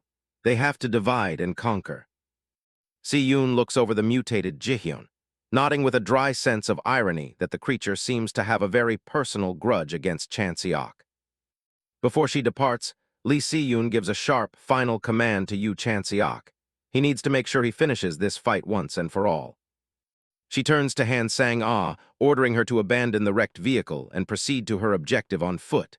Sang-ah quickly complies, her voice trembling slightly. Watching them split up, the mutated Kim Ji-hyun lets out a mocking laugh. To her, it looks like the great Lee Si-yoon is running away with her tail between her legs. Ji-hyun's eyes glow with a sadistic purple light as she vows to hunt them all down and rip them to shreds, starting with her primary target, Chanseok. Chanseok remains entirely unfazed by her threats, smirking as he compares her current monstrous form to a low-level thug he dealt with in the past. Ji-hyun's expression twists into a mask of pure hatred. The memory of the moment Chanseok crippled her is a wound that has never healed. The mechanical tubes on her back hiss and vibrate, venting steam as she pushes her mutated body to its absolute limits. Every day since their last meeting has been fuel for this moment. She is consumed by the singular goal of inflicting the exact same physical and mental agony upon Chanseok that he forced her to endure. With a guttural roar, Ji-hyun lunges at Chanseok, her voice screaming her intent to tear him limb from limb. Chanseok's gaze sharpens as he braces for the impact. He realizes that in her current state, this fight might actually pose a genuine danger to him. Meanwhile, Han Sang-ah arrives at the harbor, only to find a scene of total devastation. She can't believe that all the hunters stationed here could have been taken out so easily. She moves cautiously through the labyrinth of shipping containers, the heavy fog and silence of the docks making her skin crawl. A sudden, sharp sound alerts her to danger. She spins around just in time to see a movement in the distance. An explosion of dust erupts as someone makes a violent entrance, shattering the silence of the container yard. A man wearing a red mask and gray robe steps forward, surprised to see a straggler like Sang-ah still breathing. He looms over her, his voice dripping with condescension as he identifies her as the daughter of the powerful KY group. Sang-ah is trapped against the massive crane. Two more masked bandits join their companion, their blades glinting in the pale light as they discuss the massive ransom she could fetch. Sang-ah stares at them in shock. She can't wrap her head around the fact that just these three men managed to neutralize the entire area's defenses. Despite the life-threatening situation, Sang-ah's blunt nature takes over. She criticizes the bandits' awkward phrasing, correcting his terminology with a deadpan expression. The three bandits stop dead in their tracks, staring at her in stunned silence at her unexpected and bizarre response. The silence is broken by a sudden outburst of mocking laughter. The bandits find her lack of fear, or perhaps her sheer density, utterly hilarious. Sang-ah blinks, looking like a confused child as they dismiss her as nothing more than a village idiot, rather than a serious opponent. The lead bandit shrugs, doubting they'll even get a full ransom for someone so seemingly broken in the head, but he's happy to keep her for amusement. With cruel grins, the bandits lunge forward simultaneously, deciding to take their time, playing with Sang-ah before they eventually kill her. Hence Sang-ah faces down three masked bandits, nodding that their mana levels are way higher than her own. She's feeling the pressure, sweating as she prepares for the disadvantage. She recalls Yu Chanseok's advice. In a real fight, mana quantity isn't everything, reading the flow of battle is what matters. Sang-ah steadies herself, realizing she just needs to hold them off until help arrives. In a flashback, a researcher shows off a purple crystal that can inject massive strength into a broken body. He promises it'll provide enough mana to ditch the respirator, but there's a serious catch. From her hospital bed, Kim Ji-hyun listens to the terrifying fine print. The transformation will shatter her bones and twist her organs until her eyes feel like they're burning. Despite the horror, she forces out a no, she isn't afraid. The researcher leans in, questioning if she really has the stomach for it. He reminds her that the alternative is living the rest of her life as a cripple. This is her one shot at being something more than a patient. Specifically, a chance to make Yu Chanseok suffer a fate even worse than hers. Ji-hyun accepts, her eyes glowing purple as she rejects a life spent staring at a hospital ceiling. She's consumed by a singular obsession, seeing Chanseok's dead body. Back in the present, the mutated Ji-hyun lunges at Chanseok with monstrous strength. Chanseok watches her approach, his expression completely unreadable. She throws everything she has into a massive strike. A flash of light fills the air as they collide. Ji-hyun unleashes a rapid-fire barrage of punches. Chanseok keeps his cool, tracking every movement through the blur. The impact of her blows shakes the entire harbor. He maneuvers his spear with precision, waiting for the right opening. Ji-hyun's eyes widen as the spear tip suddenly appears inches from her face. With one swift motion, Chanseok launches her high into the air. She's stunned, unable to believe he managed to toss her around like a rag doll. She grits her teeth, planning to end him the second her feet touch the ground. Down below, Chanseok is already preparing his next move. He doesn't wait for her to come down, he leaps up to meet her. He sticks the landing in midair and positions himself for a final strike. His spear begins to glow, extending several times its normal length. Ji-hyun stares in disbelief at the sheer reach of his weapon. Chanseok closes the distance in an instant. He admits he's actually a bit surprised by how much she's improved. But it's time to see if her durability matches her new destructive power. Ji-hyun can barely process the threat before the spear starts moving. A blinding flurry of strikes rains down on her from every angle. He unleashes the dual-orbit spear. It's an infinite repetition of blows that she can't even hope to dodge. The force of the attack sends her crashing back to Earth. Jihyun sits amidst the wreckage of the shipping containers, completely broken. She coughs up blood, her mutated form finally reaching its limit. Jihyun stares at her own blood, realizing that even with this monstrous power, she still wasn't strong enough. She looks up at Chanseok with desperate, glowing eyes and begs him to just end it. Chanseok looks down at her, finding the whole situation incredibly strange. He realizes that mana is flowing through her body like a liquid, replacing her blood, a type of advanced magic that would normally require a whole team of mages. For such a high-level procedure, it's sloppy. They didn't even bother to remove the impurities. Her blood has completely lost its human essence. Chanseok reflects on his past life, where thousands of years were spent researching mana, making Earth's current understanding look pathetic. To him, the people here are like cavemen who just found a kitchen knife and are trying to cut meat with the dull side. He knows the descendants of Dangun didn't invent this purple crystal on their own. It's a landmine, intentionally planted by a powerful outside force. This isn't human work. Jihyun must have made a contract with something else. A powerful entity materialized its own mana and offered it up, a transaction that comes with a heavy price.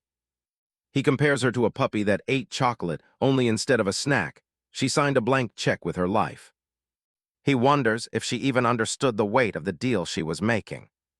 Suddenly, the crystal embedded in her forehead begins to crack and glow with a violent light. Chanseok's eyes widen as he senses the shift in energy. A massive blast erases everything in the immediate area. He shields himself, initially thinking it's an explosion, but the reality is much worse. It wasn't an explosion at all. It was total annihilation, leaving no trace behind as if the world itself was just ripped away. He recognizes this method from his time in the other world. It's the signature of a contract with a devil. Whoever Jihyun made a deal with must be incredibly powerful. Chanseok grits his teeth, realizing the enemies he thought he'd left behind have followed him here. He decides to deal with the devil matter later and turns his attention back to the mission. Elsewhere, Han Sang-ah is gasping for air, still processing the fight she just survived. She stands over the defeated bandits, stunned that she actually managed to take them all out. She realizes Chanseok was right. She really could win if she just focused. One of the bandits groans on the floor, clutching his wounds. Sang-ah grips her sword tightly as someone commands her to stop. Lightning crackles through the air as she prepares for another potential threat. The last of her opponents falls, coughing up blood after a final, decisive strike. She sheathes her blade, satisfied that her mana output was perfect and she didn't waste any energy. Chanseok steps out from the shadows, giving her a blunt critique. She overthinks way too much when she should just be fighting. Sang-ah is startled and asks him exactly how long he's been standing there watching her. He coolly replies that he just arrived, but his sharp eyes suggest otherwise. They both turn to look at the massive, glowing structure in front of them, the shield generator. Chanseok and Han Sang-ah stand before a massive, swirling structure of condensed mana. It's a testament to how far mana technology has come, a literal wall of energy dominating the horizon. Han Sang-ah is practically in awe, staring at the sheer volume of mana packed into one place. She notes that it's the absolute peak of modern magical engineering. Sang-ah senses someone approaching and turns around. Lee Seon arrives on the scene, her glowing sword resting casually over her shoulder as she steps over the remains of the monsters they just finished off. She's relieved to see that everyone is still in one piece. Surveying the wreckage, Seon remarks that they certainly didn't hold back. Sang-ah just shrugs it off. You can't exactly play nice when you're dealing with a bunch of crazed mobs. While they talk, Chanseok has a different problem on his mind.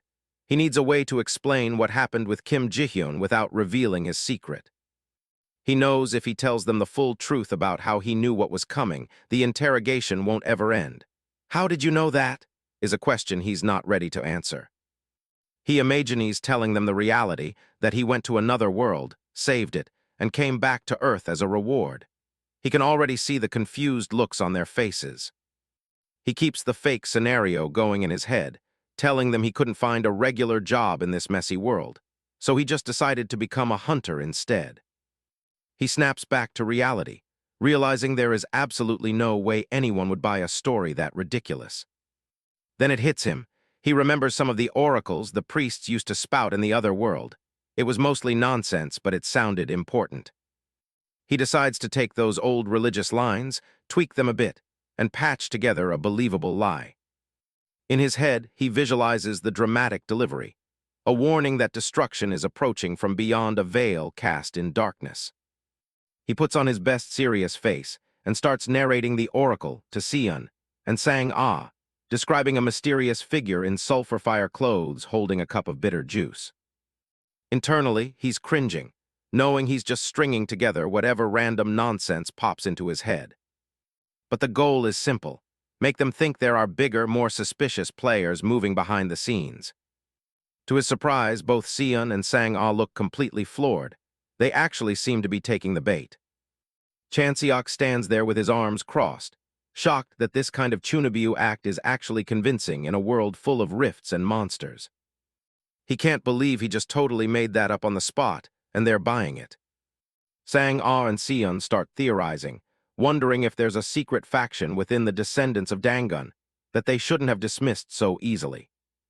Chanseok is just relieved the plan worked, especially since even someone as sharp as Lee Sion fell for it. Sion goes quiet for a moment, staring out at the sky with a serious look on her face. She breaks the silence by mentioning that the transfer market is opening soon. The news clearly catches Chanseok off guard. In this world, the transfer market is the only time hunters are legally allowed to switch between different companies. Sion explains that it's more than just a job fair. It's a massive event where the power dynamics of the industry are decided. Representatives and famous figures from every major guild gather there to trade secrets and influence. It's a shark tank of information. She suggests they use the event to spread the story Chanseok just told, making it harder for the higher-ups to ignore the threat. Chanseok realizes the weight of that. If a hunter of Sion's reputation starts talking, people are going to listen. Sion warns him that not everyone will be there to talk. In particular, a man named Yoon Seong-hyun might come looking for him personally. Behind her, the shadow of a powerful guild master looms. Chanseok takes it in stride, jokingly wondering if his newfound popularity is going to lead to people begging for his time. Sang-ah kills the mood instantly, reminding him that Hunter Yoon Seong-hyun is already married, and to a woman no less. Chanseok sarcastically jokes about his heart being broken, but Sang-ah isn't having any of it. She was clearly talking about business, and now he's just left speechless by her bluntness. He drops the act and smiles. Whatever happens, he figures it's his problem to deal with. Meanwhile, at the headquarters of the Tebik Hunter Guild, things are significantly less peaceful. Inside a dark office, a cold voice asks if there's anything else that needs to be said. Seong Sihun, the leader of Tebik, sits on his throne-like chair. Debris floats around him, held up by his psychokinetic power. He calls out for Yoon Seong-hyun. On the floor, a subordinate is trembling, head pressed to the ground as he begs for forgiveness. Sihun doesn't look moved. His eyes are fixed on the man below with a terrifying intensity. The subordinate's face contorts in pain as the air pressure in the room suddenly spikes. Sihun isn't interested in hearing an apology. With a mere flick of his hand, Sihun lifted the cowering subordinate into the air. He didn't summon him just to hear him apologize for his failure. The bruised man stammers out an excuse, claiming that Chanseok simply became more famous than they ever expected. Sihun clenches his fist, sending shards of stone flying. If they can't even handle a simple recruitment, he knows it makes the entire Tebik Guild and him look weak. Sihun isn't in the mood for talk. He stares down his failing subordinate and tells him flat out that he hates hearing lame excuses. With a crushing force, he slams his fist down, using his psychokinesis to silence the man. The shockwave of mana ripples through the room, leaving no doubt about who's in charge. The subordinate can only stare back with a wide, terrified eye as he realizes just how much trouble he's in. Sihun's face is half shrouded in shadow, his gaze cold and calculating. He doesn't care about intentions or reasons. In his world, there are no second chances for failure. He issues a final command. Yu Chanseok must be brought into the Tebik Guild during the upcoming transfer period, no matter what it takes. Back at Chanseok's lodging, the peace is interrupted. Chanseok looks out the window, wondering who the newcomers are, while Sang-ah is just focused on finishing her breakfast. It's Yoon Seong-hyun, the guild's top enforcer, and he hasn't come alone. He walks up to the building with a group of guards, his scarred face making his intentions look anything but friendly. They move the conversation to the office inside the lodging. It's a tense standoff, with Seong-hyun and his men taking up one side of the room while Chanseok sits calmly across from them. Seong-hyun doesn't waste time with pleasantries. He demands that Chanseok fulfill the promise and join them as soon as the transfer market opens. Chanseok looks through the documents they brought, but something is wrong. The terms have completely changed, and he realizes they never had any intention of negotiating fairly. He knows how T-Beak operates. They aren't like the other guilds that just band together for a quick buck. Most hunter guilds are loose associations, where everyone just splits the profits from a raid. But T-Beak is different because they have a single representative at the top. It's their greatest strength, but also their biggest weakness. Seong-hyun confirms it with a stern look, naming Seong Sihun as the absolute master of the guild. Chanseok isn't impressed. He points out that for all his supposed power, Sihun hasn't been active in the field for a long time. He asks a pointed question. Can a man who doesn't even enter rifts anymore really be called a hunter? The guards behind Seong-hyun look like they're about to snap. He goes even further, mocking the legendary guild master by calling him nothing more than a rich, unemployed guy. That's the breaking point. Seong-hyun's face twists in rage as he warns Chanseok to watch his mouth, or he'll make sure he disappears without a trace. Chanseok just gives a small, knowing smile. He has to admit, the guy certainly knows how to keep his subordinates loyal. But insults aside, his answer remains the same. He looks Seong-hyun dead in the eye and officially declines the offer. Seong-hyun's response is immediate. He flatly says no and grips the edge of the heavy desk. He tells Chanseok he doesn't have a choice in the matter and flips the massive table right at him with a sudden burst of strength. The unexpected move catches Chanseok off guard for a split second as the furniture flies through the air. The table smashes into pieces against the wall as Seong-hyun charges through the wreckage, his mana flaring up. Chanseok barely manages to close his eyes and brace himself as the enforcer closes the gap. A massive fist comes swinging through the air, carrying enough force to level a building. The blow is aimed straight at Chanseok's head, moving with terrifying speed. Chanseok focuses, watching the fist approach as he prepares to move. A massive impact rocks the room, shattering the floor and sending debris flying everywhere as the two powers collide.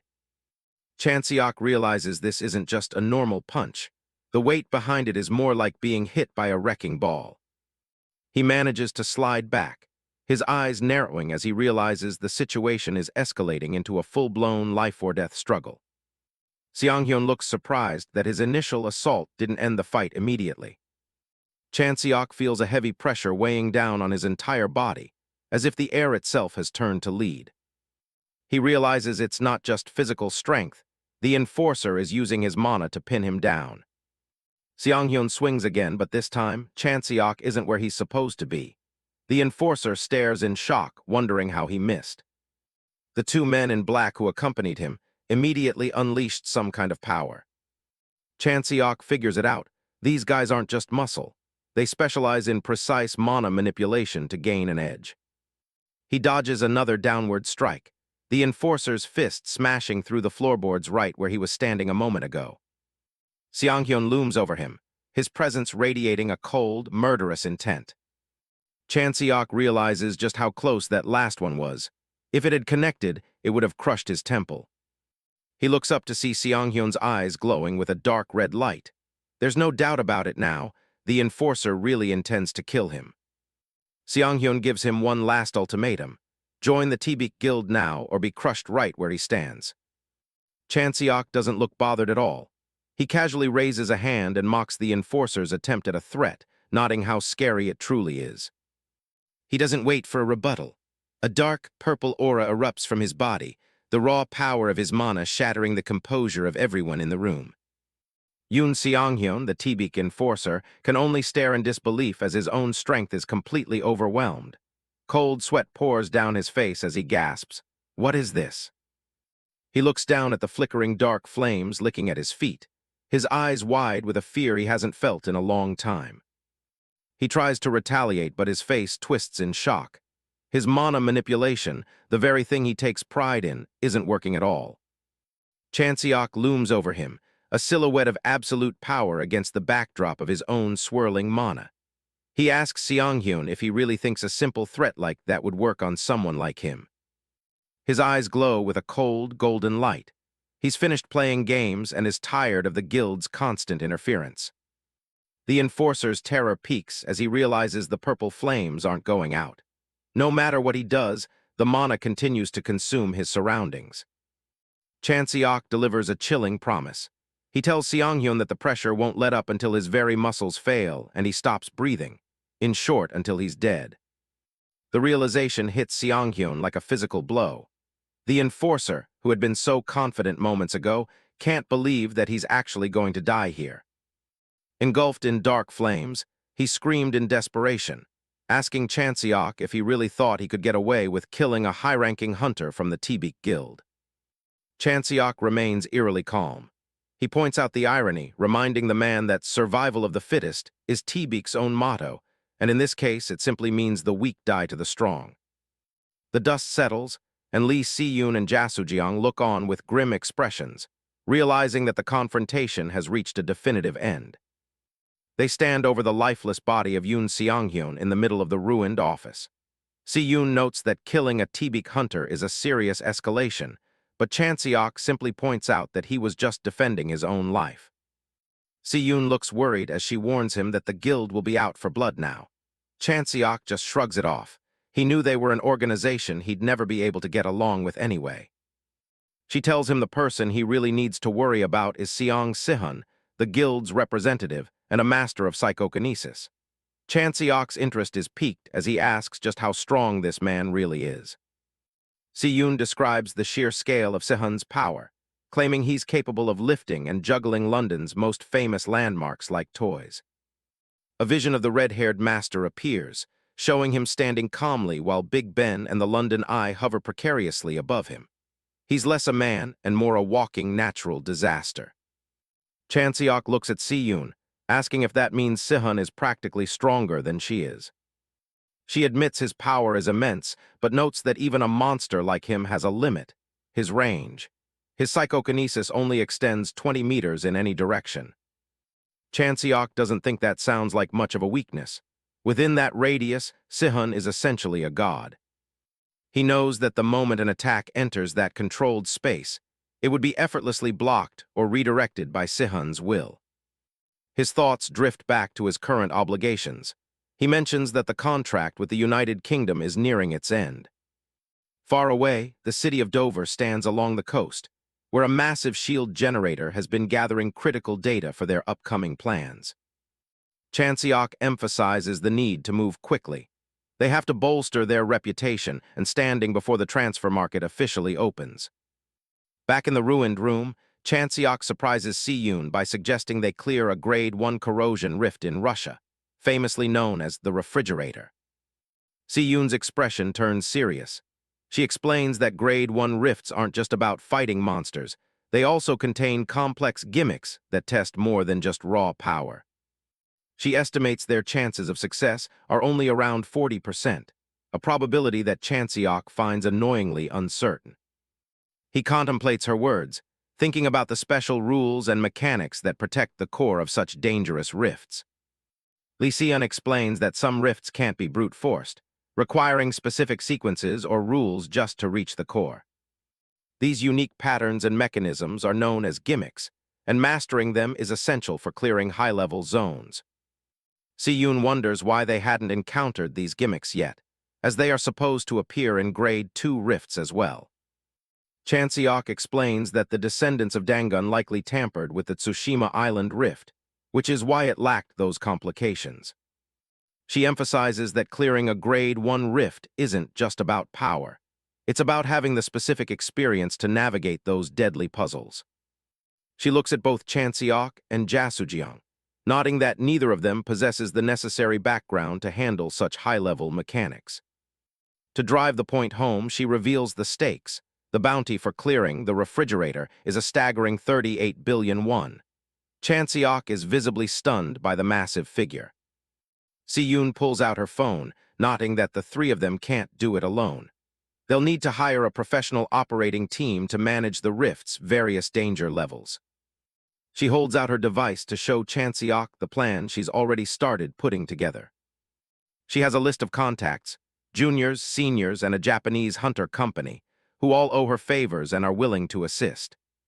She clarifies that they won't help with the actual boss fight, but they can clear a safe path through the outer layers of the rift. Chanseok agrees with the strategy. To get through the waves of slimes and reach the rift's core, they'll definitely need a sizable supporting force. Si-yoon breaks down the finances. After paying for the team and expenses, Chanseok and Jasujiang would each walk away with about 1.5 billion won. Chanseok looks around the destroyed office, realizing there's a major flaw in the plan. They don't actually have the money to hire all those people right now. Sang-ah looks determined, though the weight of the risk is clear in her eyes. She states firmly that they will pay everyone back as soon as the mission is a success. Her expression softens with a hint of worry as she asks the heavy question on both their minds. What happens if they actually fail? Chanseok stares down, a single bead of sweat on his face. He knows that while Han Sang-ah has her family's wealth to fall back on, he'll be the only one left drowning in debt if the operation goes south. Lee Si-yoon stands amidst a rain of 50,000 won bills, her expression calm and businesslike. She reminds them that success changes everything. Money will start flowing and whether they want it or not. Chanseok lets out a small, confident smirk. To him, the path forward is simple, even if the stakes are high. He looks up with a look of resolve. For a reward of 1.5 billion won, he's more than willing to take the gamble. A week later, the team is in motion. Lee Si-yoon, sitting in the front of a transport vehicle, reaches back to hand Chanseok the final contract and mission briefing. She explains the unique constraint of their target. The refrigerator is a rift that only allows 2 people to enter at once. This means Chanseok and Han Sang-ah will be on their own once they cross the threshold. A yellow helicopter cuts through the freezing night air, flying over a sprawling, snow-covered landscape as Si-yoon wishes them luck. Inside the cabin, Chanseok remains practical. He asks Si-yoon if a failure in the rift simply means certain death for him and Sang-ah. He's also curious about the logistics, wondering how she managed to mobilize such a large support team without any upfront payment. Si-yoon doesn't offer many details, simply reaching into her suit jacket with a cryptic, "I have my ways." She reveals 2 glowing, golden orbs in the palm of her hand, specialized items known as salvation glass candies. Chanseok examines one of the small, radiant spheres. Si-yoon explains that she secured these rare tools from the Korean Hunter Association by leveraging her own reputation. The items serve as a safety net. If they are on the brink of death inside the rift, the candies will trigger a forced teleportation to safety. Si-yoon's gaze turns sharp and serious. She warns them that the escape comes at a high price. Once used, they will be permanently barred from ever entering that specific corrosion rift again. The atmosphere in the helicopter is tense. Si-yoon notes that the association and the media are watching closely, meaning a failure would be a public relations nightmare. Chanseok stares ahead, fully aware of what's on the line. Failing doesn't just mean debt. It means the total destruction of the fame and reputation he's worked so hard to build. Si-yoon checks the monitors and announces that they are nearing the edge of the corrosion zone. She instructs them to activate their communication gear. Chanseok reaches up to his ear, clicking his wireless receiver into place. Static crackles for a moment before a clear voice confirms the connection for both Hunter Yu Chanseok and Hunter Han Sang-ah. On the other end of the line, the representative for Operator Team Seagull introduces herself, her expression focused as she monitors the operation from a high-tech command center. Large screens in the control room display a map of the Bratsk region. The operator confirms their entry into the zone at 13:57, restating their objective, the elimination of the Grade 1 rift, the refrigerator. She reports a massive swarm of 778 slime entities in the area. While the support hunters draw the monster's fire to clear a path, she prepares to go over the final mission details one last time. Inside the chopper, the voice on the comms confirms that only Yu Chanseok and Han Sang-ah will be heading into the rift. Chanseok looks at Lee Si-yoon. Having a rank 10 hunter along would make this a breeze, but he knows she'd end up stealing all the spotlight. If word got out that a top-tier hunter like her cleared a grade 1 rift, Chanseok would just look like he was tagging along for the ride. Sang-ah listens, as he decides they need to clear this one on their own to really make a name for themselves. Si-yoon isn't exactly confident about this, asking if he's really sure they can handle it without her. He's already made up his mind. The stage is set, and now they just have to deliver. This is a massive gamble, and he knows that a loss here means getting buried in a mountain of debt. But if he's going to risk it all, he's going for the highest payout possible. They arrive at the ruins of Bratsk, Russia, a frozen wasteland currently being overrun by something nasty. Chanseok and Sang-ah don't hesitate, jumping straight out of the helicopter and into the fray. The operator Seagull representative chimes in over their headsets, warning them about 3 slimes closing in. Back at the command center, she keeps a close eye on the radar while coordinating the support teams. Team H1 moves in to distract the monsters, buying the duo some time to reach the target. It's a mess down there. Team H3 is already taking casualties and losing track of the enemies. A sniper takes his position, preparing to draw the slimes away from the main path. The 2 hunters sprint through the snow, their movements far more efficient than the teams helping them. They close the distance to the target, a swirling black hole of corruption sitting in the middle of the city. Sang-ah braces herself as the comms order them to enter the rift within 30 seconds before the window closes. There's no time for a pep talk. Chanseok stares down the vortex and gets ready to dive. They leap together, disappearing into the dark center of the corruption zone. Instead of a dungeon, they find themselves in a massive, glowing ice palace filled with heavy chains. Chanseok looks around, stunned to see a royal ballroom in the middle of a rift. He realizes something is off immediately when he can't see Sang-ah anywhere. A system message pops up with a cryptic rule, 2 as 1, 1 as 2. He grips his spear, wondering what kind of game this rift is trying to play. Suddenly, Sang-ah's voice rings out, telling him to freeze and not move a single inch. He looks around for her, but the space feels completely distorted. She's completely out of his sight, and he wonders if the rift has actually separated them. His eyes widen as he hears her warning. There's an invisible blade right against his throat. He slowly reaches his hand out to test the air in front of him. His finger brushes against something that definitely shouldn't be there. A thin line of blood appears on his skin from a blade he can't even see. It hits him. He's completely blind to the traps in this room. He calls out to Sang-ah, asking her what the place looks like from her perspective. She's standing further back, sweating as she sees the literal forest of weapons hanging all around him. From her view, Chanseok is surrounded by a deadly web of glowing chains and blades. She spots a door opening near her, likely the way forward. But things just got worse. A swarm of green slime starts pouring through that very door. Han Sang-ah tries to touch the wall, but her hand passes straight through it as if she were a ghost. She can't interact with anything in this room. This is the gimmick. He can act, but he's blind to the dangers. Meanwhile, Sang-ah sees everything but can't lift a finger to help. From Sang-ah's perspective, the room is a nightmare of invisible blades, chains, and massive slimes closing in. Chanseok draws his staff, realizing Sang-ah has to become his eyes if they're going to survive this. He knows this won't be easy, but they don't exactly have a choice.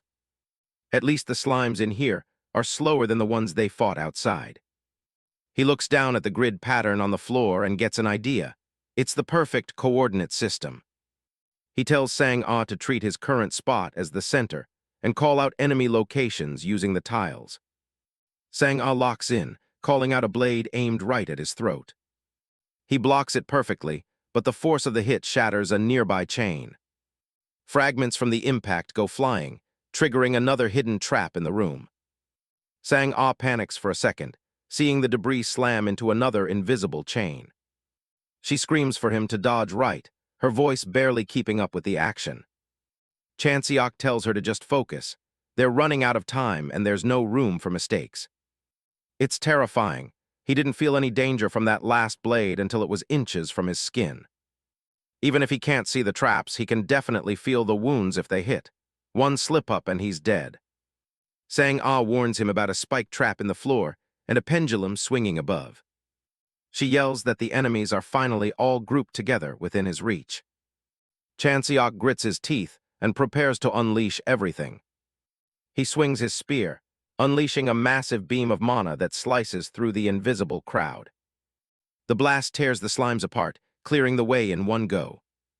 Sang-ah lets out a breath, realizing they actually pulled it off. But just as they celebrate, the room starts to glitch and flicker again. The space warps, and Sang-ah looks around in a panic. Chanseok is shocked to find himself back in the observer role. The roles have swapped. Sang-ah is now standing right in the line of fire, and the traps are resetting in a new pattern. Chanseok asks if she's ready to handle the heavy lifting this time. She draws her sword, sparks of electricity dancing around her. She's got this. In seconds, the remaining slimes are just puddles on the ground.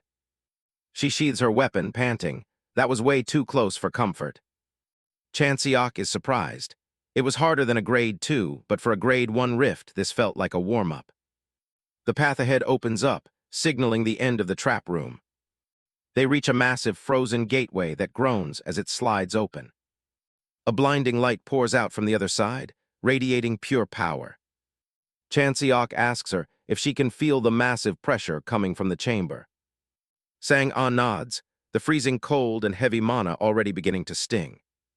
They step inside, knowing they're finally at the heart of the rift. This is it, the corrosion rift core. They pass through a final set of towering ice doors, decorated with crystalline spikes. At the end of a long, icy spire sits a throne, overlooking a frozen wasteland. Chanseok looks up at the stairs, sensing the true boss waiting for them. The Ice Queen sits on her throne, looking down on the intruders with a cold, mocking gaze. The Ice Queen watches from her throne, a condescending smile playing on her lips.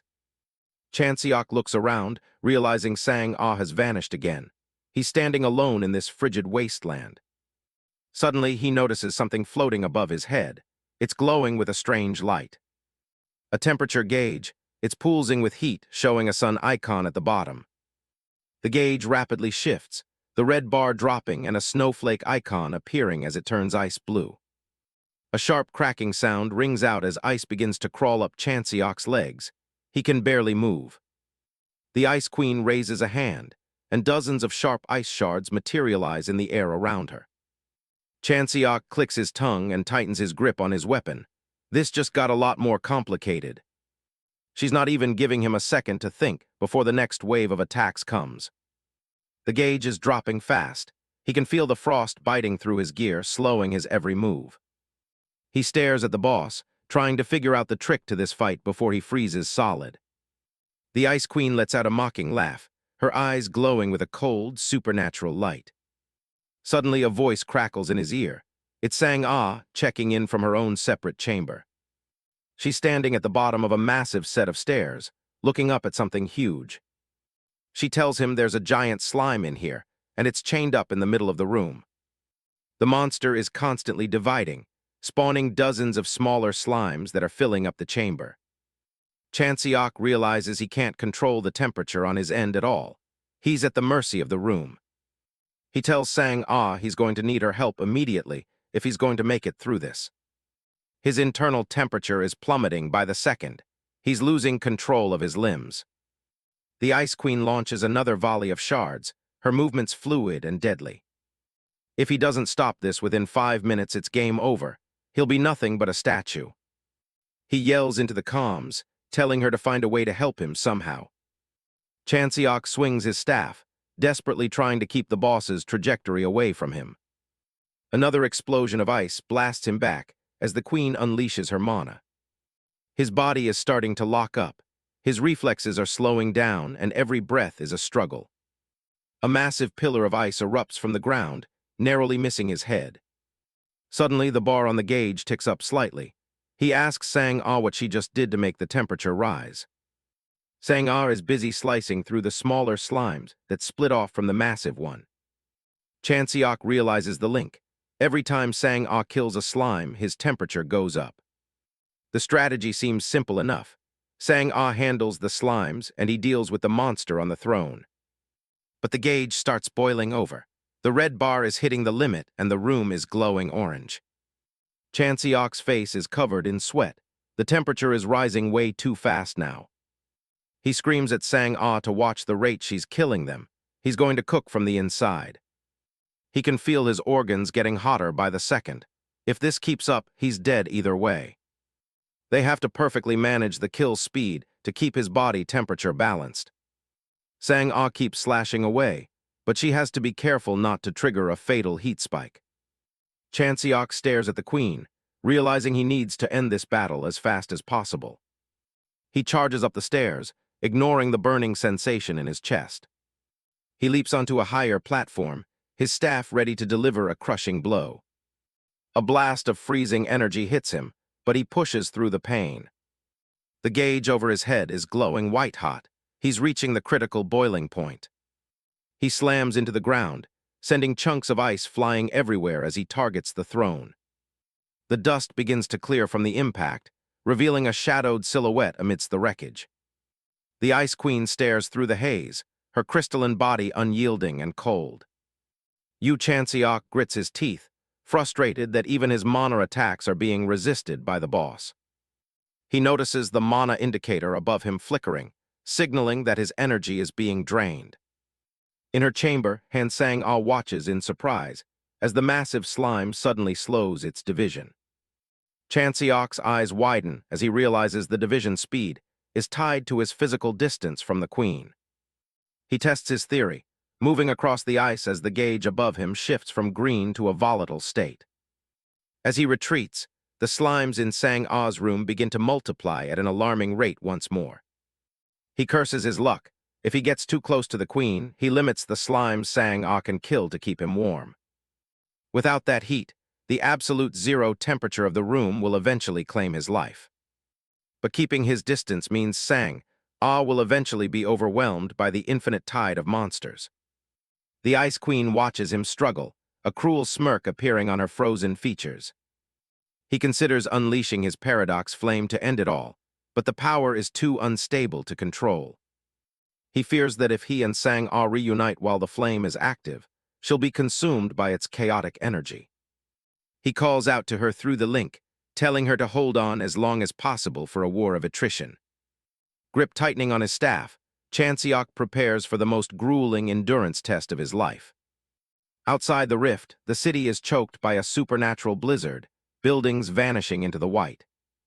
Inside the team's seagull control room, operators work tirelessly to monitor the expanding erosion. The staff exchanges worried glances, nodding that it has already been 3 days since the team entered. An operator stares at the screen, praying that Chanseok and Sang-ah are still holding on. Back in the core, the Ice Queen laughs with sadistic glee, her aura turning black with malice.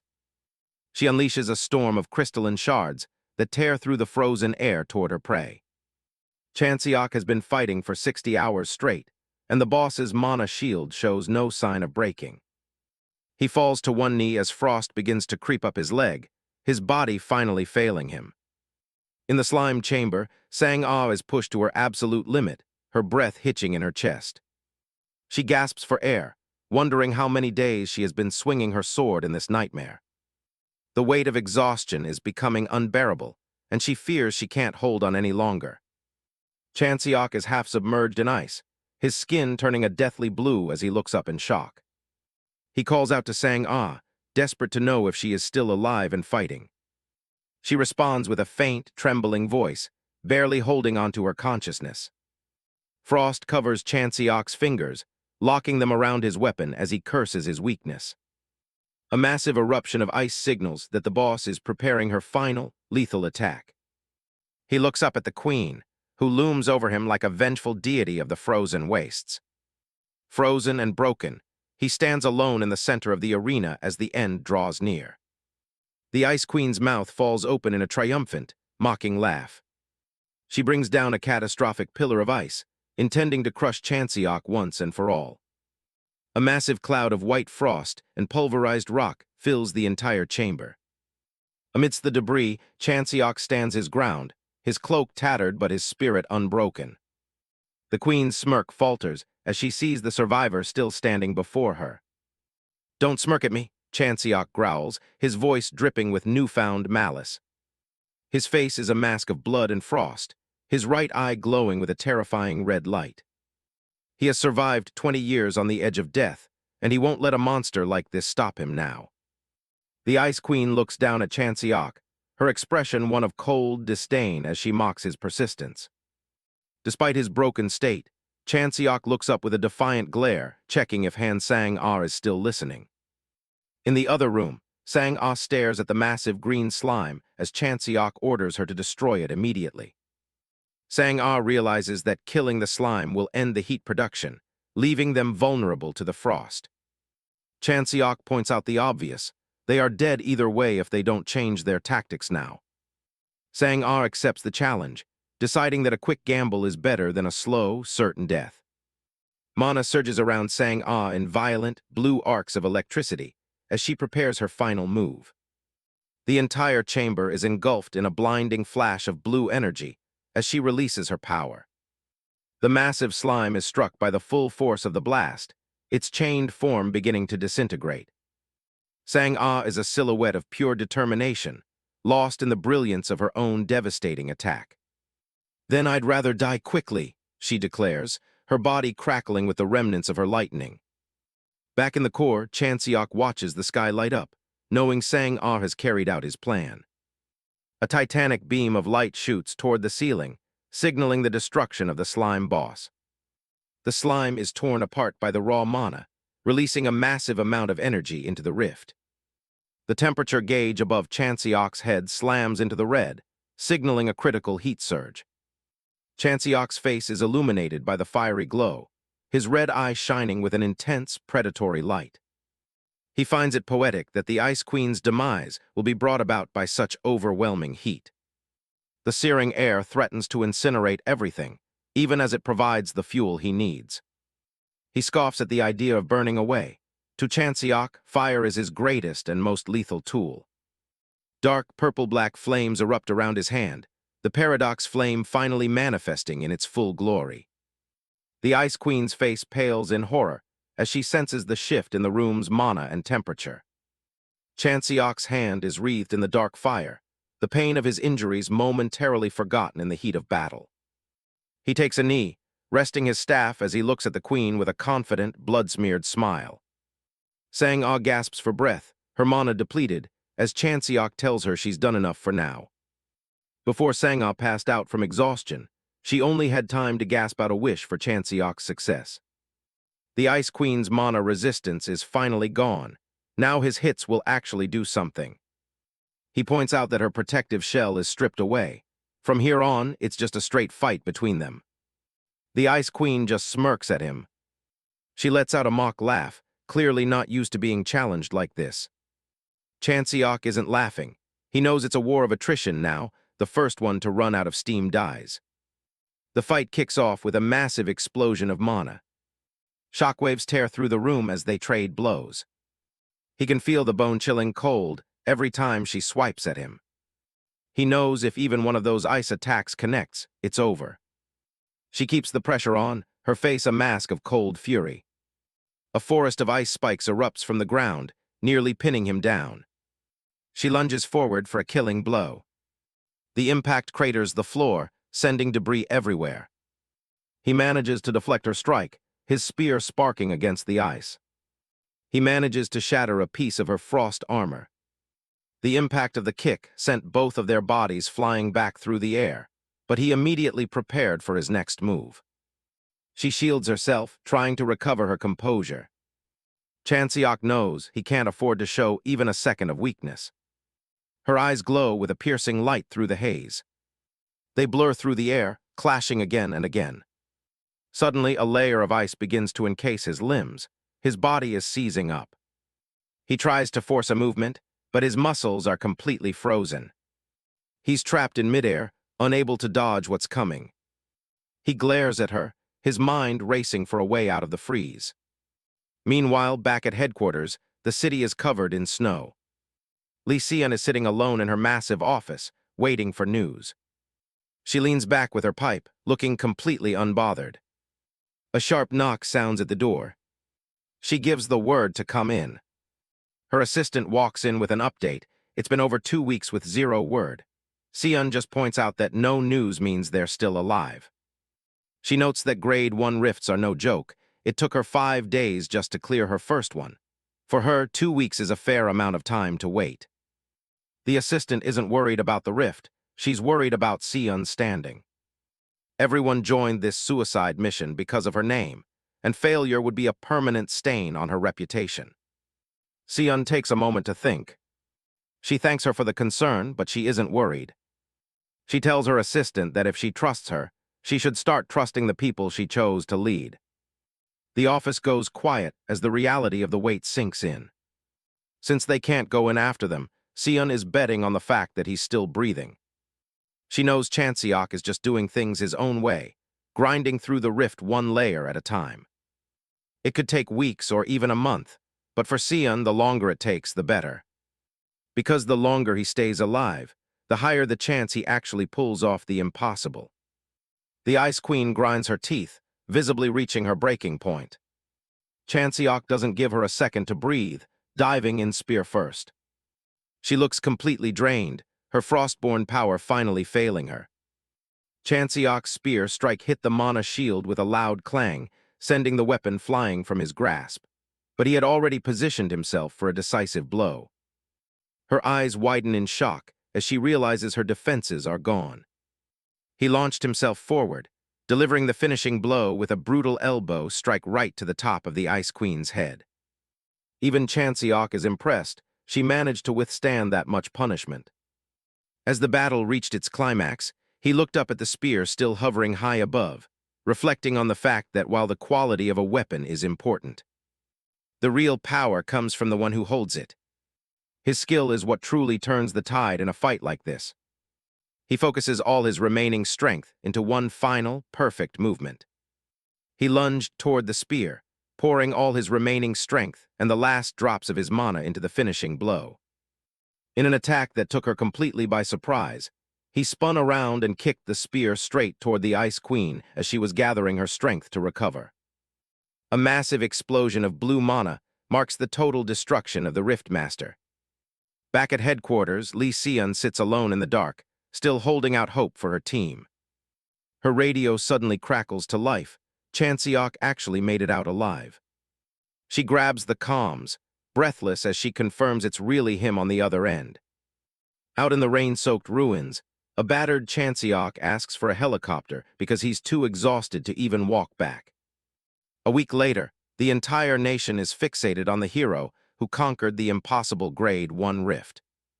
Some reporters are starting to get cynical, expecting just another standard press conference. But the statement he's about to make is going to turn the entire hunter world upside down. The crowd erupts in shock, unable to believe what they just heard him say. People can't process it. A man with no guild is planning to clear every single Grade 1 rift on Earth. He tells the room that while others have worked hard, the status quo has to change if they want to survive. Clearing that frost rift proved to him that with the right help, the impossible is actually doable. He stares into the cameras with total conviction. He's going to save the world again, no matter what it takes. After the chaos of the press conference, he and Sang-Ah finally managed to duck out of the media circus. They're both drained, with Chanseok annoyed that the reporters wasted so much of their time with pointless questions. Their walk is cut short by a man in a suit who isn't there for a quote. He introduces himself as a representative from the KY group and asks them to come with him immediately. Chanseok was confused by the formal title, Young Lady, but Sang-Ah's face went pale, and she broke into a cold sweat at the mention of her grandfather. The man confirms the summons. Chairman Han Sangcheol is waiting for them.